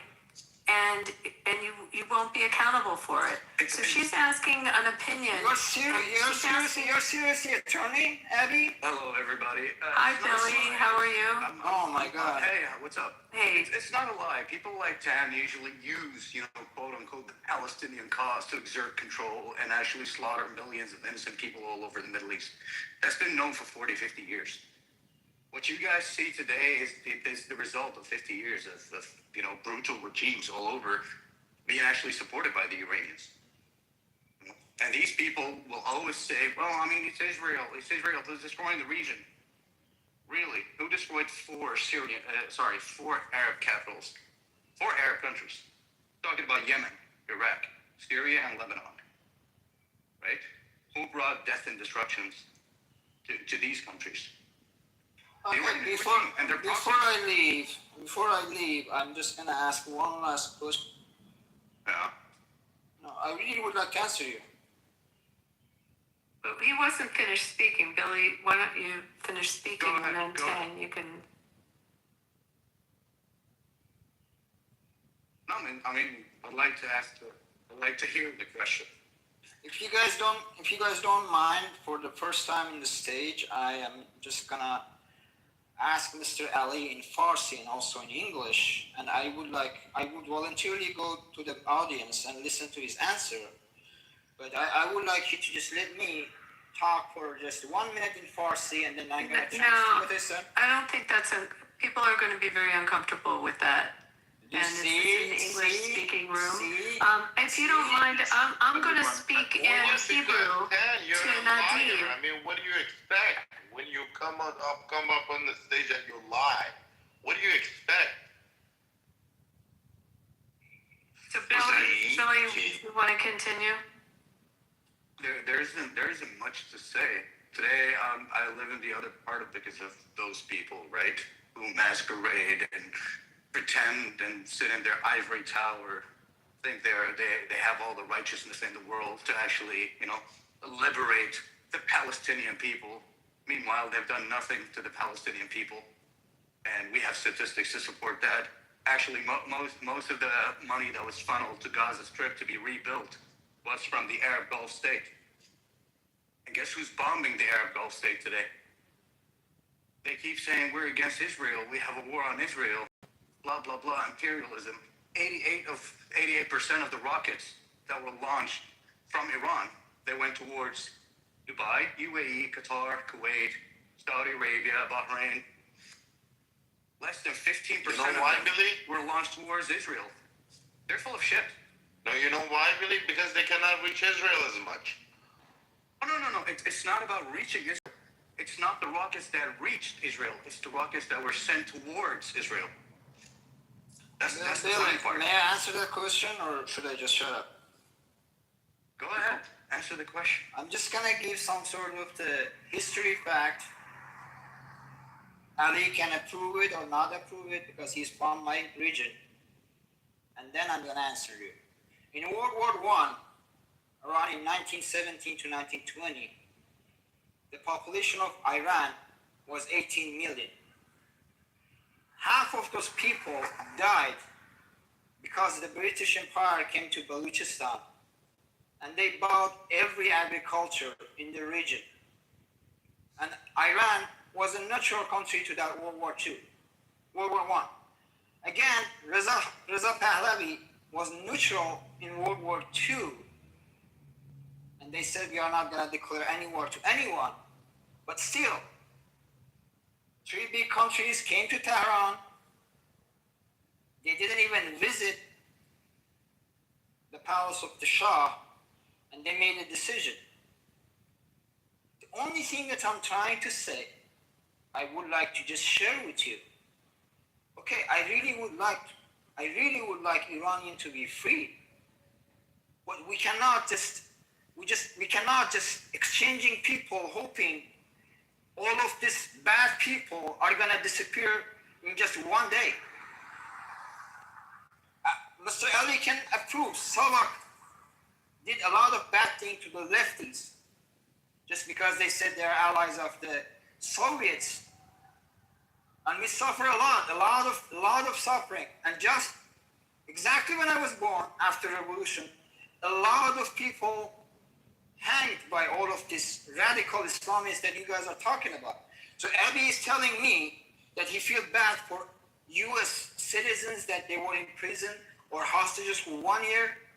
This government, these radicals, killed at least 50,000 people in just 2 days who were supporting Soviets and lefties. How should I forget all of the bad memories that happened in my childhood? And now the only thing that I'm expressing to you guys, hoping that you understand me, is I don't know what to do. I mean, like, when I'm expressing my opinion, I feel I have to get the kick from my hometown people, Iranian. They said that you are supporting US, and you guys are blaming me that I am supporting a terrorist organization, the only terrorist organization in the globe who is controlling everything in Iran. Economy, elections, culture, sport. We are going to have a World Cup in Los Angeles and California. Even every single player of that team have to be approved by this terrorist. Why you guys cannot understand that I suffered from these choices? I either have to be with them or against them. And I'm tired of that, guys. I'm tired of that. I just want a peaceful life, that I don't see innocent children are being bombed or killed from any sides. What's wrong with that? You answer me, Billy. The question, because please answer me. I mean, may I just answer? Because yeah, I mean, sure. You know, the whole victim of speech was basically towards. All right. Well, okay. I'm glad you're done playing your victim card. I think we all have suffered. We just don't hang it over our heads and walk around in different rooms and clubhouses. I've suffered. I've seen more. We've all just seen shut more. the fuck up, Billy. I was being honest with you. Here we go. Oh, here we go. Here we go. Here we go. Here's your two colors coming up. Here we go. We can see that. Everybody can see it on the stage, by the way. Let's just save your life. Anyway. Let's just end the discussion. Anyway. I will leave voluntarily. Anyway. You know, I was down in the audience listening, and Nawada was speaking with you, and you're the one who brought the Palestinian cause out of the blue, right? Got it out of nowhere. But do you believe in one-state solution or two-state solution? What that has to do with anything? You might preach that you hate the Iranian regime, but you practice its mentality. That's your problem. It's either my way or highway, huh? It's either my way or highway, huh? It's either my way or highway. Hey, he let you speak, Tan. We all let you speak. Now someone's rebutting it. You gotta go on mute. Well, if you don't realize what I'm trying to say, I don't know. You need a lot of self-reflection, buddy. You might hate the regime, quote unquote, which I doubt it, but I mean, let's say you do. But you do practice this mentality. It's philosophy, right? Whether you're being cornered, you're going to bring up something that has nothing to do with the fact that your country has been the cause of death of millions for the last 30 years. Not my country, the government of the country. There is a difference. You don't understand that. Yeah, right. There is a difference between people of Iran and the government of Iran. You are so uneducated. I'm sorry. I don't see any difference, to be honest. Okay, let's kill all of Iranians then. Let's nuke Islam. Let me respond. I'm just saying your country has been the cause of death of millions. Okay, let's nuke them. Let's kill all of Iranians. Let's just write a letter to Trump and ask him to nuke Islam, like Hiroshima. Let's just do it. No. Here's a better solution. Just like the Syrian people tried to do and got rid of their dictator. Have some fucking balls. Go out of the street, right? Protest. Oh my God! The guy killed the regime. The president of that country killed a lot of Americans. He's a terrorist. Let me finish. Instead of coming online and crying like a baby, have some balls. Pick up a weapon. Okay, wait, Billy. No, you do the same. You go to Tel Aviv. No, you go to the Tel Aviv. We're the same. Go to Tel Aviv. Why would I want to go to Tel Aviv? Just because you are not in the war zone. Here we go. Because you are not in the war So zone. Tan, again, Billy was speaking. To do with anything. Billy was speaking, and you're interrupting him. Let him finish. What does Tel Aviv have to do with anything?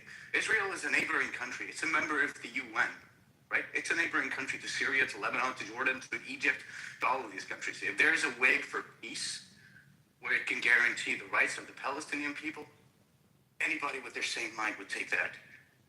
But the problem is that there was a course for peace talks between the major countries in the Middle East and the Israelis.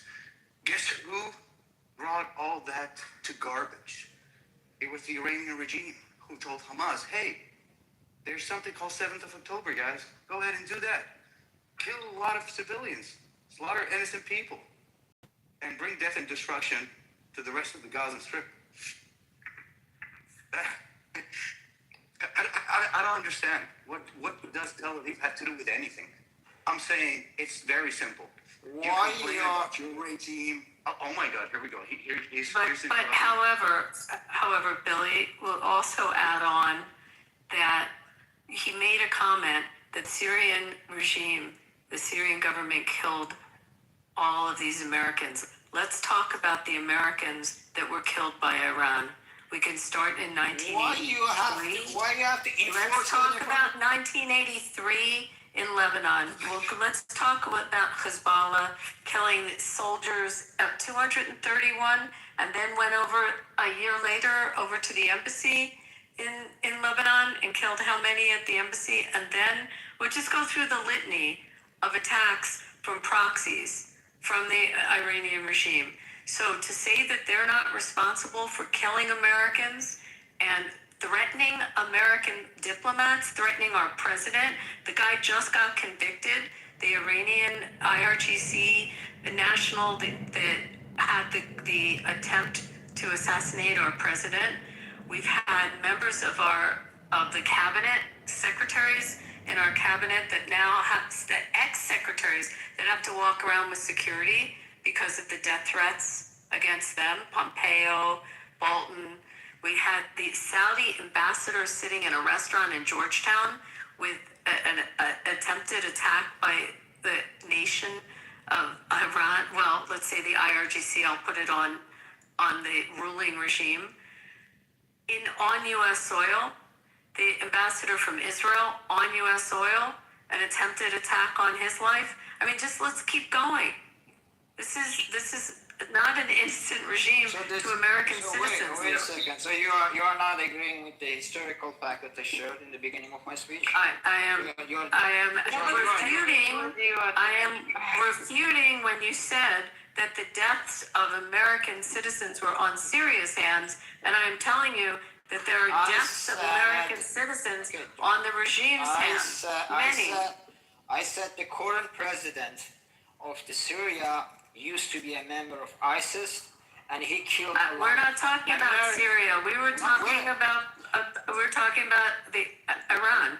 Anyway, thank you for the opportunity. Yeah, if I could jump in quickly. Thank you. It was so great listening to you, by the way. Please come back. I wanted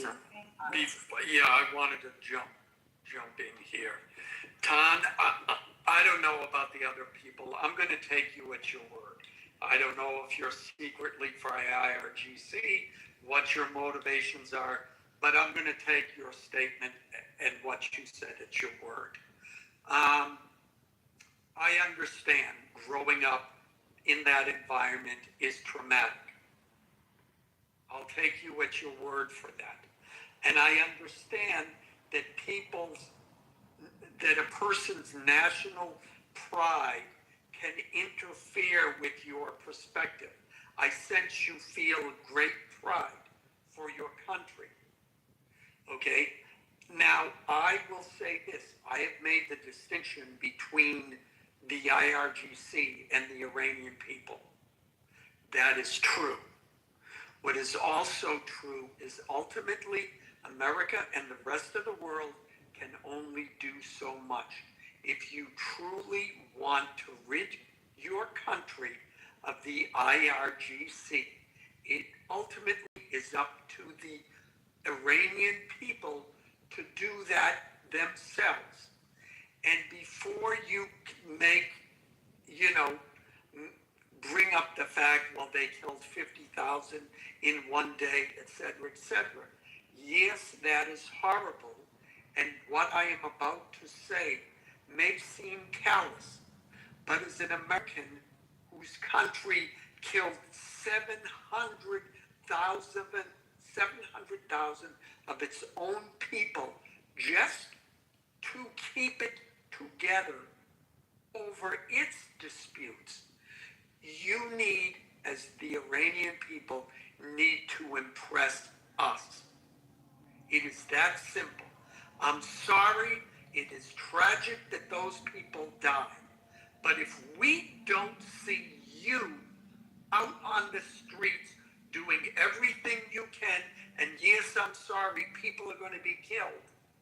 But if we don't see that, more and more Americans, the country is already largely against this war. And if we don't see something soon, public sentiment in this country will grow so great that America will have to pull out. And at that point, you're on your own. So, take this for what you will, and I'm taking you at your word, what you said. Okay, so take me at my word. The other thing is, if you're Iranian, don't bring up Palestine, don't bring up Egypt, don't bring up Israel, don't bring up any other issue except the fact, if you want to be free, bring up Iran, because it doesn't help your cause. It doesn't help your cause with Americans, for sure. So, and you're not going to get any sympathy from us based on that point. That's my advice to you, as from an Armenian to a Persian. Okay, sir.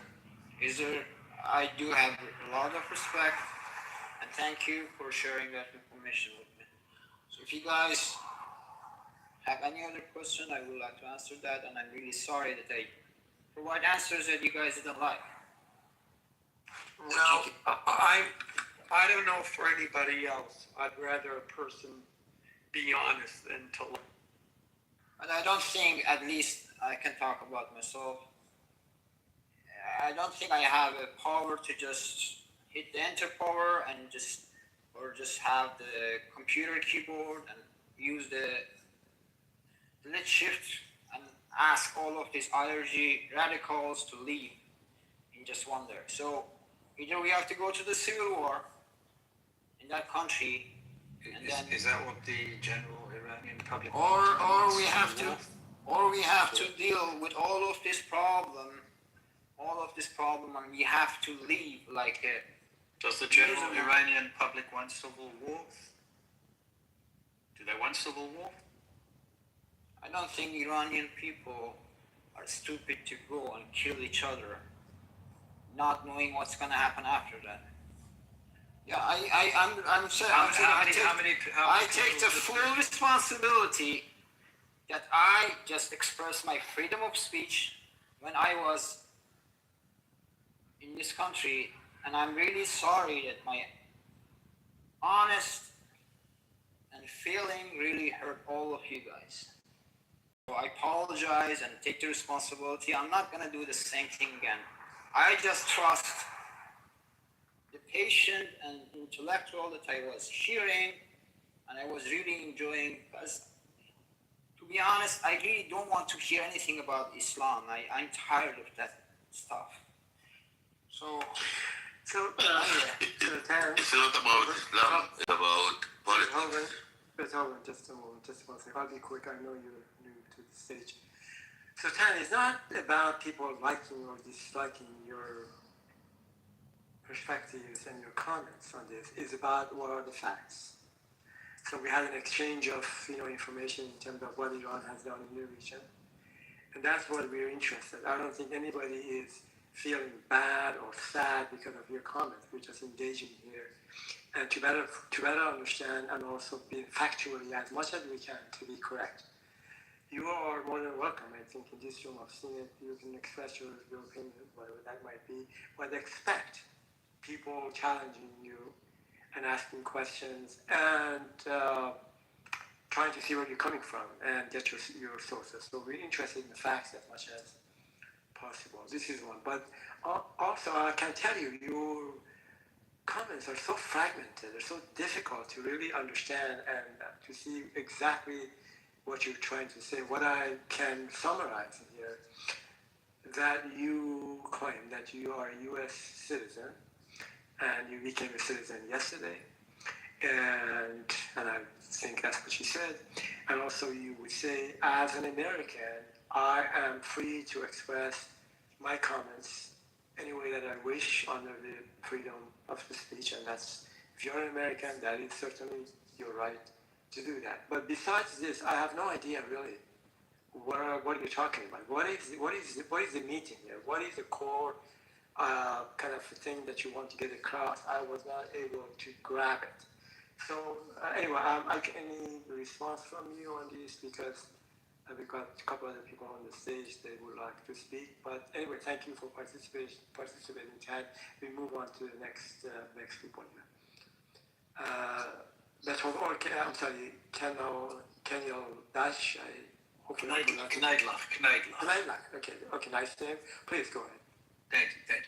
My question is more related around sort of the idea of trying to discern and break up this conversation between religious war and traditional warfare.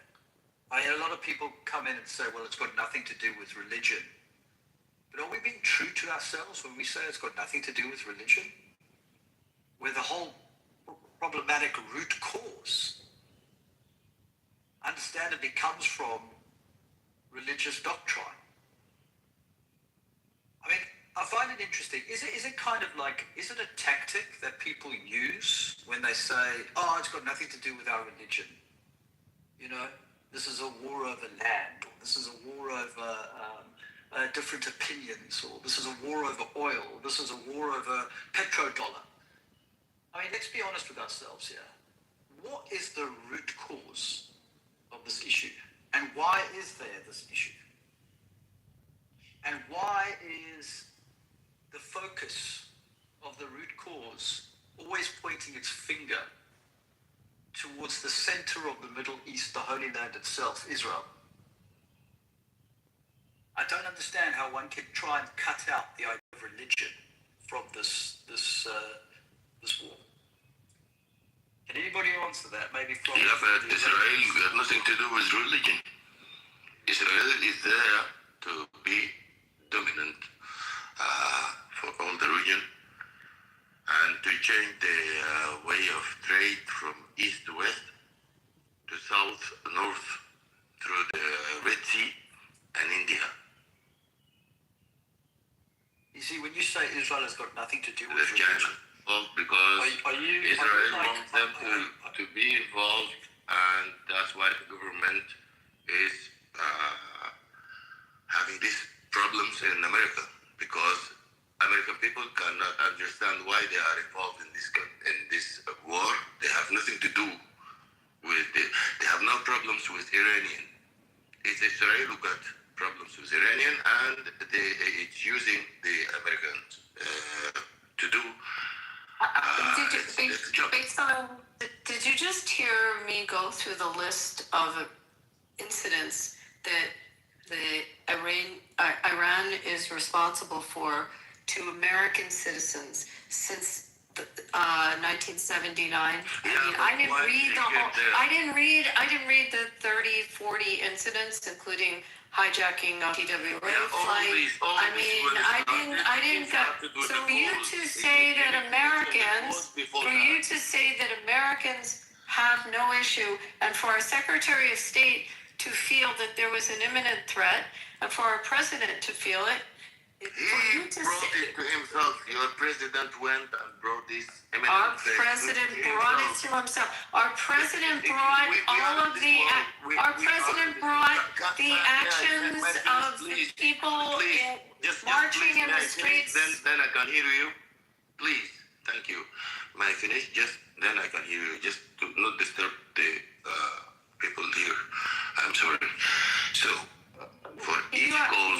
us where you're from?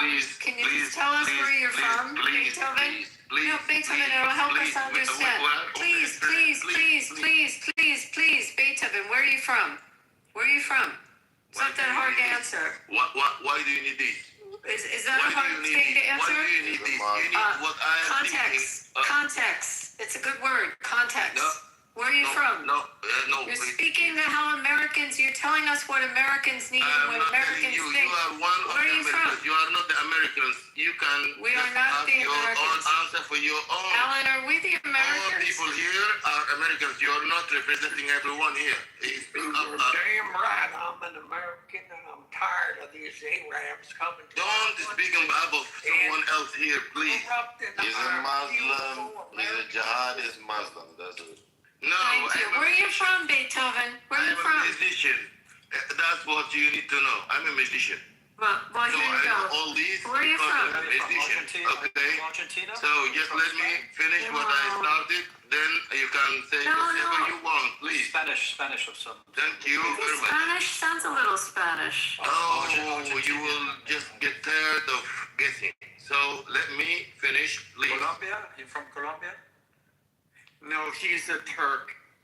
I think he's a Turk. I think you might be right. No, bro. Yeah. I'm a Turk.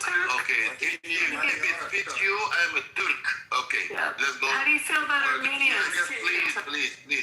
Abby, you cannot run a conversation. I can. I need You context. need to understand. You just made a comment about what Americans. You just made a comment speaking for Americans. I asked you where you're from. I'm sorry. I'm finished. I will not speak. Okay, cool. Because you should.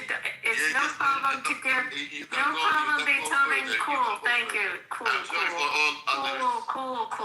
It's no problem, Beethoven, giving context on where someone is from. When you say you're speaking for I'm Americans. speaking of my own opinion. I don't represent no one here. If you want to listen to this, okay. If you don't, it's okay also. It's okay. Canela, what do you think? Think it's Spanish? Look, you will go out of the context if you just run this. So if I'm Spanish, the fact of the matter is that Beethoven here has. Anyways, America is running after Israel for no any objective that helps the American people. This is all about Epstein file. Let me ask you this question. Do you also think all this is about Epstein file? Where did it go? Because you're probably going to say that as well. It's the classic trope of just pointing the finger at where they think it belongs, and that's Israel. End of story. That's what it always comes down to, Abby. We'll point the finger at Israel and we'll blame Israel for the world's problems. Yeah. And honestly, even if it is Israel, which I know it's not, but even if it is, god damn, bro, they're good. There's 10 million of them in a tiny country, and they're doing all of this. Good job. I mean, amazing job, even if it is, even though I know it's not.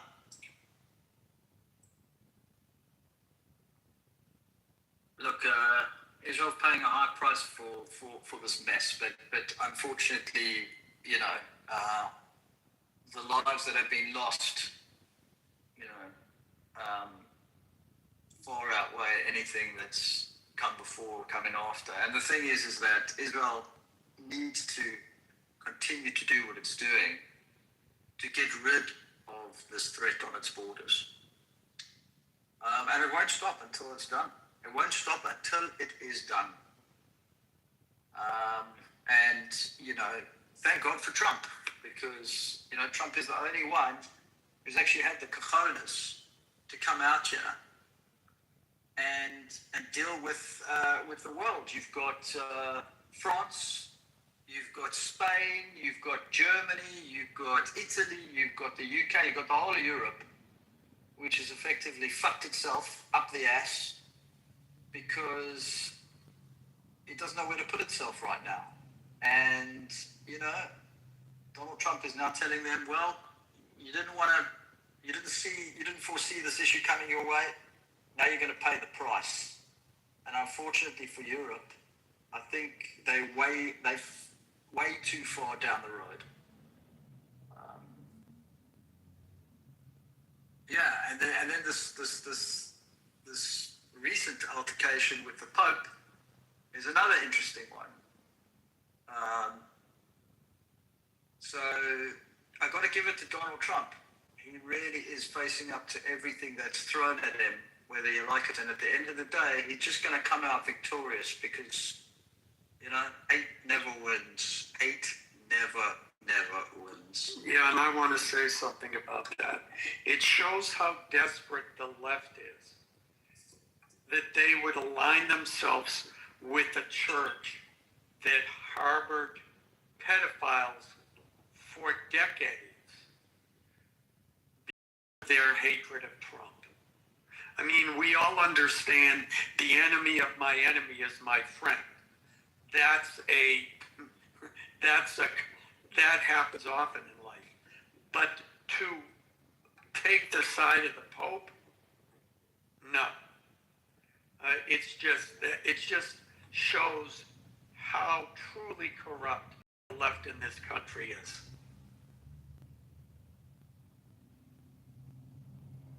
Oh, and one more thing, and it's hypocritical of the church, and everybody's saying, oh, he's attacking the church, he's attacking the Pope, and the Pope is saying, I'm just a religious leader, ignoring the fact that throughout the centuries, the Catholic Church has involved itself in world politics, much to the detriment of the world, I might add. Not always, but often. And now they're claiming, oh, I'm just a religious leader. No, the church and the Pope know exactly what they're doing. They are trying to be political, and really for them it's all about trying to get people to come back into the church, and they decided going woke was going to be the way to do that. It isn't.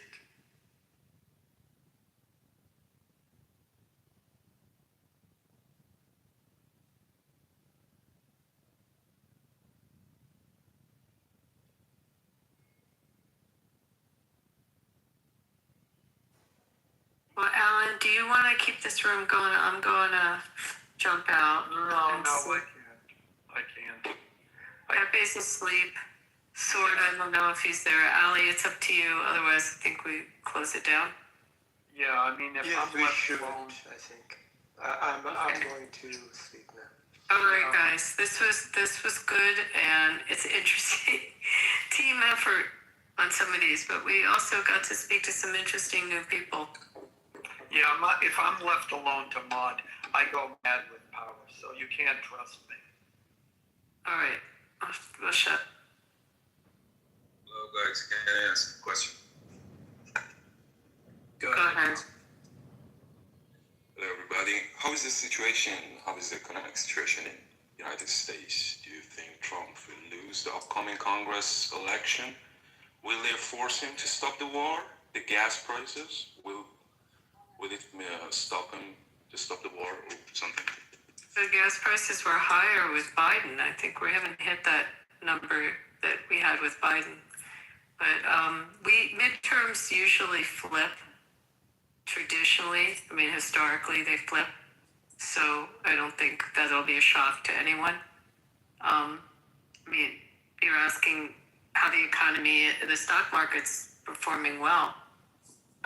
We're not complaining. We've had some all-time highs in the last couple weeks. Everything is all right. Look at our market. I don't know. I mean, how are the employment numbers? I didn't see the employment numbers come out, the last ones. You might want to look at that. What about the Congress election upcoming? That's what I'm saying. That's the midterms. It usually flips. Traditionally, it will flip over. So we probably will see the House flip, not the Senate. What do you mean about the flip? Flip. I mean, the Flips. Republicans will lose? The majority in the House will probably flip. It usually goes from the party that's in power will flip over. If it's a Republican president, it will flip to Democrat. That's how it's traditionally, you can read about that. That's how it works historically. But the Senate, the elections that are coming up with the Senate and who's up for re-election will probably stay Republican. Is it a big deal to stop the war? Or no, it's going on? I mean, what do you mean by stopping the war? I mean the Congress, the upcoming Congress, the flipped Congress can stop the war, make Trump stop the war or not. It's something different. Doesn't the commander-in-chief have kind of full rights to? He didn't get congressional votes. No, you did. We haven't. No, we haven't had Congress, approve a war since the World War II. I mean, under the War Power. Are you talking about the War Powers Act? What are you talking about, Kami? I don't really understand what he's asking. I think what he's asking, actually, Kami, if you don't mind me saying it, I think what he's saying is that if Donald Trump's Republicans lose the midterms and the Democrats come in as the sort of governing sort of power of Congress, I think that's how it works, then effectively they can overturn decisions regarding the war. So they can overturn all war-related decisions. So they can send all the ships back. They can, pull out of this war if they wanted to. I think that's what he's asking. Am I right, Kami? Thank you, exactly. There's certain aspects with respect to the War Powers Act and funding and appropriations and military appropriations that they could do to affect what decisions he makes with our military. In that way, they have the power of the purse. But it would have to, if it goes through Congress, it would have to go to the Senate. The Senate most likely will stay Republican. God, the only people's concern in Iran is that somebody or something in the United States, inside the United States, make Trump to stop this war. They are so hopeful that end of this war will be freedom. And the only concern of people inside of Iran is stopping this war without falling the regime.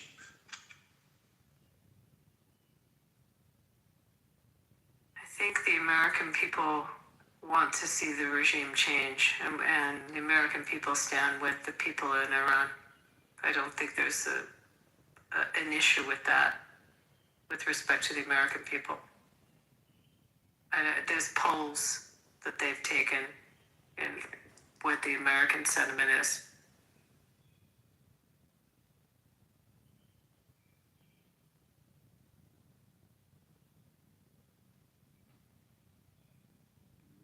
Okay, where'd Alan go?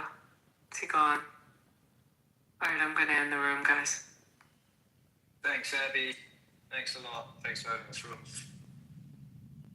Thank you, Ali. Thank you, Abby. Keep on the good work.